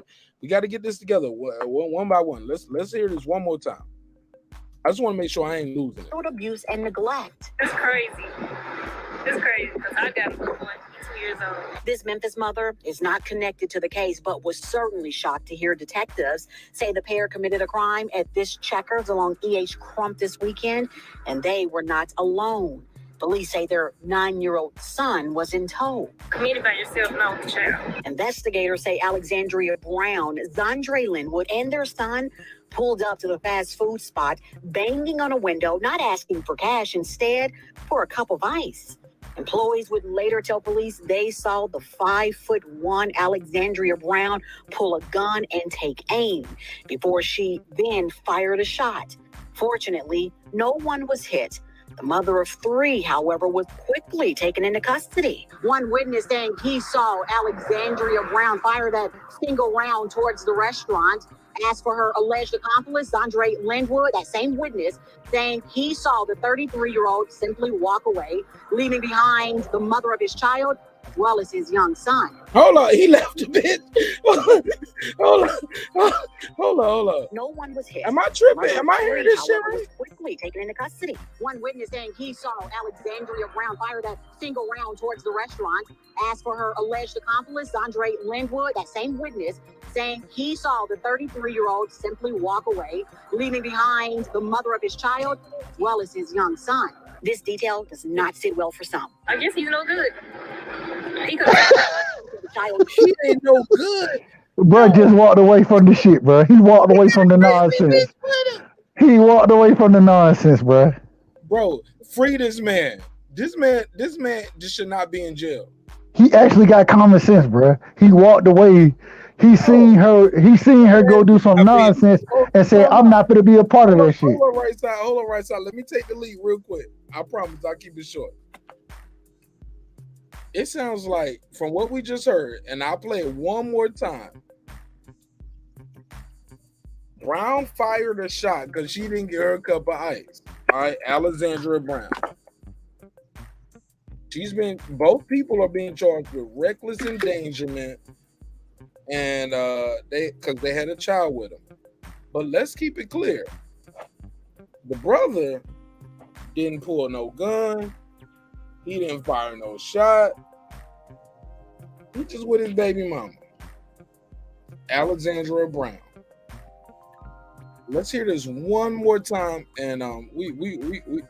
Oh my God, this might be the cake right here. I ain't got to go to nowhere else for this one. Hold up, this the episode right here. This is a toxic woman. Let's hear it one more time. This nigga is about to lose it all, because he would have been that. Oh my God. The judge charging both with reckless endangerment and both for child abuse and neglect. That's crazy. It's crazy because I got one 2 years old. This Memphis mother is not connected to the case, but was certainly shocked to hear detectives say the pair committed a crime at this Checkers along E.H. Crump this weekend, and they were not alone. Police say their 9-year-old son was in tow. Communicate by yourself, no, child. Investigators say Alexandria Brown, Zandre Linwood, and their son pulled up to the fast food spot, banging on a window, not asking for cash, instead for a cup of ice. Employees would later tell police they saw the 5'1" Alexandria Brown pull a gun and take aim before she then fired a shot. Fortunately, no one was hit. The mother of 3, however, was quickly taken into custody. One witness saying he saw Alexandria Brown fire that single round towards the restaurant. As for her alleged accomplice, Zandre Linwood, that same witness, saying he saw the 33-year-old simply walk away, leaving behind the mother of his child as well as his young son. This detail. That nigga left both of them. Bro said, I got to get the fuck out of here, bro. Nothing to do with this. I got to get the fuck out of here. Like, no. Like, he should not be charged. Hold on, let's hear the rest of this. It's only about. Like, where the other kids at though? Right, they somewhere, but that's all was there. It's me, her, and this baby. Was that his child or her child? Zandre Linwood, that same witness, saying he saw the 33-year-old simply walk away, leaving behind the mother of his child as well as his young son. This detail does not sit well for some. I guess he's no good. He could have took the baby. Police say the child jumped She from the said car he and should started have. running. Hold up. She said. Hold up. Now this. Look, I gotta put this sister on screen. Now this is just some random witness who's a part of the case. But sis, you are wrong right here. Let me put your picture up on the screen. Make you part of this news story, because this public information. Because she did the news interview. But let me put your picture on the screen. She was like, I guess he no good. Because what she said, he should have took the bait or the baby. What she say? He should have took the baby. He should when he started stepping, he should have stepped with Lil Junior. That nigga trying to avoid a felony. He trying to say this baby might not even be mine. He don't even know the baby is. Zandre Linwood behind. That nigga's like, it's shooting. You're shooting over a cup of ice. I got to get the fuck away from here. I'm on my second strike. I'm on my first strike already. Like, come on. Click, no. Hey, and you know she want a high value man. You should not be saying. But she don't look like I'm looking at this picture, and I'm looking at the picture when he keeps showing them in court. She look real dark in court. Let me hear. Hold on. Let me just make sure I heard this right. I guess he's no good. She said, I guess he's no good. What she said, let me hear the rest of it. As well as his young son. This detail does not sit well for some. I guess he's no good. He could have took the baby. Police say the child jumped from the car and started running. He was eventually caught along with his father. What's so mystifying? Oh, so the baby ran too. The baby was scared as fuck. So everybody. Hey, you heard what they said, how they introduced everybody. They said she pulled up, he pulled up, and the baby pulled up. But everybody running, but the one shooting at the motherfucking restaurant, bro. What are we talking, man? I think that's old strap a wig on her head. I don't think the baby ran too, man. I don't think the baby ran. But they just said. Strapper wig said that. This strapper wig girl said that shit. This old strapper wig head shit. I think the news said that. Like they got it on camera. Hold up. This detail does not sit well for some. I guess he's no good. He could have took the baby. Police say the child jumped from the car and started running. He was eventually caught along with his father. What's so mystifying? Oh yeah, the chick got out of there. He why a did right. child was allegedly He brought said, along "Fuck on this. I ain't going to Hold on. DC." It was something new. Hold on. It was Hold something on, yeah, let him finish. I want to hear that. Let's hear this. It's about 10 seconds. It's 9 seconds left. so mystifying, jumped from the car and started running. The mother of his child, as well as his young son. This detail does not sit well for some. I guess he's no good. He could have took the baby. Police say the child jumped from the car and started running. He was eventually caught along with his father. What's so mystifying is the motive and why a child was allegedly brought along on this criminal crusade in South Memphis. I think that. Patterson, Oh, shut up. But this shit wasn't a fucking criminal crusade, bro. There was somebody who just went rogue as hell, and everybody was like, "What the fuck are you doing?" We out. I'm out. Wait, sorry. I agree with you. Like, who wrote that shit for her to say that? Why was the child brought on this criminal crusade? It wasn't no criminal crusade. He introduced it as a crusade. Hold up, what just happened in Buffalo was a criminal crusade, a slaughter, a race attack. Facts. Sorry, my bad. Go ahead, Mark.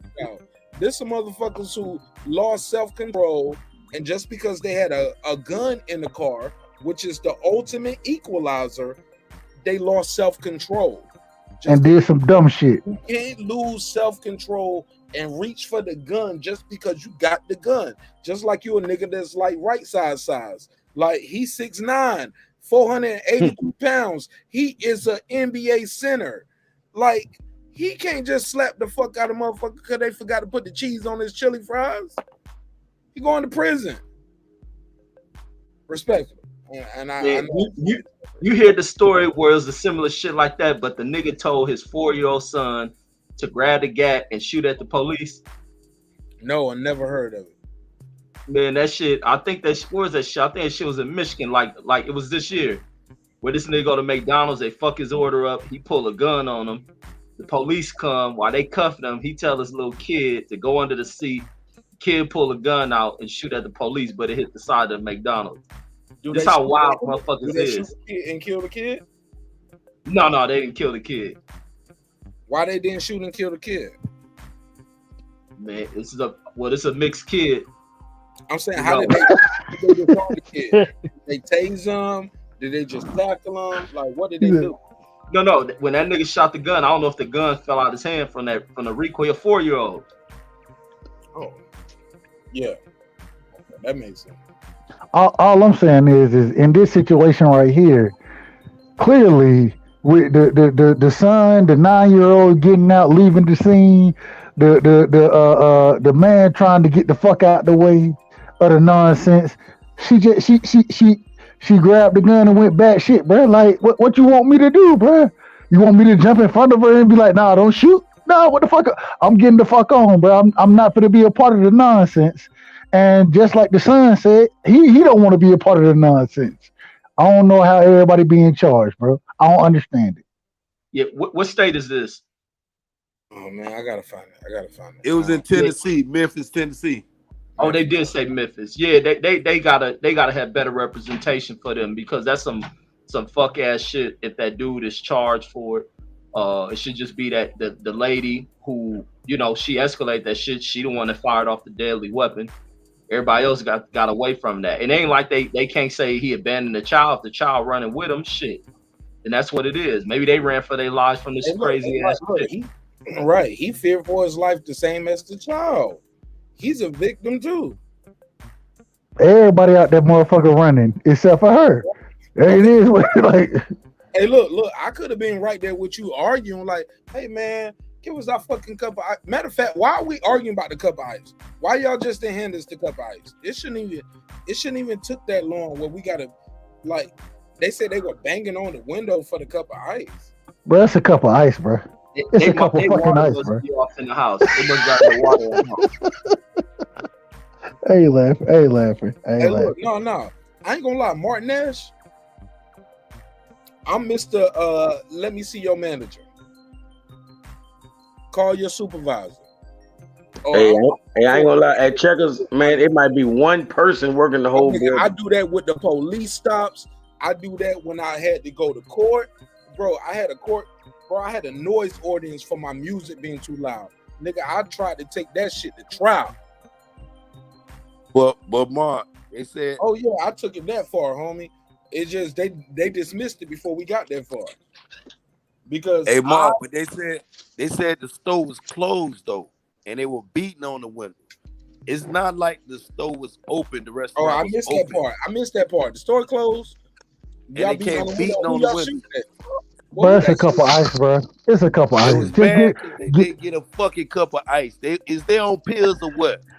God damn, bro. Fucking girl look blacker than the motherfucker in that courtroom. Her picture look light skinned. They wrong as fuck, bro. Man, checkers be open later than a bitch though. The water is off and the electricity don't work. They ain't got a cold fridge. Checkers open till at least 2 o'clock. Simple as that. It's over. It's over. You don't have to pull a gun. But also, even still, don't charge this dude for fleeing the scene when somebody, because the lady would like, yeah, we might have been all arguing together. Like, did y'all charge everybody at that January 6th for a shooting? Because some people had a gun? Hey, I ain't gonna lie, it couldn't have been closed. Out of everybody, I gotta give it to the baby though. They said little man jumped out the car, got up out of there. That nigga got out of the car, right? Shit, his daddy got out. Shit, he like, man, we out of here. And it doesn't in court. That's called separating yourself from the scene. Hey, people act like he was supposed to grab the son like a football. No, they ran together. No, they ran together. Me and my son ran together. They got that baby mud shot up here. They only charging mama and daddy. The daddy ran just like the little boy. Daddy took off first though. He taught him how to run. They been working on these drills. They know they got a crazy bitch. I felt like, you know what I'm saying? I ain't gonna, she makes sense though to me. I would have took my son with me though. I ain't gonna leave it.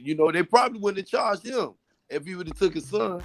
He did. They say they found the son with the dad. Yeah, because he jumped out and ran. I'm saying they probably wouldn't have not charged him if he. But they probably ran together. But Ben Israel, they probably ran together, bro. Both of them got the hell on. First.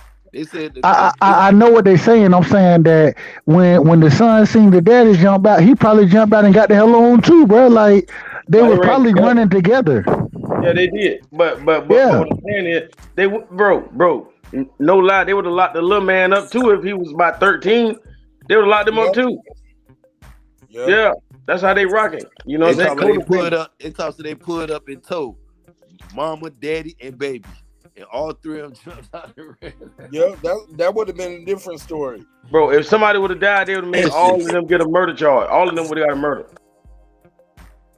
Oh, that shit would have went crazy. They better not have had. Damn, that shit would have went crazy. That's just how it goes. By a cup of ice, and it just had crazy high. Like you whole life, they had charged them like firing in an occupied dwelling. Like some of the charges that's really carrying some serious charge. They gave her a break on some of them charges. Them two charges ain't really shit. You feel what I'm saying? The endangerment to a child is more severe than firing that shot. The charge they charged her with ain't really shit.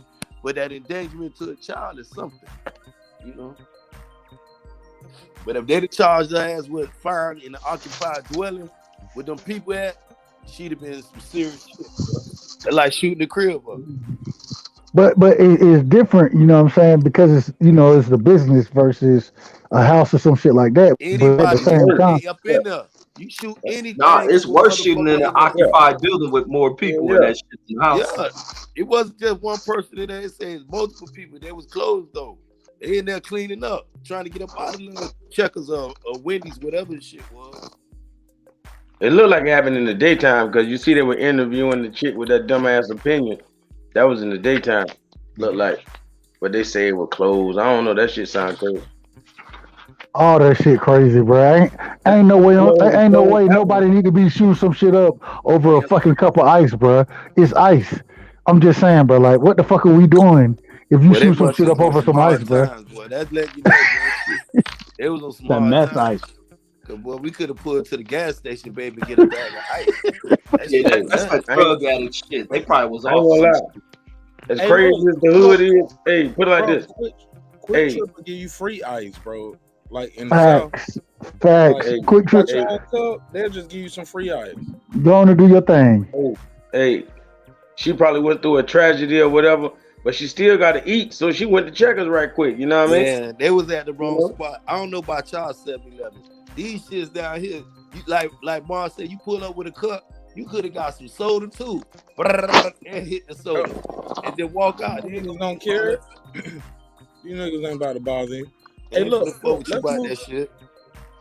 Look, bud. Anybody got anything else on this? I got another topic I want to get into on this shit, man. Is the topic you about to get into worse than this one right here?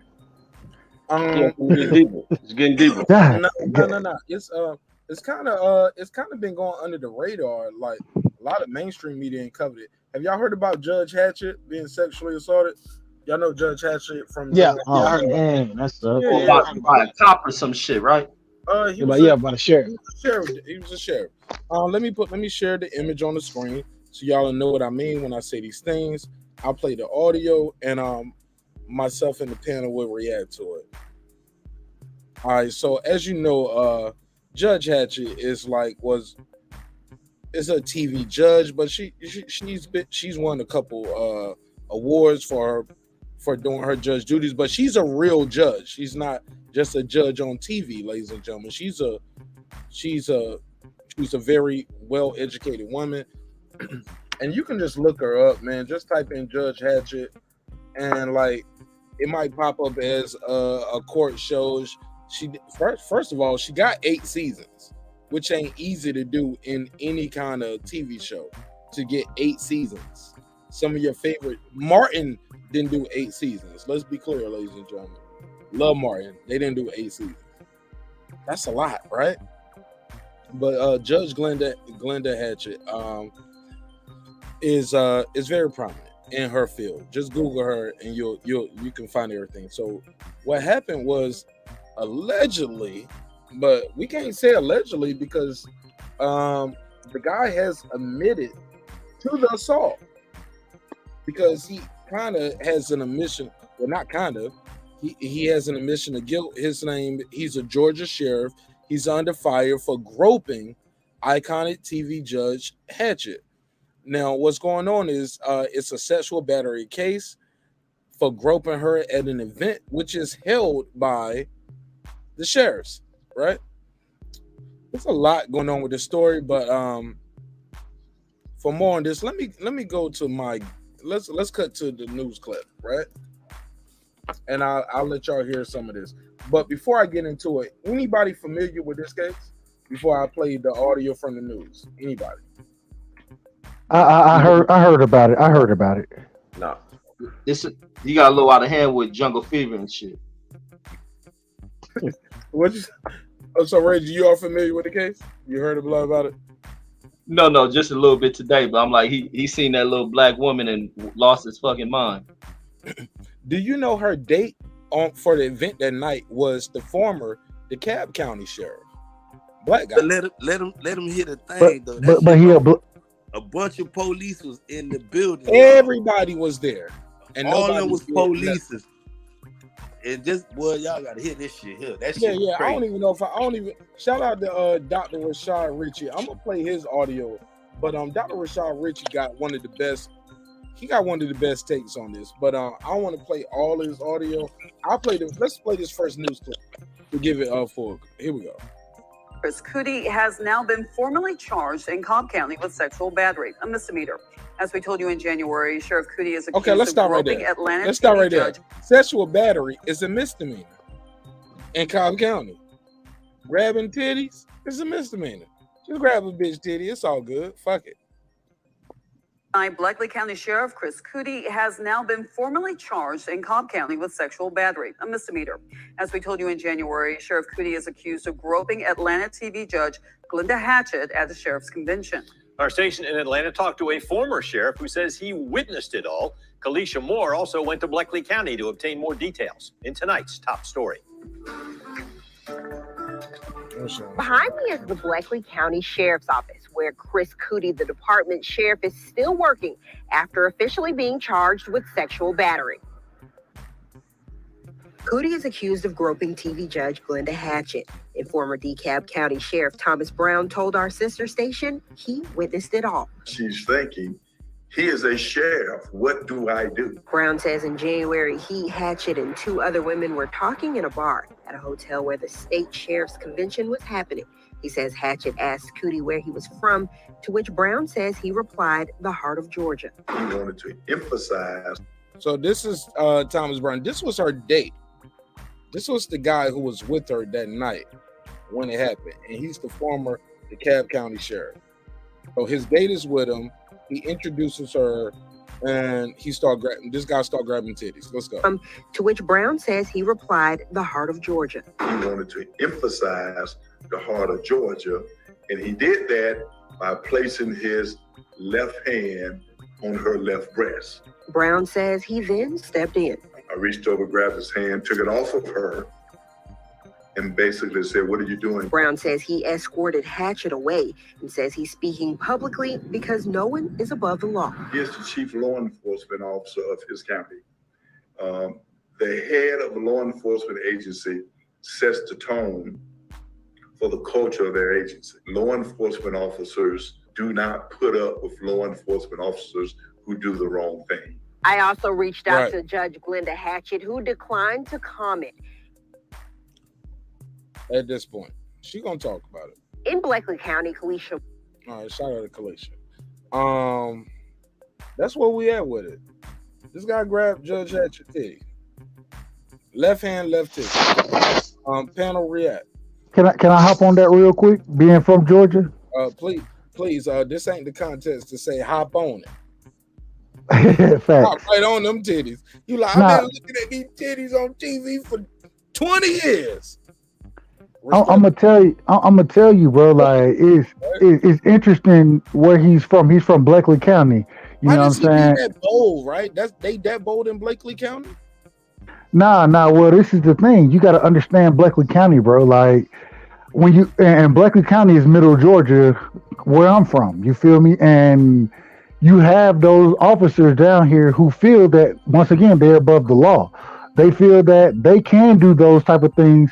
I've seen this personally, you know what I'm saying, as far as being a younger, when I was much younger at the time, but dealing with the police officers in Warner Robins, I've seen how these individuals feel that they're in power and what they say goes. You know what I mean? And it literally took, and I'm only speaking from my situation, to relate it back to what's going on here. I literally got pulled over so many times that I had to go to the sheriff and be like, man, your people are pulling me over. I didn't even do it. My mom did at the time. And the response that was given was, well, maybe he looks suspicious. And so what I'm saying is the power that these people feel that they have is showing right here. And then when they go to Atlanta, it's different in Atlanta than it is in Middle Georgia. Totally different. And so when somebody calls you on your shit, when whatever you do in your city, because you're the sheriff in your city, it's a small city, it's 10, 20,000 people, you run that shit. But when you go to a larger city and get called on that shit, now all of a sudden you get crazy. And that's exactly what's going on here, bro. Like, the man, he's so used to being in control and power that the rules don't apply to him. And you see that a lot down here, especially in Middle Georgia, bro. I've seen this multiple times. Yeah, I want to jump in here, because I'm looking at the bigger picture. If the police now have the power to feel that they can grope and grab judges in public, what do we do now as the common people? Who do we turn to now? It ain't the police. It ain't the judge. What do we do now? But the police, they've been doing this to. Sound muffled. You sound muffled. Your audio is bad. Hey, so I said, the police, they've been doing this to other black law enforcement. They pull them over and they harass them. Because white police officers, they feel they're above everybody. And my question to this is, her date that was there that night, when does he get that phone call to tell him to step back? Because police like to protect each other. He ain't stepped back yet. Like, no. Yet. Keyword yet. No. Like he's not a sheriff no more. He's a former sheriff. Oh, okay. I know he was a former. He Okay, I didn't know. news My bad. interview. He's a witness in a court case. He's quote unquote, I guess you could say, he's non-biased and he's beyond reproach. Okay, Like, that's my fault. My fault. I'm a sheriff too. Yeah, my fault on that, because you know this is a whole sheriff's convention, and he other people were there. This shit is on camera. I wish Judge Hatchet. I wish I could have been her date that night. Like she that, even burning my ass out of jail. They should have moved some furniture in that motherfucker. Exactly. Man, they should have been stumbling across couches. You'd have been representing me as my lawyer and burning my ass out of jail. And guess what? They gonna drop the charges. I'll beat his ass. And I would have told him, all these police officers let my motherfucker girl get raped in the front. Man, fuck in him. front of me. Right in front of me. Not only they raped my girl, they raped me. Shit. I would have took that shit real personal. That's why I had to see that shit. In Israel, that's what I be telling people. Yo, look, we disagree on certain boxing conversations, but certain shit, bro.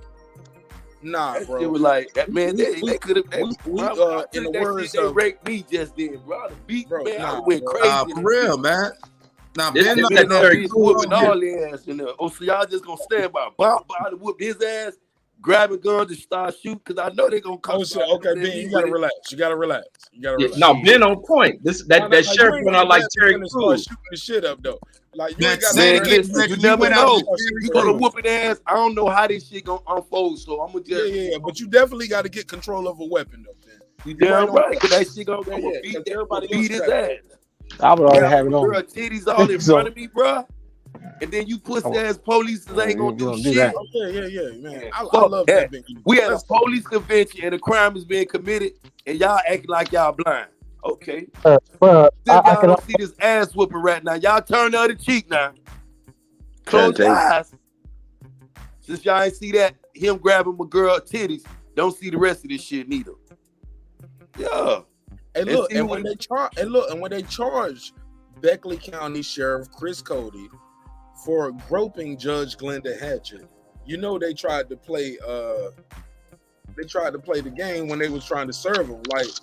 Like we gotta charge you. Like you gotta complain it. You gotta complain. Who's a prominent complainant? She's a very viable witness. It's a fucking judge. Say you grabbed her titty. And you did it in front of her date, who's a fucking sheriff. Like this ain't just you can't just say these some crackheads or just some random YouTubers, or you get what I'm saying, some IG model and a YouTuber.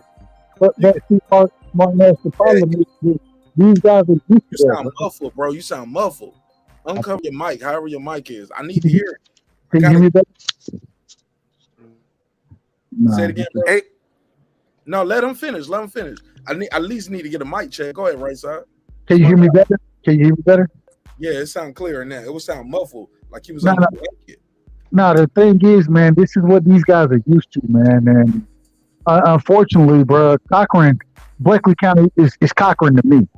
It's 30 minutes down the road. You feel me? And this is what they do, bro. Like they feel all these officers, they feel they're above the law. The only problem that they ran into in this situation is they ran into a nigga who was able to call them on their shit. Imagine, and I've seen this happen multiple times where they can do what the fuck they want to do in certain situations, especially when they're dealing with the average everyday person. Unfortunately for this, not even unfortunately, gratefully for this individual, he wasn't dealing with the everyday person. But if it wasn't that, he would get away with this shit and he would keep doing this shit, and the shit would be so muffled again, bro. Yeah, you just sound a little muffled. So this you already know right side sound like his nose stopped up. Yeah, but not. But Mark, check this out though, man. Real talk. And Israel got the best mic on YouTube. Go ahead, bro. What motherfucking police department he was representing, bro? That motherfucker date. That's a weak ass dude, dog. He a motherfucking police. He's a former. Hold on, no. I wouldn't give a fuck. What police department he representing? In Israel, He's the former sheriff of DeKalb County. Which He's still a cop, though. Which I'm gonna let y'all know. No. He's right. You right. He snatched his arm off. Said, "What the fuck you doing?" And in retrospect, he's even admitted, like, I should have beat his ass. But in hindsight, bro, shit. Look, y'all. Hey. Everybody got all the answers what they should have did on Monday morning. Hey, bro. After the fight was Saturday night. How you think? Okay, Marq. How you think she feel? You know what How you think she felt as a black woman? How you think she felt? You don't think she said, "Man, you pussy ass motherfucker, you let that cracker do that shit to me"? The fuck, come on. I'm not a black woman. I don't know what the fuck she. Shit, that's my queen. I can feel her pain. And I'm not a woman at all. You know what I'm saying? Bro. I know what I did in that motherfucker. One at a time, brothers. One at a time. Yeah, one mic. Thank you, Clips. One mic. What I will say is this, though. Ben Israel. I'm sure she didn't feel protected. I'm sure she didn't feel safe. I'm sure she didn't feel comfortable. She didn't feel respected. I can agree to. I understand that feeling. Now, all those elements you gave, what you think she accused them? Homie. I'm just saying that as a human who don't want to be touched, whether black, white, male, female, whatever. You don't want to be touched, and people are touching you, groping you in a sexual way. This his date. Hey, he just randomly. Why are you on a date with an? Hold up, Ben. You asked me a question. Why are you on a date with another motherfucker? Like I can understand that type of shit. Cause I'm a fly motherfucker. When I be out, like bitches be hollering at me all the time in front of my wife, and I be like, "Yo, you don't see the bitch like looking at me?" She be like, "Yo, that's in your head." I'm like, "Man, you ain't gonna take up for your king. That bitch trying to holler at me in front of you." Like that's not okay. Since you want to put it that way, you and your girl at Wendy somewhere, and this white dude ain't never had no bitch grab my and he start grabbing her titties. Now let me see how you what Monday morning gonna be reported. Hey, it won't bro. be a Monday morning show. Hey, Marq. We're gonna have to bail out and come tap up with us Wednesday. So we're gonna have to get that bail money together. Let me drop the link again for my guy right side, yo. Hey, Marq, I got a question. There's gonna be a community announcement talking about Marq Nash had to put hands on this cop. Motherfucking if y'all can just go on and I'm gonna run. Just look. I told my wife already. When shit hit the fan, run. I was like, let me stay there. I told my wife to do what this nigga just did when he was with his baby mama. I've been told my wife the protocol. When the shit go down, hold on, homie. When shit go down, you know who doing the popping. Me. Get the fucking running. I don't want you to be no accomplice. You ain't no witness. But more importantly, I can't worry about you while I'm trying to do what I need to do to survive. Because if I got to start shooting, homie, I'm fearing for my life. I'm scared. I'm about to die. I'm not just out here I'm not no mass shooter, homie. I ain't no triple gangster thug type. Like, and even those niggas ain't no shoot up the school and shoot up the grocery store type them niggas. No. Those ain't the niggas you need to get life. You need to get this motherfucker life who just shot up the grocery store. We're gonna get into that real quick too. Hey, where is he now though? Where's that sheriff that grabbed her now? Is he locked up or where is he? Man, he's still working. He getting overtime right now. Yeah, he did. Yeah. He got charged. He made bail. My question is, hold on. He asked the question, y'all. I'm gonna say, let me get in there. Troy, real quick. Troy, he got charged. He made bail and he's back out. But they tried to play hide the sheriff for a minute, like before they let him give a chance to get his affairs in order. But they didn't just kick in his door and come take him. Like they gave him a chance to turn himself in. But what was somebody said? I asked the question and I didn't get an answer. Who was that? Are there any federal charges he could be charged with? Because I don't know. These are all state law charges. like that. All state charges. No. These ain't federal charges. All state charges, but they are felonies. But they are, but they can be reduced to misdemeanor. Hey, Eclipse. Wow. State charges. Go ahead. Hey, I know y'all remember the Terry Crews situation, right? Yeah, he went out the same way. Big ass soft nigga. Let him off. Watch this. Stop. It's not the same. Watch this. No. Watch this. Hold up. Grabbed. Judge Hatchet didn't get grabbed and say it was cool. Judge Hatchet. No. And that's a woman being grabbed by men. Not a man being grabbed by another man. It's not exactly. the same. No. Hold up, man. Woman being violated. Hold up. Surrounded by police, brother. You know what I'm saying? And getting assaulted by a policeman. Like it's not the same thing. Let's stop. Watch this. What I said. Women. Do we remember what happened to Terry Crews? Right. Obviously we do because you said that. But it's a woman. No. I'm not done. What I'm saying is, she's a little woman, bro, and she filed charges. Terry Crews said, "Fuck it." Bro, I don't know if he said fuck it or not. I don't know what happened, but what I'm saying is, we know what happened. Okay, now watch this. We know what happened. We know what happened. So what happened? So bro, man and a man. This is a woman. What I'm asking you, no. Watch this. Y'all let Calico ask the question. See, watch this.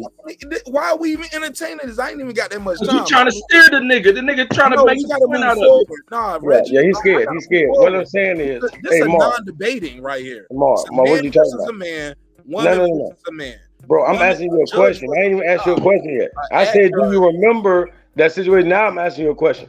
The question is, was that the first time that you know what I'm saying, that same person grabbed his ass? I just want to know. Nigga, we don't know. Let's move forward. Exactly. Same thing goes for her. I know what the fuck I'm doing. Like, do you see how much time we spent on that? Bro, man. Don't let me do my thing, man. I know what the fuck. What it is, he blew her cover. Calico, let's move forward, bro. Calico, let's move forward. But we talking about her, ain't we? Calico, man. Terry Crews, let's move forward. Stay where we at, nigga. I know I'm serious. Now it's wrong. It's definitely wrong. Let's stay what I'm saying is, what the hell really goes on behind closed doors with these judges and police officers? I thought they'd been in bed together, so I don't know what you're saying. Nah. What happened was Calico, she went on a black man took on the date. Now you got to hear this shit, Calico. Real talk. A black man took Judge Hatchet, a black sister, on a date to a sheriff convention. Yeah, it's dirty. Why they at the sheriff convention? This motherfucker, the motherfucker they had on the screen, took it his business to put his arm around Sheriff Hatchet, that motherfucker right there, and touch and rub on her titty. Her date, this old weak ass motherfucker supposed to be the sheriff of DeKalb County now. All of a sudden, ain't did shit, nothing. He in the presence of a motherfucking judge and a lawyer. She would have been bailing my ass out tonight. I'm telling you, bro. On air, I'd have been beating his ass dead and up. Yeah. Hey. But what if they got something going on? And I would have pulled a trump card. Man, I dare y'all to charge me. Hey, look, my G. Let's say she used to be his girlfriend. Let's say she used to. He's still wrong. Hold on, homie. Stop. Come on, man. Y'all can't have it both ways. Throw the hypothetical out there. Let me react to it. Because I'm about to kill you with this shit. Because this is law. This is legal. This is factual. This is actual, and if you don't have a sister, mama, daughter, auntie, you won't relate. Grandma, I don't give a fuck if she used to fuck this white dude beside her 6 ways from Sunday, homie, like we say in the South. It's over. We broke up. You can't see her on a date with him, and then you can just grab her fucking titty. It's illegal. What the fuck we talking about here? Why are we even playing around with what if they used to have something going on? Who gives a fuck if they had something going on? She ain't on a date with you tonight. You can't just grab her titty, bro. Like, that's true. That's facts. That's simple. That's true. That's. But you're going to jail today. Doing it in school. Bro, you know how many girls I dated at school? I can't just grab her. Bro, I remember. Matter of fact, I can't even say that story. But look, this is the guy who was on the date with her, though. So this is you're gonna leave her right where she at. If she a thought and she let the next nigga grab her ass right quick and you stop, then you gonna be like, you know what I'm saying? You might well leave her right there. Nah, she ain't no thought to make your ain't no thought. Hold on, homie. You just bro, please, bro. I'm telling you, I done seen it. Wait. I gotta play. I was questioning if she had thought or not. What the fuck? I'm just saying. A thought is like a little hot a hoe, man. That's what they call down here in Miami. That's what they call hoes in Miami, little thoughts. She get her titty grabbed, and we talking about if she thought or not. Yeah, that's what Calico talking about. That's what he reaching for. When y'all hear dudes talk about thoughts on them songs like Kodak, that's what they be meaning. But my G, he's admitted to doing wrong. Like, why are we even trying to shoot him bail? He's already said he want to apologize. Bro, we all, bro. Even I said he wrong. No matter what, even if everybody, even if the whole police force be knocking our ass out, man. Yeah, we literally had this whole shit. Well, what if? No, we didn't know. You didn't even let me ask my question about Terry Crews. I asked you. No. The first time that dude grabbed his ass. Was that the first time that dude grabbed his ass? Was it? Was it the first time that dude grabbed his ass? Yeah, come on. Do we know that? Calico. I'm just saying. I don't think a bitch tried that for the first time. Calico, you motherfucker ain't tried that for the first time. Calico, you got to stop the hypothetical. I feel like deuce times right now. I said, motherfucker ain't tried that for the. Okay, so you do that to everybody then. Either you do it to everybody, or you do it to that person more than once. Objection. Facts not in present. So that's the only person in history that person did that to. Evidence without facts, bro. Bro, that's like saying Epstein touched one person, and not a whole bunch of them. Sir, but you have more than one complaining witness. Right now, as far as Terry Crews go, do you have him saying more than one person grabbed his balls? No, I'm talking about the same dude grabbed his ass. The same shit. Same dude that grabbed him that day grabbed him before. We only have the victim complaining of one act of violence. So what are we talking about here? We got to go with the facts. Well, it's one complaint, but that don't mean it's one time. I mean, the other times he wasn't complaining. Objection. He wasn't complaining. Objection. Facts not in question.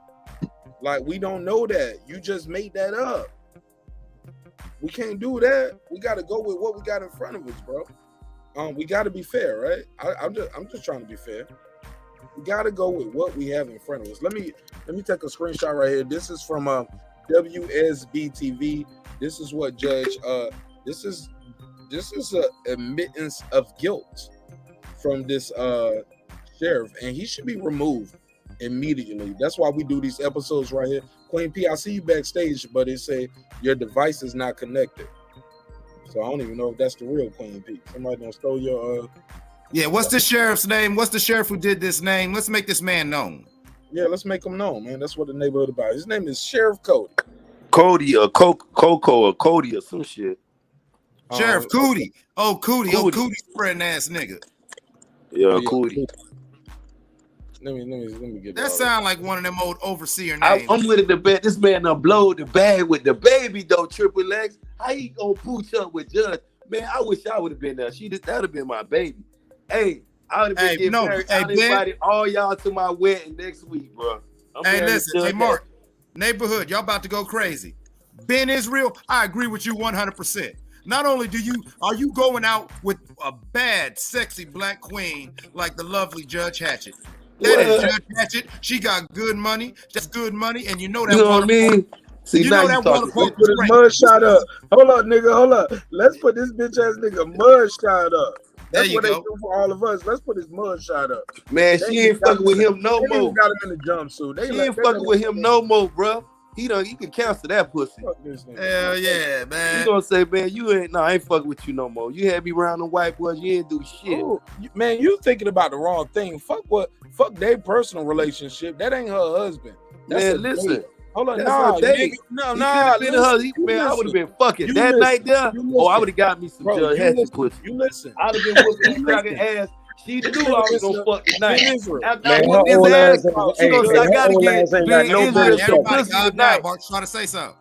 Boy, after I whoop his ass, she gonna say, I gotta get some pussy. Ben Israel.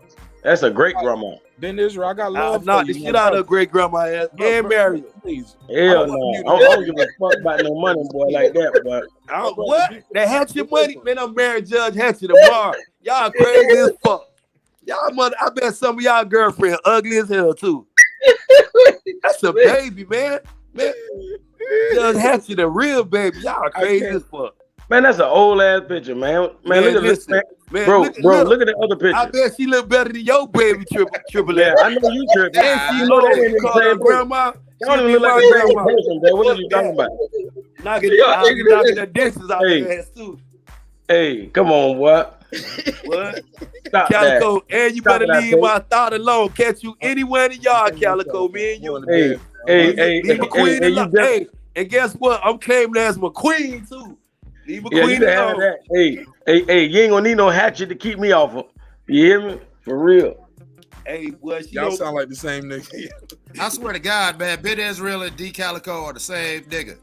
Yeah, alter egos though. That nigga that different, boy. That nigga that crazy. You hear me? One talk slow, one talk fast. Crazy But nigga they the same nigga, bro. They the same nigga. But in a This good is the way, though, difference between crazy and a damn fool. You take the pick, which one's who? Man, hey, you already know Miami, them fools, man. They'll tell you straight up what they do, fool. Man, not just Miami, just all of Florida. Just Nah, stop it. Facts, all of Florida. No. It's that swamp. It's that swamp, man. Y'all got that algae growing in your I promise water. y'all, bro. I promise y'all, this some real nigga shit. I can have 10,000 subscribers. Bro, I promise y'all, I do a race with y'all. Anybody want to challenge me on this? I can do Florida only news. What's it, May? What's this 6? What's this 5? It is Bro, May I want right to say now. I can have 1,000 subscribers by the end of the year. Just Florida only content. And I'm talking about the news. And I'll just cover the news, do reactions to the news. Nigga, I got a story. I can't keep up with it. I'm telling you, bro, you can do Florida only news reaction videos, and you'll have 1,000 subscribers by the end of the year, guaranteed. Mark, Florida is the only state in the entire United States. Georgia, Florida, Texas. I might do like watch my next couple moves, man. I'm about to set up a couple more YouTube channels just to see how quick I can do it. I'm gonna see if I can lap some of y'all niggas on some Reggie Owens shit or Jesse Owens. Shout out to Reggie Owens. Shout out to Reggie Owens, but I'm gonna run laps on these niggas like Jesse Owens on me. Like it, yeah, but that's neither here nor there.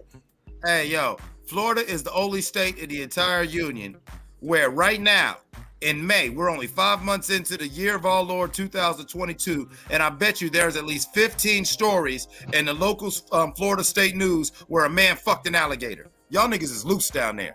Y'all niggas is loose. Hey, wait a minute. I was. There's always a nigga fucking an alligator report. I didn't know where you was going with it.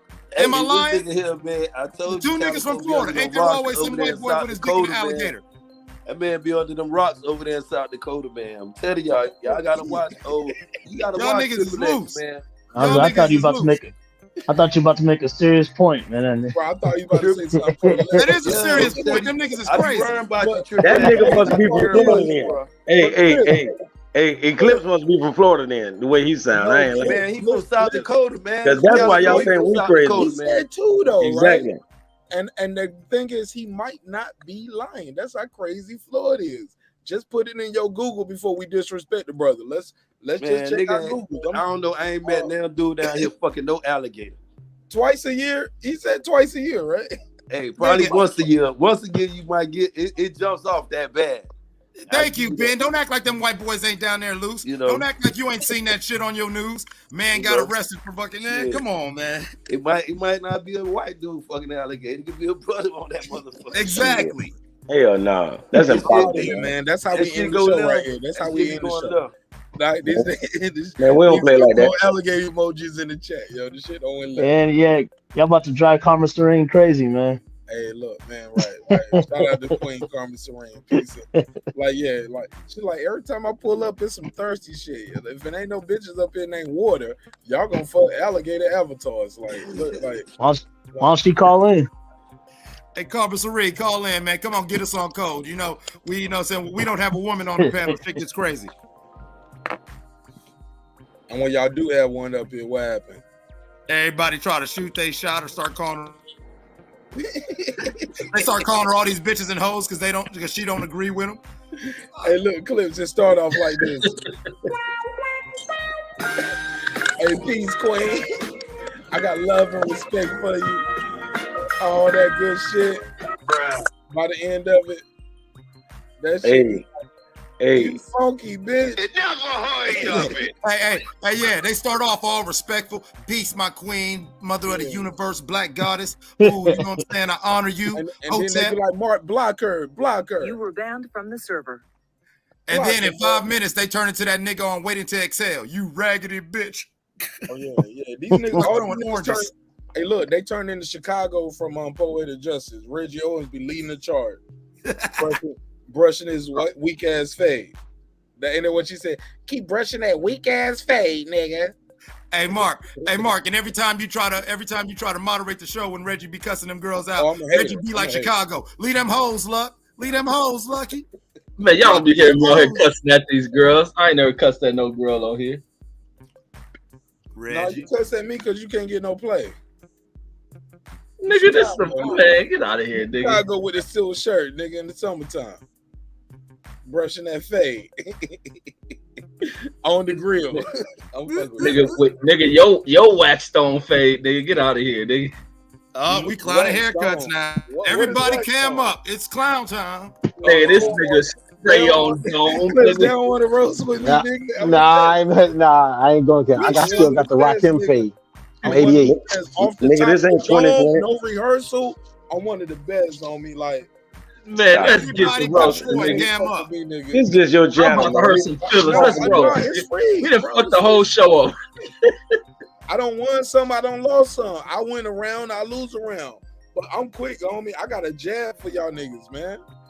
I'm KRS-One. I got a verse about every nigga in this industry right now. Okay, nobody caught me. Okay, so I caught that. I might lose. Never mind. I don't want to play anymore. I changed my mind. I caught that, Mark. Hey, it's been another great episode of Breaking Beats. Grand opening, grand closing. Yeah, I lost. Oh, Brandon Washington, you definitely don't want it, nigga.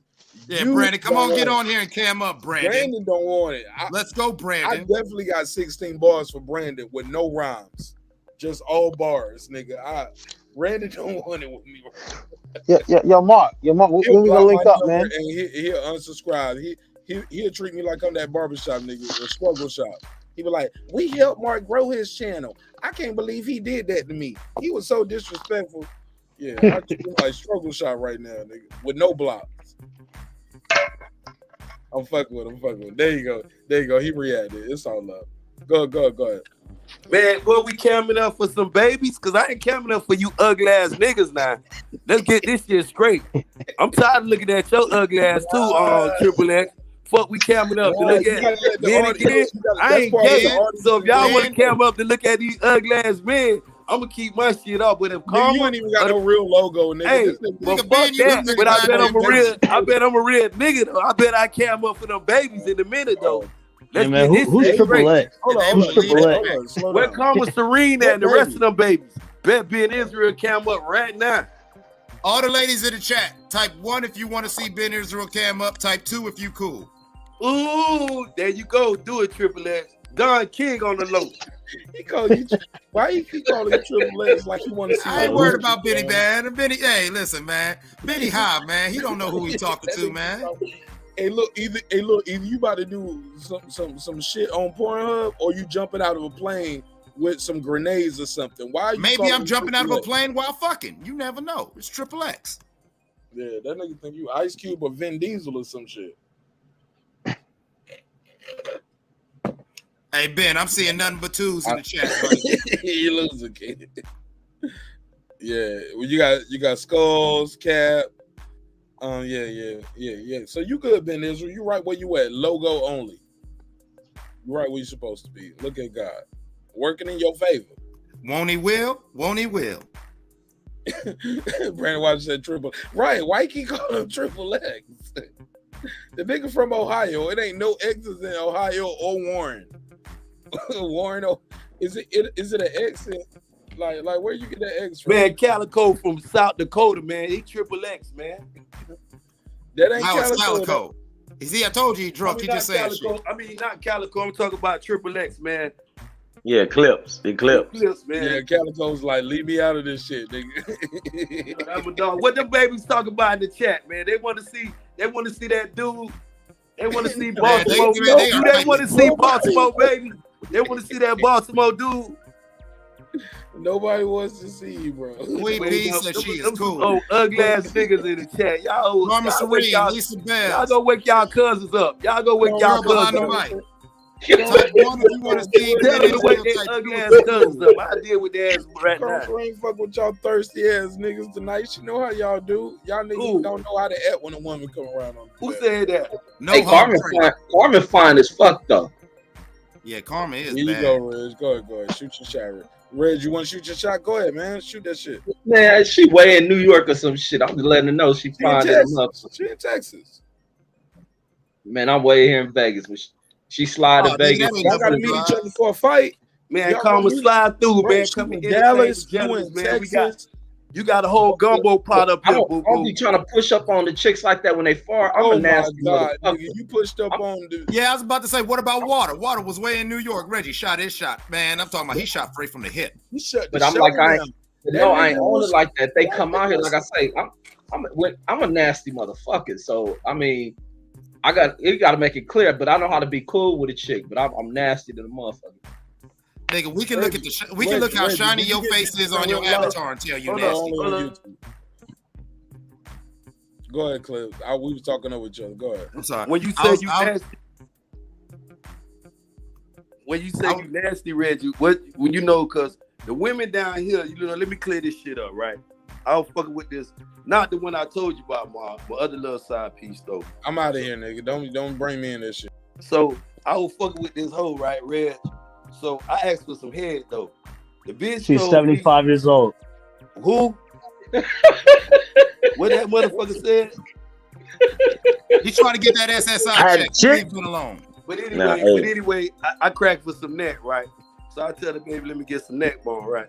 So the bitch told me, Reggie, she said, "Oh, we don't do that shit no more, man. Fuck wrong with you." She did say, she's saying that shit, "Oh man, we don't do that no more." So I'm like, what the fuck a bitch do now? Oh, we eat ass. Eat who ass? So when the bitch you ate her ass, Betty. Huh?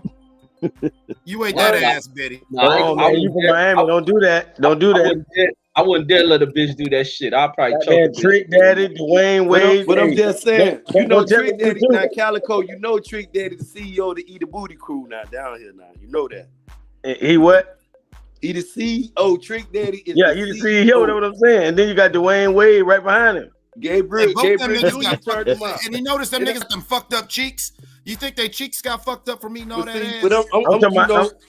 Why you think the Miami he got pink in the y'all doing on this pound ain't eating ass up here, man? While y'all talking shit to Ben Israel, I ain't gonna let a bitch eat mine, and I ain't even eating no ass. Y'all up in here and get Nigga, you just ate some ass this morning. Stop lying. Nah, it's close to it though. It's that clip. That clip. Man, don't make me wake her up, bro. She already know I don't play that shit. You about to wake her up by eating her ass? No, I ain't no eating no ass, bro. I'm just thinking about sucking a pussy, and you talking about eating ass. The fuck is wrong with you, bro? I'm living my best life. I don't have to do that. Yeah, fuck that. Hey, when you got your girl and she clean, I don't give a fuck. Stop it, man. Hey, ass ain't fun. Hey, mouth and ass don't go together, man. Man, you make that shit nasty. I don't give a fuck. Oh shit, Reggie eats butt. That's what he said, ladies. Hey, let you know. Hey, y'all comment. You need to jump up here, boo boo. Hey, man, you make sure she clean than a motherfucker, and you make the shit nasty. Whatever on her, you take care of that shit. Hey, Reggie, the type of nigga don't kiss and don't suck no titties, no nothing, just straight ass. You heard me? I'm talking about just like I'm talking about just like how Lil Wayne. Look, matter of fact, what Birdman told you? He say don't nobody kiss that boy mouth but me. But that nigga say he eat ass. He lick every part of a woman, but he don't kiss them. Hey, who the fuck is making that noise, man? Somebody chill the fuck out and mute your mic. Man, one of these motherfuckers up there whacking himself. Man, hey, shit. Troy, is that you? Nah, it was my guy D Bevel the champ, yo. My bad, Calico. I muted your mic. I muted everybody's mic till I found it was D Bevel. Nah, it's all good. It's all good. Yeah. So, my bad, y'all. But hell no, but back to that shit, man. You gotta take care of a woman. No, not make that her, shit. No. You gotta make her. Nah, niggas talking about, man, y'all niggas ain't experienced with this shit. You gotta make sure you make her motherfucker remember you. I got chicks I ain't fucking with for years who remember me you got to make sure Me you neither, motherfuckers. Reggie, because You we put They down remember you because you stole their purse afterwards, nigga. right, nigga. Get out of here, nigga. Hey, No, Reggie, nigga, fuck the you purse, gotta nigga. I put the took the shit rent down. money.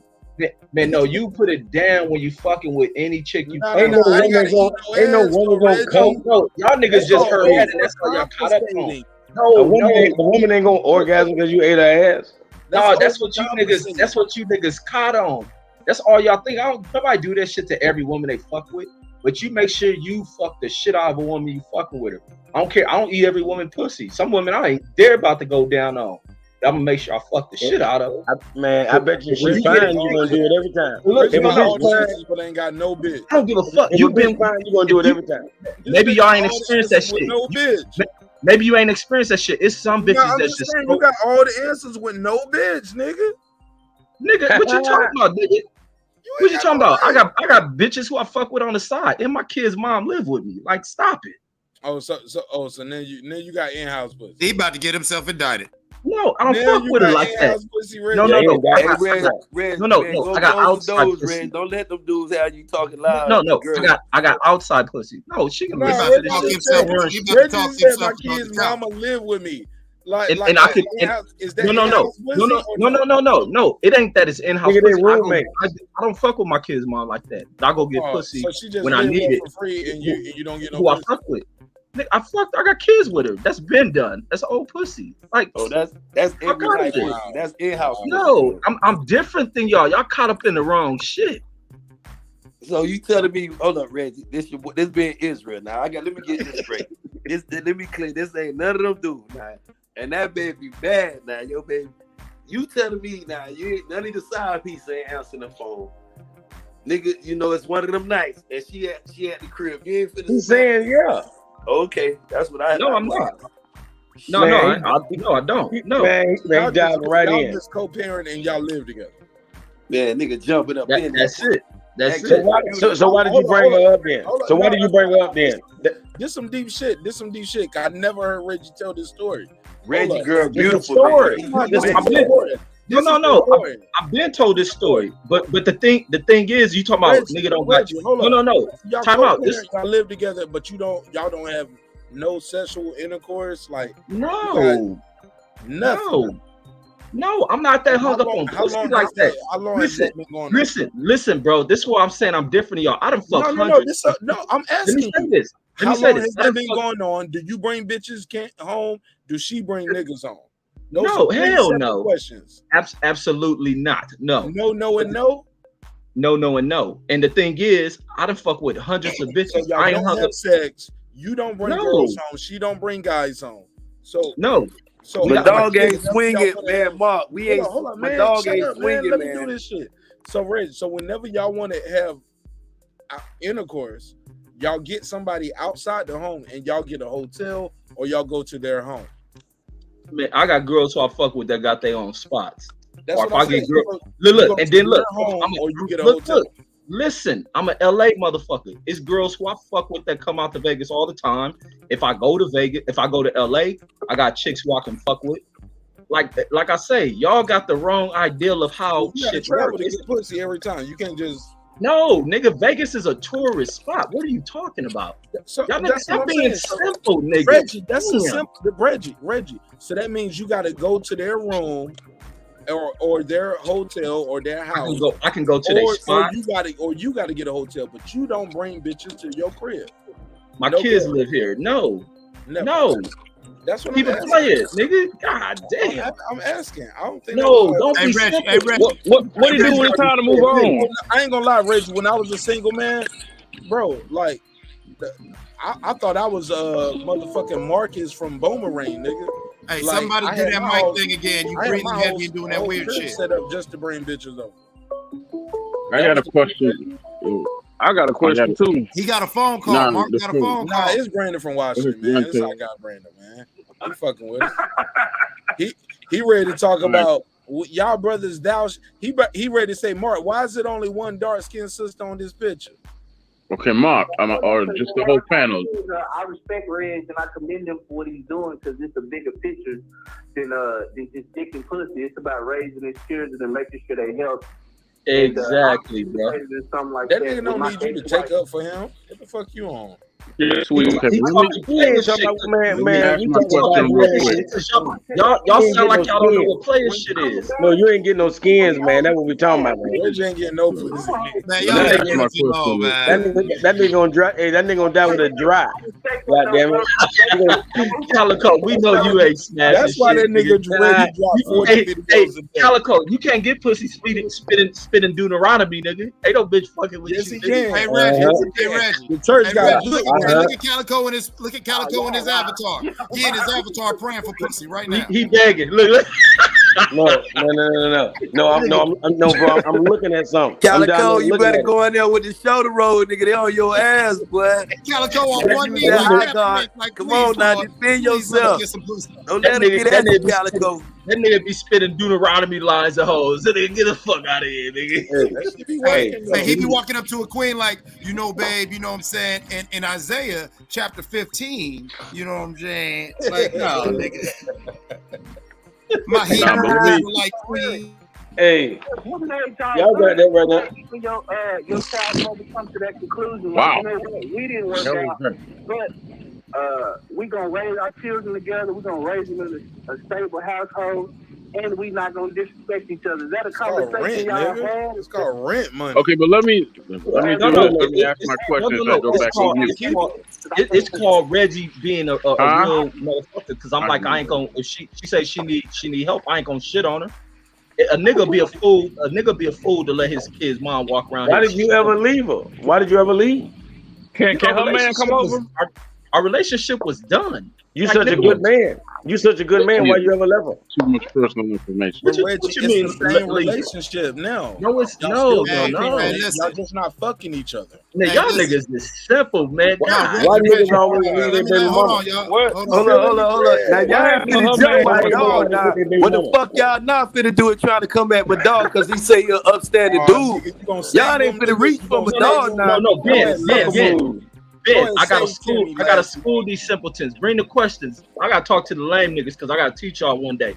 When you, if y'all relationship niggas always leave y'all baby mama. Teacher, so no. Listen. If your relationship fall apart, let me tell you this. If your relationship fall apart, don't be trying to kill your fucking kid's mom. Don't be moping like nobody can have her and want to offer. This nigga gonna take it to the extreme. Like we that's the real. You niggas be crying over pussy. Like, stop it. Reggie, I'm not gonna limit my pussy getting in the house. The dog said one word.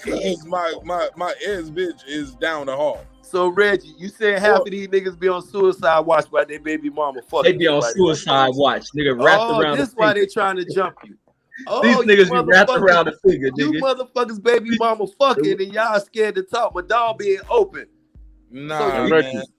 What's up? First of all, to be fair, I'm trying to find me a baby mama. Y'all trying to get rid of me. Find a baby mama for like, but some people are divorced, some people are co-parenting. And look, I got love for Reg. I'm fucking with Reg. I'm just teasing. You ain't got to save on Ben Israel with your white face, with your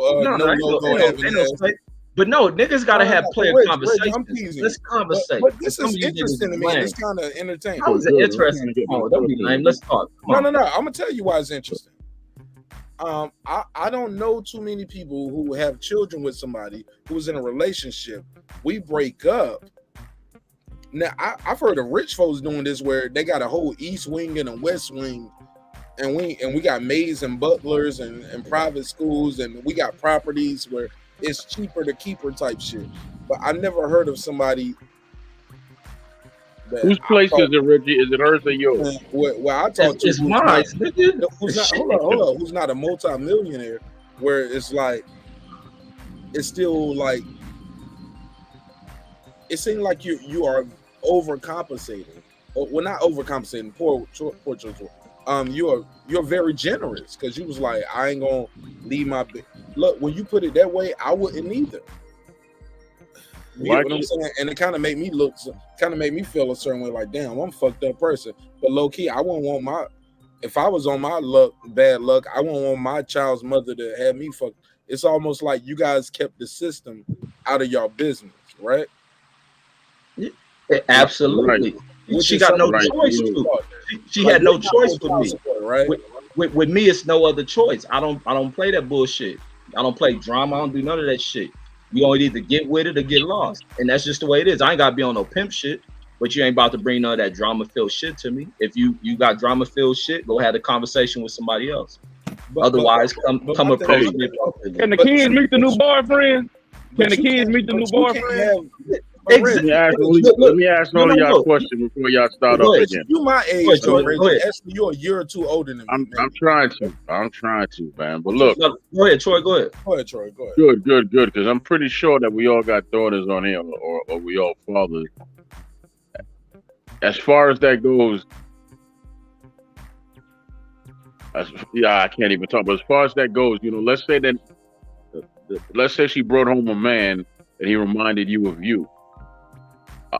Are you the man that would fit your daughter's standards since you raised her to be a certain type of woman? Your question was all over the place. You talking about if they love her? I know. What I'm saying is, let's say she brought home a young cat that has a lot of qualities that you have. Would you tell her now, you need to break up with him right now because he's still growing, or would you tell her to?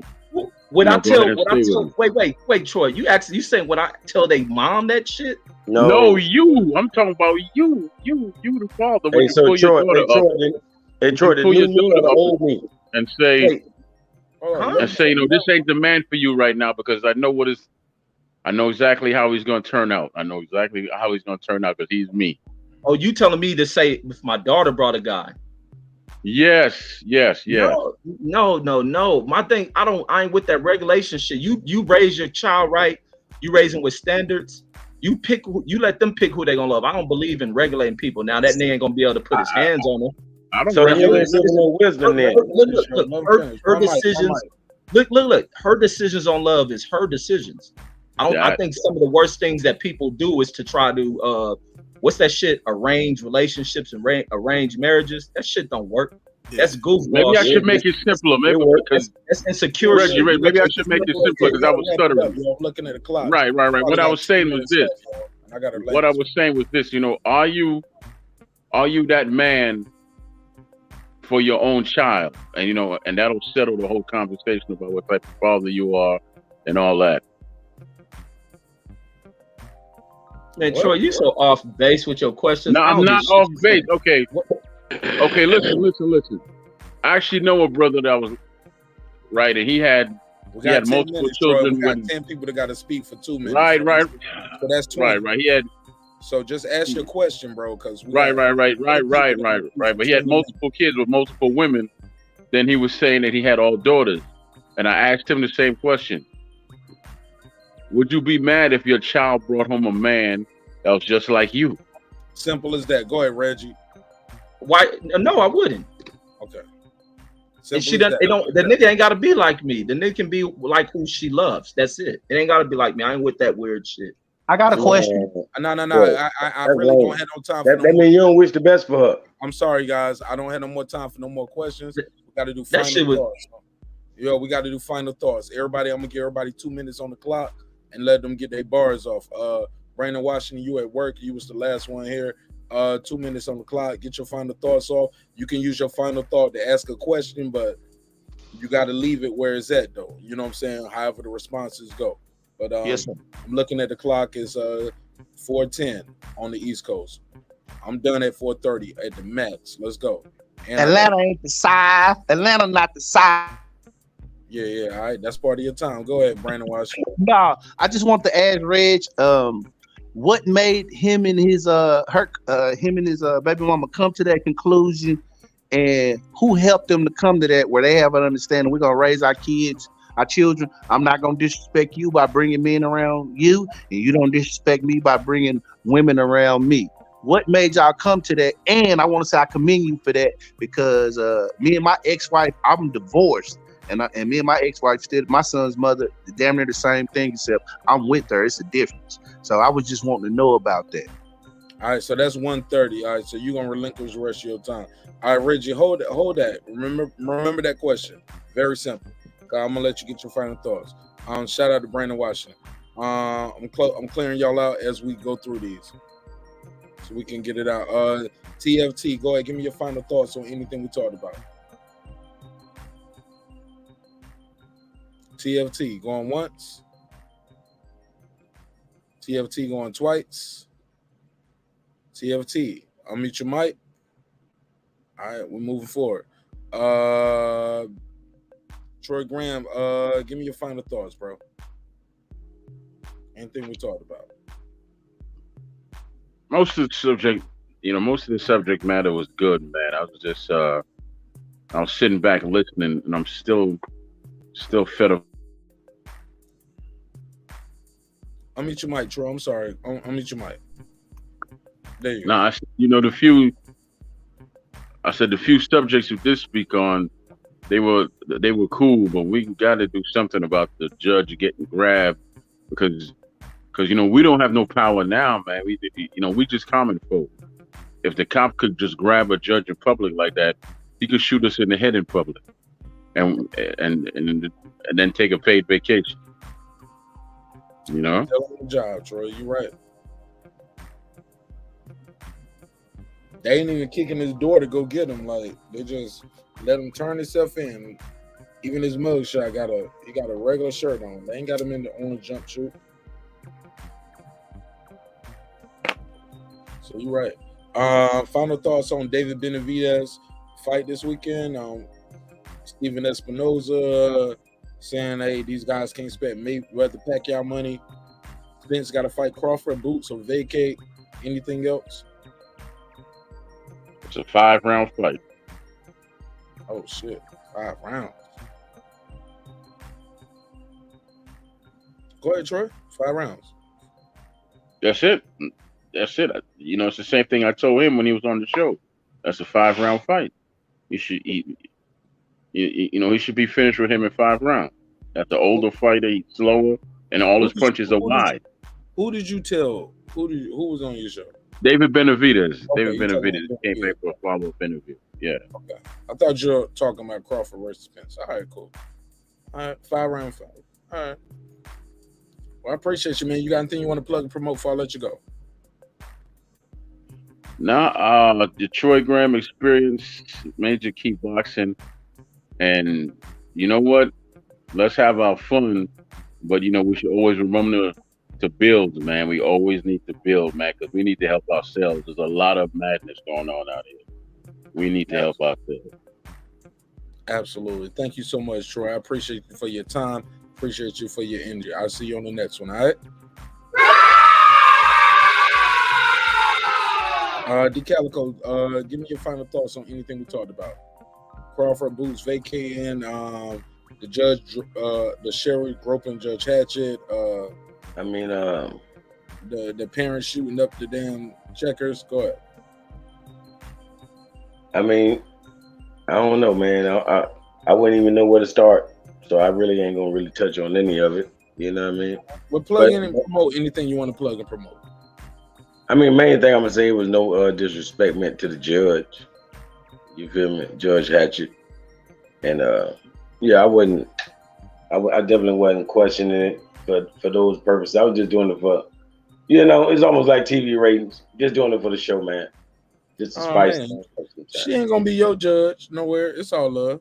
Yeah, because me personally, I don't think no judge can do more good than they've done bad. It's a judge. Not to say that gives anybody a pass on violating. It's a lot of pressure, right? Somebody got to go to jail, right? Oh, 1,000 motherfuckers. Everybody can't be on probation, right? Some niggas did that shit. Oh yeah. But that's about it, though, man. Justice. The families of the victim need justice, right? Yes, sir. Be like that. Yeah. All right, man. Plug your show. Somebody here, though. Yeah, it's D Calico. Facebook. I'm YouTube, Instagram, all that same thing. Y'all already know. Peace and love. I see you on this one, bro. Peace. All right, man. Good show, man. We rocking. We moving right along. Go ahead, All Positive Network. Plug in, promote anything you got going on. I heard you say you got your new show. You don't drop some episodes finally, right? I dropped a lot of episodes, man. Myself and my co-host Amber. Yeah, we're giving you positive vibes and life lessons, relationships from the male. Hold it up. Let me find it. What's the name of the YouTube channel? All Positive Network. All right, All Positive Network. And when did you start dropping your episodes? Maybe a couple weeks ago. Damn, I'm asleep. Yeah. Yeah, but we just talk about hip hop because we're 16 years apart, so she doesn't know much, and I'm giving her stuff about the history of hip hop and whatever and stuff like that, and movies, whatnot. But I want to talk about the police. We need a quick tidbit about the police. Like, I don't want to get your channel flagged, but I have really nothing positive to say about police. You know, and because I've had this your episodes right here with the smiley face on the whole episode? Yeah, that's me. Well, I show different pictures when I'm talking. Yeah, that's me. Yeah. That's me. It's like the whole smiley. Now that first episode I clicked though, I skipped through the whole thing. It was 17 minutes, 20 seconds, and I ain't seen nothing but a smiley face. Yeah. The first one probably is a smiley face. Okay, yeah. All right, I got it right here. Yeah, but yeah, man. I don't want to get your channel flagged, but I have nothing. I remember being like, I definitely don't get my channel flagged. Oh no, I'm not. That's why I don't want to talk. Especially if you up here with just a smiley face on your shit. But that would be uncivilized. Yeah, but I remember being a teenager in '92 and seeing a cop put a lady that was about 7 months pregnant in a headlock and punch her in the face. And back then I'm listening to a lot of Public Enemy, and this is 1 year removed from the Rodney King case, so. That right there basically gave me my foundation of what police are, even today, 30 years later. I don't like them, and I have nothing positive to say about them. That's it.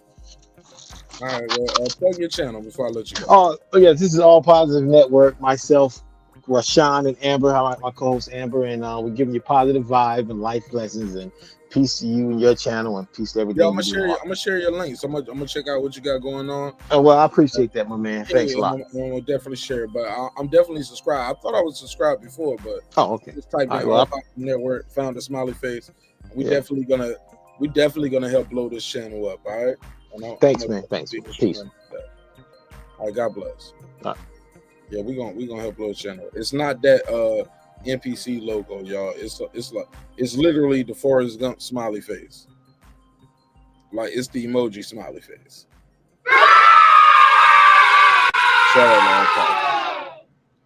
We got to get him a better logo. We can't just have one smiley face. Ben Israel, talk to me, man. Man, once again, I'd like to thank you for having yours truly, one of the most controversial motherfuckers on YouTube. I like to thank just having fun. We just getting back in the swing of the thing. I've been off for I like to thank my dude Reggie On just for enlightening me with some of the shit he been empowering me with. You know what I'm saying? Right. That nigga Reggie out here got his cake and eat it too. He a real nigga for real. Sometimes see, I be learning. I tell you, Mark, I be sitting back in the cup. Me too, bro. I'm learning, bro. I'm learning. You know, that's what it's about though. But thank you again. But you know, sometimes my old girl, like Mark, I used to tell you some things. My old girl said, when you get confused, son, and you feel like the world just and have no answer for you, just pray. And I'm gonna just share that with y'all though, man. When sometimes life seems confused and confusing,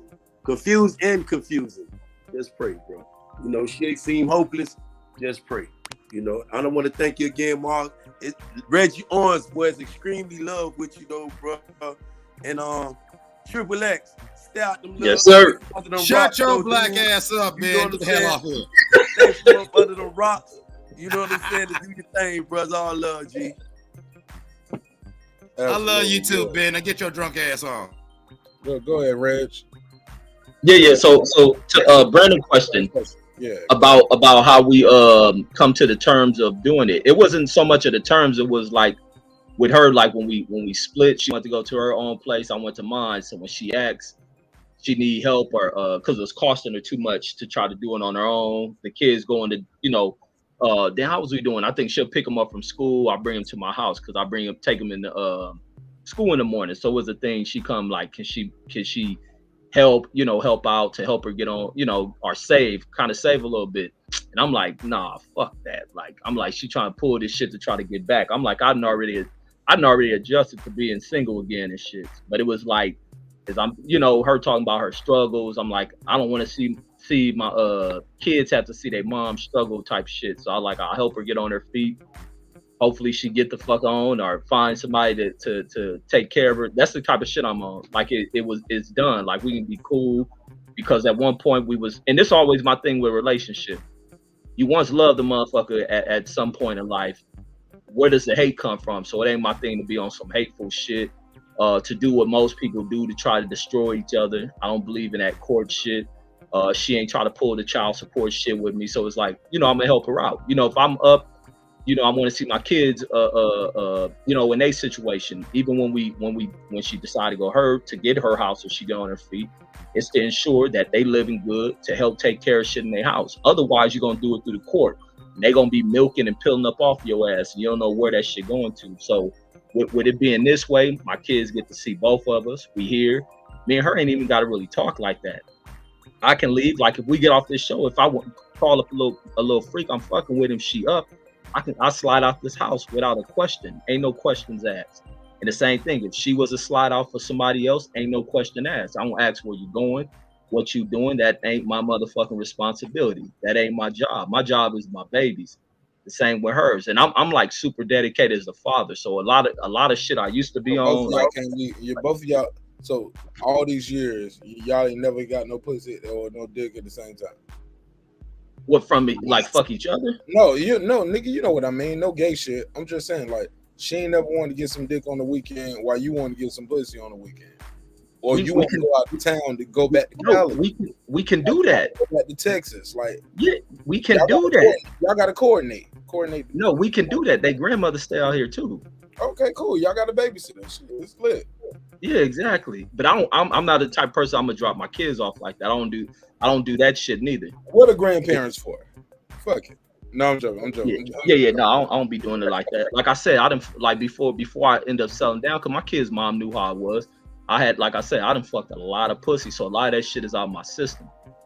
And I'm older too, so it ain't like I'm chasing pussy like I'm in my 20s and shit. Yeah, and you out of shape too, nigga. I seen you in that Sir Senior. No, nigga, you guys see me. I'm already back on. Yeah, nigga, I seen you in that Sir Senior picture, nigga. Like nigga, you ain't out here. No. Listen.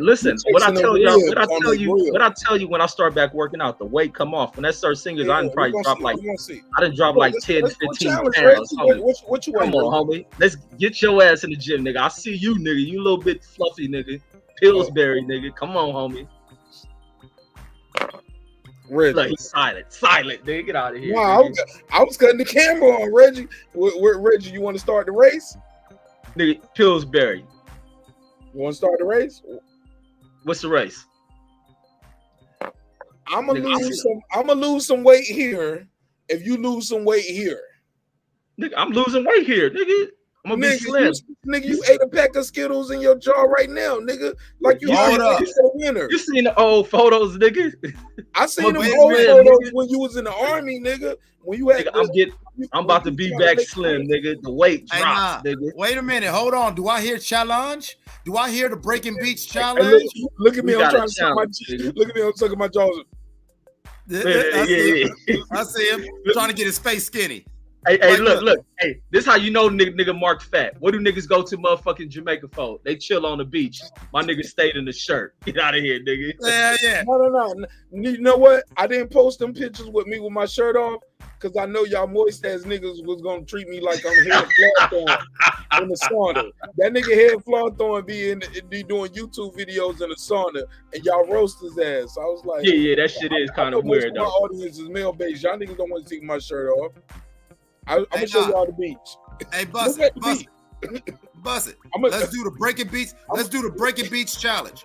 All the neighbors out there. The Breaking Beach challenge. It's gonna be Reggie and Mark, and I'll even join. But I want all the neighbors to join in. Everybody, I challenge y'all. I'm gonna challenge you to a ring light, nigga. Nigga, I got my light off because I'm chilling in my goddamn living room, man. I ain't need to be all bright and shit like that. Nah, we don't want to see you anyway. This nigga already got his shirt off. He ready. Go ahead. Hey, nigga, you read that private chat. You know why I left, nigga.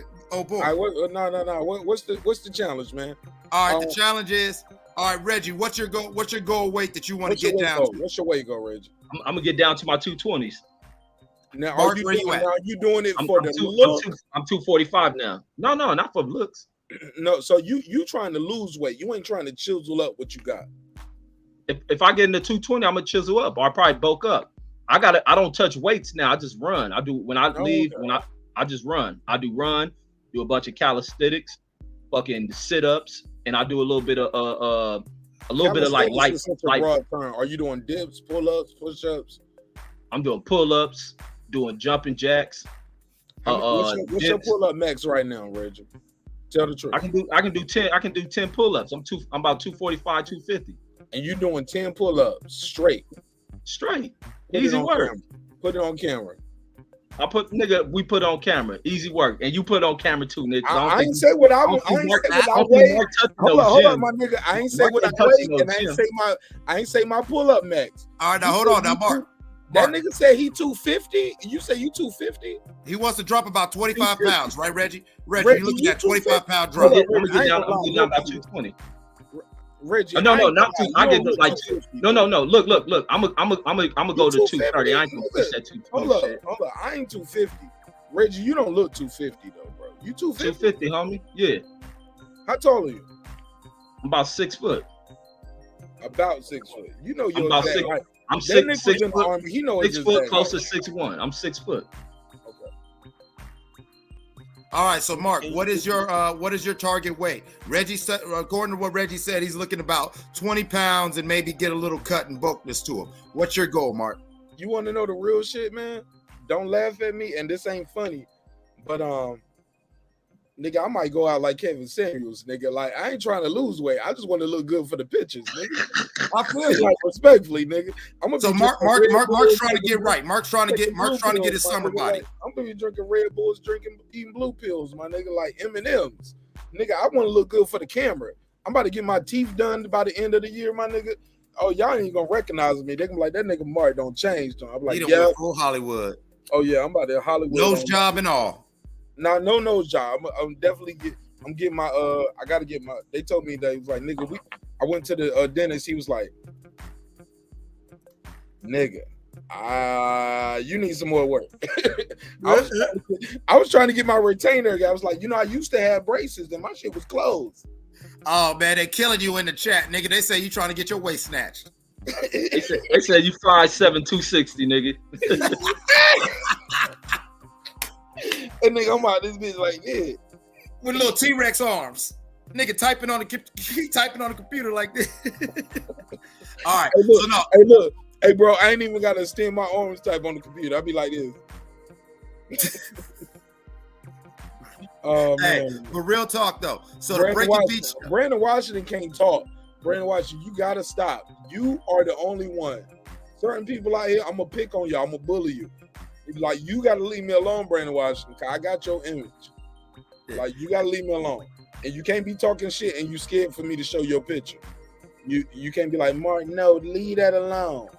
I'm just talking shit in it. Brandon Washington, I love you, bro. But I got your pictures. Don't be the next meme on the Breaking Beach screen. Yeah, with your red and black and white shorts set on, nigga. Hey, but for real. Everybody, neighbors, Mark and Reggie, let me know if this is a viable challenge. Let's do a 30 to 60 day challenge. How many days? 30 to 60 days. What you want? Yeah. 30 or 60? No, 30. Let's make it a 90 day. Reggie, let's make it. This nigga say 90. Look at this nigga, Mark. Watch our roll though. We're gonna do 30-day check-ins. Yep. Let's do a 30-day check-in. 90-day joint. Now you trying to see? I ain't trying to lose the most weight. I just want to have the best picture with my shirt off on me. Like, nigga, I'm gonna be like LL Cool J, nigga. I'm gonna be ripped all right. Up. All right, no homo. I don't do that off the shirt shit. No, I ain't fighting, Reggie. I ain't fighting. I'm selling my brand. I'm gonna be like World Combat Sports. Shout out to my brother, World Combat Sports. World Combat Sports. Show them old pictures. That nigga World Combat Sports look like when he competing and shit. I'm be like this. Yeah, Scotty do be out there. Scotty pull that pictures out. Scotty pull pictures out for no reason. We'll be talking about boxing and Scotty be like, yeah, there's some pictures of me in Okinawa. You see me out here. You see I was right. And then what he goes, he goes, hey, yeah, check out my bikes. These are my bikes right here. He's standing next to the bike. With like 2 or 3 bad joints, yo. Shout out to World Combat Sports, man. Nah, Hey, yo. I wish I'm in that good shape when I'm in. Yeah, we gotta send the weigh in. We gotta send our weights in. All right. So here's what we're gonna do. How do we know if it's the real weight or it's just you taking? Like, it got to be a video or scale. Like, how do we know? We'll figure out. Hopefully you got integrity. Reggie be doing them voiceovers, man. Hopefully you got integrity. You honest enough to not lie about the shit. I don't trust you, nigga. Nigga, I don't trust you then, nigga.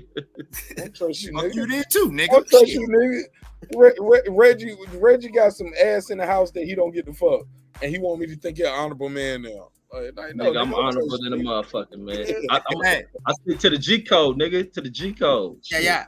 Hey, yo. I'm about to do a show on that shit right after this, man. Oh yeah, I'm tapping in. I Go live right now, so I can end this shit, Reg. All right. Well, give me about 3 minutes. I'll go live. And what you gonna do your show about? It's gonna be about guys co-parenting. The co-parenting shit. I think it's a good discussion, man. Because I don't think niggas need to be. Because I say the other side of shit, niggas be trying to kill their chick. Yeah. Like so people need to have discussions on how to deal with it. Or even people going through divorce. Like that ain't the end of the fucking world. All right. So in 90 days, let's do our weight challenge. 20 pounds. We trying to lose 20 pounds in 90 days. What? Yep. 20 pounds, 90 days. Who with me? I'll probably lose that shit quicker than that. You might lose it quicker than that, but I gotta still make my 20. And this is bragging rights. Bragging rights, because you don't gamble, right? You ain't trying to. Are you putting $20 on it? You want to put $20? Yeah, let's do that. That's an easy wager. That's an inspiration. Yeah. $20 bet. $20 bet for the neighborhood. Let's go. Yeah, $20. Man, that'll be fun. Let's do it. Now I ain't betting all of y'all motherfuckers $20. Let's stop right there. I have 100 neighborhood bet. I got 45 motherfuckers in the chat right now. Like, let's go. And hey, look, they ain't gotta win. I just gotta lose, can't win. And all these people gonna think I owe them $20. Nah, I'm gonna tell you what. Anybody who enters the Breaking Beats challenge, if you are not the winner of the Breaking Beats 90-day challenge, you have to donate $20 to Breaking Beats. Man, we gonna use that shit on fights. Y'all know how we do. We buy fights and we show the fight backstage on the private line. But thank you so much, Reggie Owens, for the motivation, man. I'm gonna start doing my tread talk too. I'm gonna get on that treadmill and I'm gonna do a live talking to y'all on the treadmill, saying I gotta beat Reggie Owens. I ain't gonna do no sauna talk with my shirt off.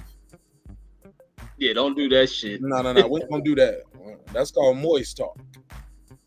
That's called. Nah, we ain't doing that. But I will chop it up with y'all on the treadmill with my shirt on, and we're gonna have a good time. We'll talk about whatever we got going on, and I'm gonna see if I can race Reggie to the 20 pounds. Something fun, something motivational. 90 days from today. What's that? May the 17th. So what's that? June the 17th, July. Okay, August 17th. August 17th. All right, so I need another side of the challenge. Look at Don King over here. Go ahead. All right, all right. So we need an undercard. They're losing weight. Okay, I've been fasting. I've been fasting and working a lot, so I've actually lost some weight. So I got to bulk up. I got to bulk back up. That's my summer goal. I got to bulk back up. I lost a little bit too much weight this past month. Ribs and shit all weekend. Oh yeah, no, I ain't about to get fat. I'm about to bulk up. So that's my challenge. 90 days, I'm about to bulk up on y'all. Let's just call it a body transformation challenge. 90 days. There you go. There you go. I'm with you. What you think of that, Reg? Like, cause Reg want to lose 20 pounds. Yeah. I don't know if I want to lose 20 pounds, but I definitely want my body to look different in 90 days. And then most motherfuckers in here close 20 pounds to lose. Most motherfuckers close to 40, so that's the time you gotta start worrying about your heart and all that other shit. And so most of us got 20 pounds we can lose, right, Red? Yeah, weight is important. Yep. Yeah. So I'm gonna tell you what. Here's what we gonna do. Not only on the Breaking Beats do we chop it up, we clown, we talk boxing, we talk everything, but we talk in real life. We're gonna be on Reggie's show talking about co-parenting in a little bit. But right now with the Breaking Beats challenge, we're gonna start a new thing where we're gonna start talking. We're gonna have health checkups. 30-day health checkups. Right, because Reg can get his 20 pounds off in 30 days. But is he going to maintain it for the next 2 months? You get what I'm saying? Like, no, good point, Mark. Great point. You get what I'm saying? Are you going to maintain it for the next 2 months? Because you know who will keep me in check? I weigh myself. You know who makes me lose it? My kids. Why you drinking all them sodas, fat ass? We don't even buy sodas. But we got snacks though. We eat them little goldfish and cheese and crackers. Man, cheese is my enemy, homie. Marq Nash loves some fucking cheese. But I weighed myself when I came back from Jamaica, bro, and I ain't gonna lie. I was so mad at myself, bro. I got down before I left Jamaica, but I weighed myself when I came home, and this morning I was 242. So Reggie, yeah, bro. Shout out to Marq for admitting that, because he admitted that to me in a private conversation, and he said I wasn't gonna say it. He was like, "Nigga, I went to Jamaica and got fat." I was like, "Nigga, you didn't go." I lost weight to go to get fat. I knew I was going to an all-inclusive restaurant, nigga. Like, what you mean? But shit, I knew what I was doing. Shout out to Marq though, because he said he wasn't going to admit it. He was like, "Yo, Clips, man, nigga, I got off this scale, man. It's some bullshit." God damn, bro. I told the truth, bro. So that's where I'm at with it, bro. So Reggie, I ain't that far from you. Like, you 250, I'm 240, but we both got 20 pounds we can lose, right? Yeah, so, absolutely. And then sometimes, man, you can watch it. Man, let's challenge this shit, man. We're gonna do this shit like blood boxing versus IOTB. They're gonna be like, let's go, Reggie, let's go, Marq. I'm gonna be like my boy Showtime Sauce. Shout out to my guy Showtime Sauce up there in New York doing the boxing coverage. You know what I'm saying? Man, and you know, to be the trip, man, I used to watch my weight fucking fluctuate. I weigh myself in the morning and shit. Be one weight, check that shit when I get back from work, and that motherfucker bro. Went up and went down. Yeah, that shit used to fluctuate like a mug. And then you get to a point where that shit just starts sticking a little bit, and you stop weighing yourself every day. You stop drinking water. You start you start saying, man, I can lose the weight whenever I want to lose the weight. I'm like that, Reggie. I think my body responds well through exercise. So let's have some fun with this shit, man. Let's work out and let's challenge each other. Let's document this shit and let's challenge everybody else out there to be great. What you think, bro? No, absolutely. So 20 pounds in 90 days. How many pounds is that a month? It's about that's a nice little joint, bro. Right? What's that about? A little under 6.3 pounds a month. Give or take 6'3". Yeah, 6'3" and some 6'3", 6'4", depending on how you round it up. So each month that's 6'3" a month. So that's about a pound and 8 a week. And that's very manageable. That's a very healthy, gradual change. Yeah, because some of the shit you're gonna shed is probably a lot of fluid weight. So you 1.5 a week.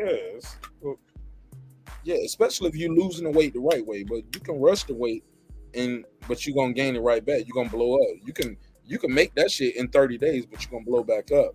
Man, niggas is gonna get right by August 17th, and then Reggie and Marq gonna go to a goddamn celebratory buffet on August 18th. And fuck it all up. I'm gonna keep that shit off, man. I gotta live. I gotta live. Nice picture, homie. I'm gonna be like this. I'm gonna be flexing on y'all. Look, I'm gonna be flexing on y'all doing the show. I'm competing with Reggie, nigga, while I'm doing the show, nigga. Y'all might see me here with the dumbbells, some light joints. They be like, that nigga looking to lift them little shits. Be lifting them little shits for 90 days though. Hey, yo, Marq gonna be on bullshit. He gonna be on this podcast talking about, and as you can see right here, you know, I got this graphic right over here. I got him in. Bro, that's what I used to do, like in the studio. Like we used to make each other do push-ups for takes. Like if you have to do another take, or if you're taking too long doing your verse, like or making the beat, or you taking too long mixing, let somebody else mix. You do push-ups and you put them dumbbells. So yeah, man. All right, I'm about to go. I'm about to jump off. I'm gonna go live. All right, go live, man. Appreciate you, man. All right, I'm gonna wrap this shit up. Let's send the audience over there. I'll see it when you go live, and I'll send it over there. But to me, man. Yeah. Hell of a show, right? We had a good time tonight, right? We're gonna work out. Great show, man. Great time, man. Great time. So look, you ain't got 20 pounds to lose. Well, I do, but I want I need a weight some back. rocks in your pocket. Nah, I need my weight back, man. I'm down in the 180s. I don't like that shit. I need to get back up. Yeah, man. I'm like 180. Last time I weighed myself, I was like 178, 181. I didn't like that shit. And that's what it be about, man. Sometimes, man, we gotta start putting our health as in front of, as much as we talk about brainwashing and the white man did us wrong. Hey, look, man. Eat your fruits and berries, my G. Nothing but fruits and berries. Nothing but juices and berries. Oh, that ain't shit but ultra perm. Yeah, fast sometimes. Like, you don't. Yo, I'm gonna tell y'all some real shit. You do not need meat with every fucking meal, and you don't need it every day. Now, granted, some people can live without meat, and everybody mass and type. I mean, vegan lifestyle ain't for everybody. Some of y'all motherfuckers might die if y'all can't eat ribs in this summer. I get it, but go get your heart checked out. Make sure your heart's strong enough for those little pills you might want to take or the little shot. You know what I'm saying? Like, you don't need to smoke a blunt, smoke a cigarette, take a shot, drink a beer, sniff some coke. Like my G, you ain't got to do every drug, homie. Like, relax. Drink water.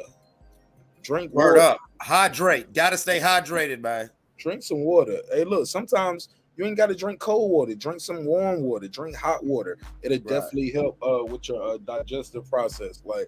Like, man, I'm super excited about this body transformation. It took forever for us to get that damn treadmill, but we got that treadmill in this motherfucker. And I'm gonna do some treadmill talk live from the studio at the Marq Nash mansion.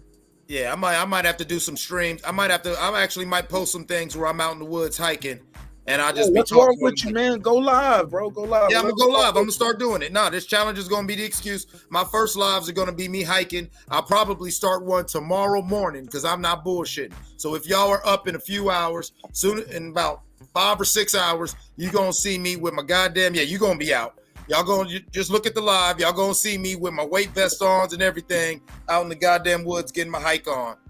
You know what I'm saying? Yeah, Mark gonna be asleep.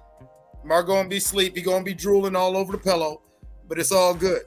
But you know what though, for real, like I really want to bulk back up. I ain't gonna lie. This Ramadan has been one of the rougher Ramadans that I've ever went through. Like I think I lost a lot of weight. I must have lost about 7 pounds just on this month's fast alone for Ramadan. Like, so yeah, I definitely need to bulk up. Like, I don't like it. Well, I just made some beef stew on Monday, and I ain't even gonna be able to enjoy it all the way like that. I gotta make some brown rice. I made the hell of it, and I recorded some videos. I made some amazing meals that I've been recording too, clips. And, yeah, I seen it. But I ain't even released all the videos. But man, I made my first time. I made homemade jambalaya. Where I put the turkey sausage, the shrimp, the chicken. I put real tomatoes. I had some tomato paste, real garlic. Like bro, it was like nothing came out of a pack.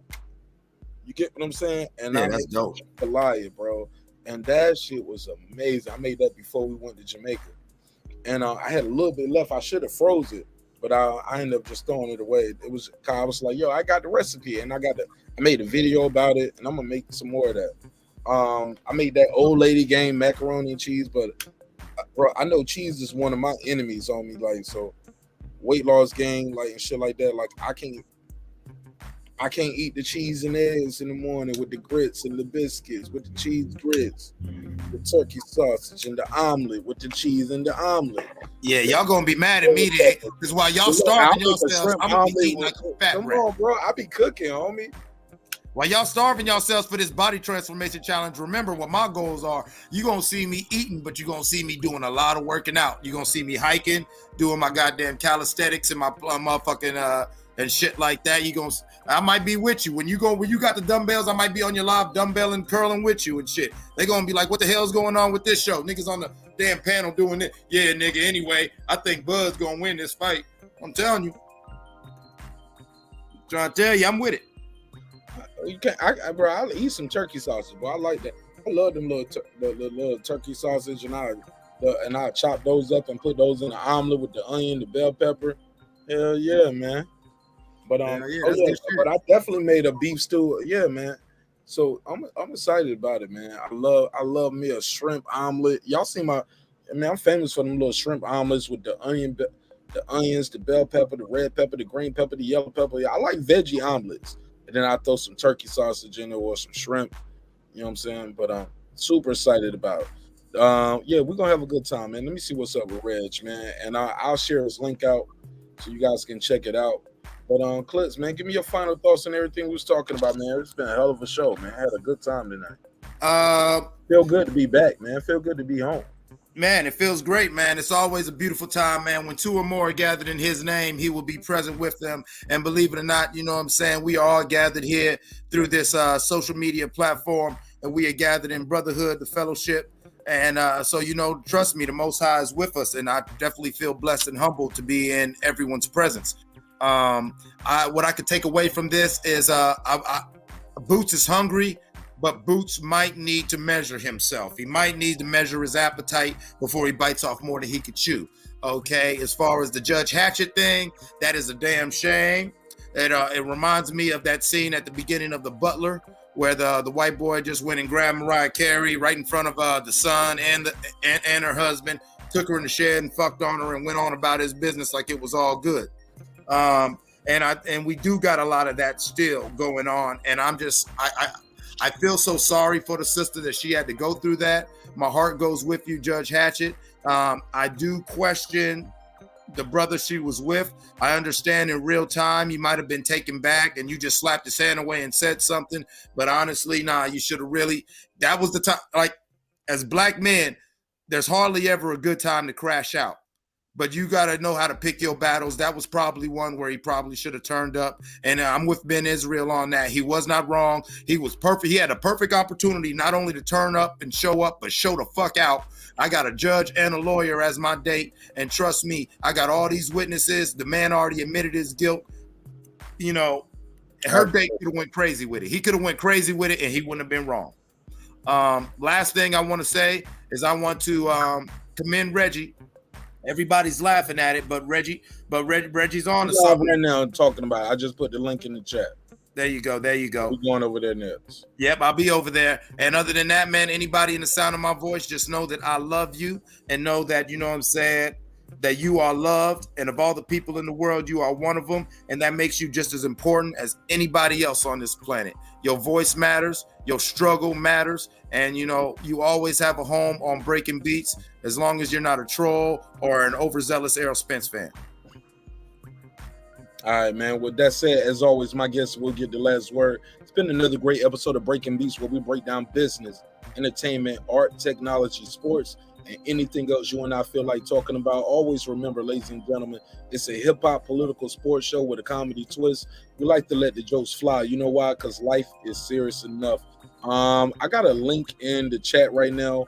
Go over there and check out my guy Reggie Owens. I'm gonna pull up over there for a little bit while I eat me some breakfast/dinner, and we're gonna chop it up with him. We're gonna be talking about co-parenting and how we all gotta learn how to co-parent, even when you're in the same home, even when you're in the same marriage. Sometimes you guys need to co-parent. You guys got to agree to disagree. Can't have those kind of arguments in front of the child, and that shit can lead to violence, death, and now somebody's gone, and we're gonna ruin 3 lives. Yeah, I mean, well, several lives, but 3 families: yours, mine, and the co-parenting family of the child. So he definitely got a lot he's gonna talk about tonight.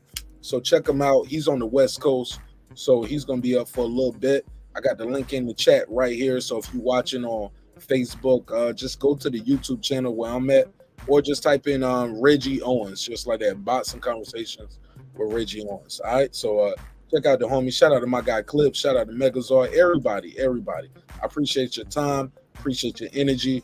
Always remember you can go to marqnash.com. marqnash.com. Get you some of the merch for the show. We got the What Can I Say shirts coming in black. Well, actually, they're already out. Black, red, and blue.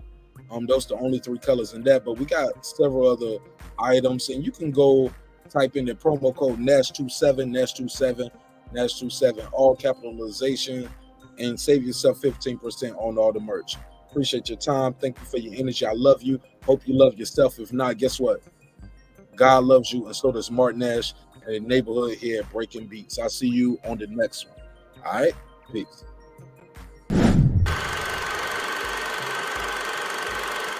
This that squad sound.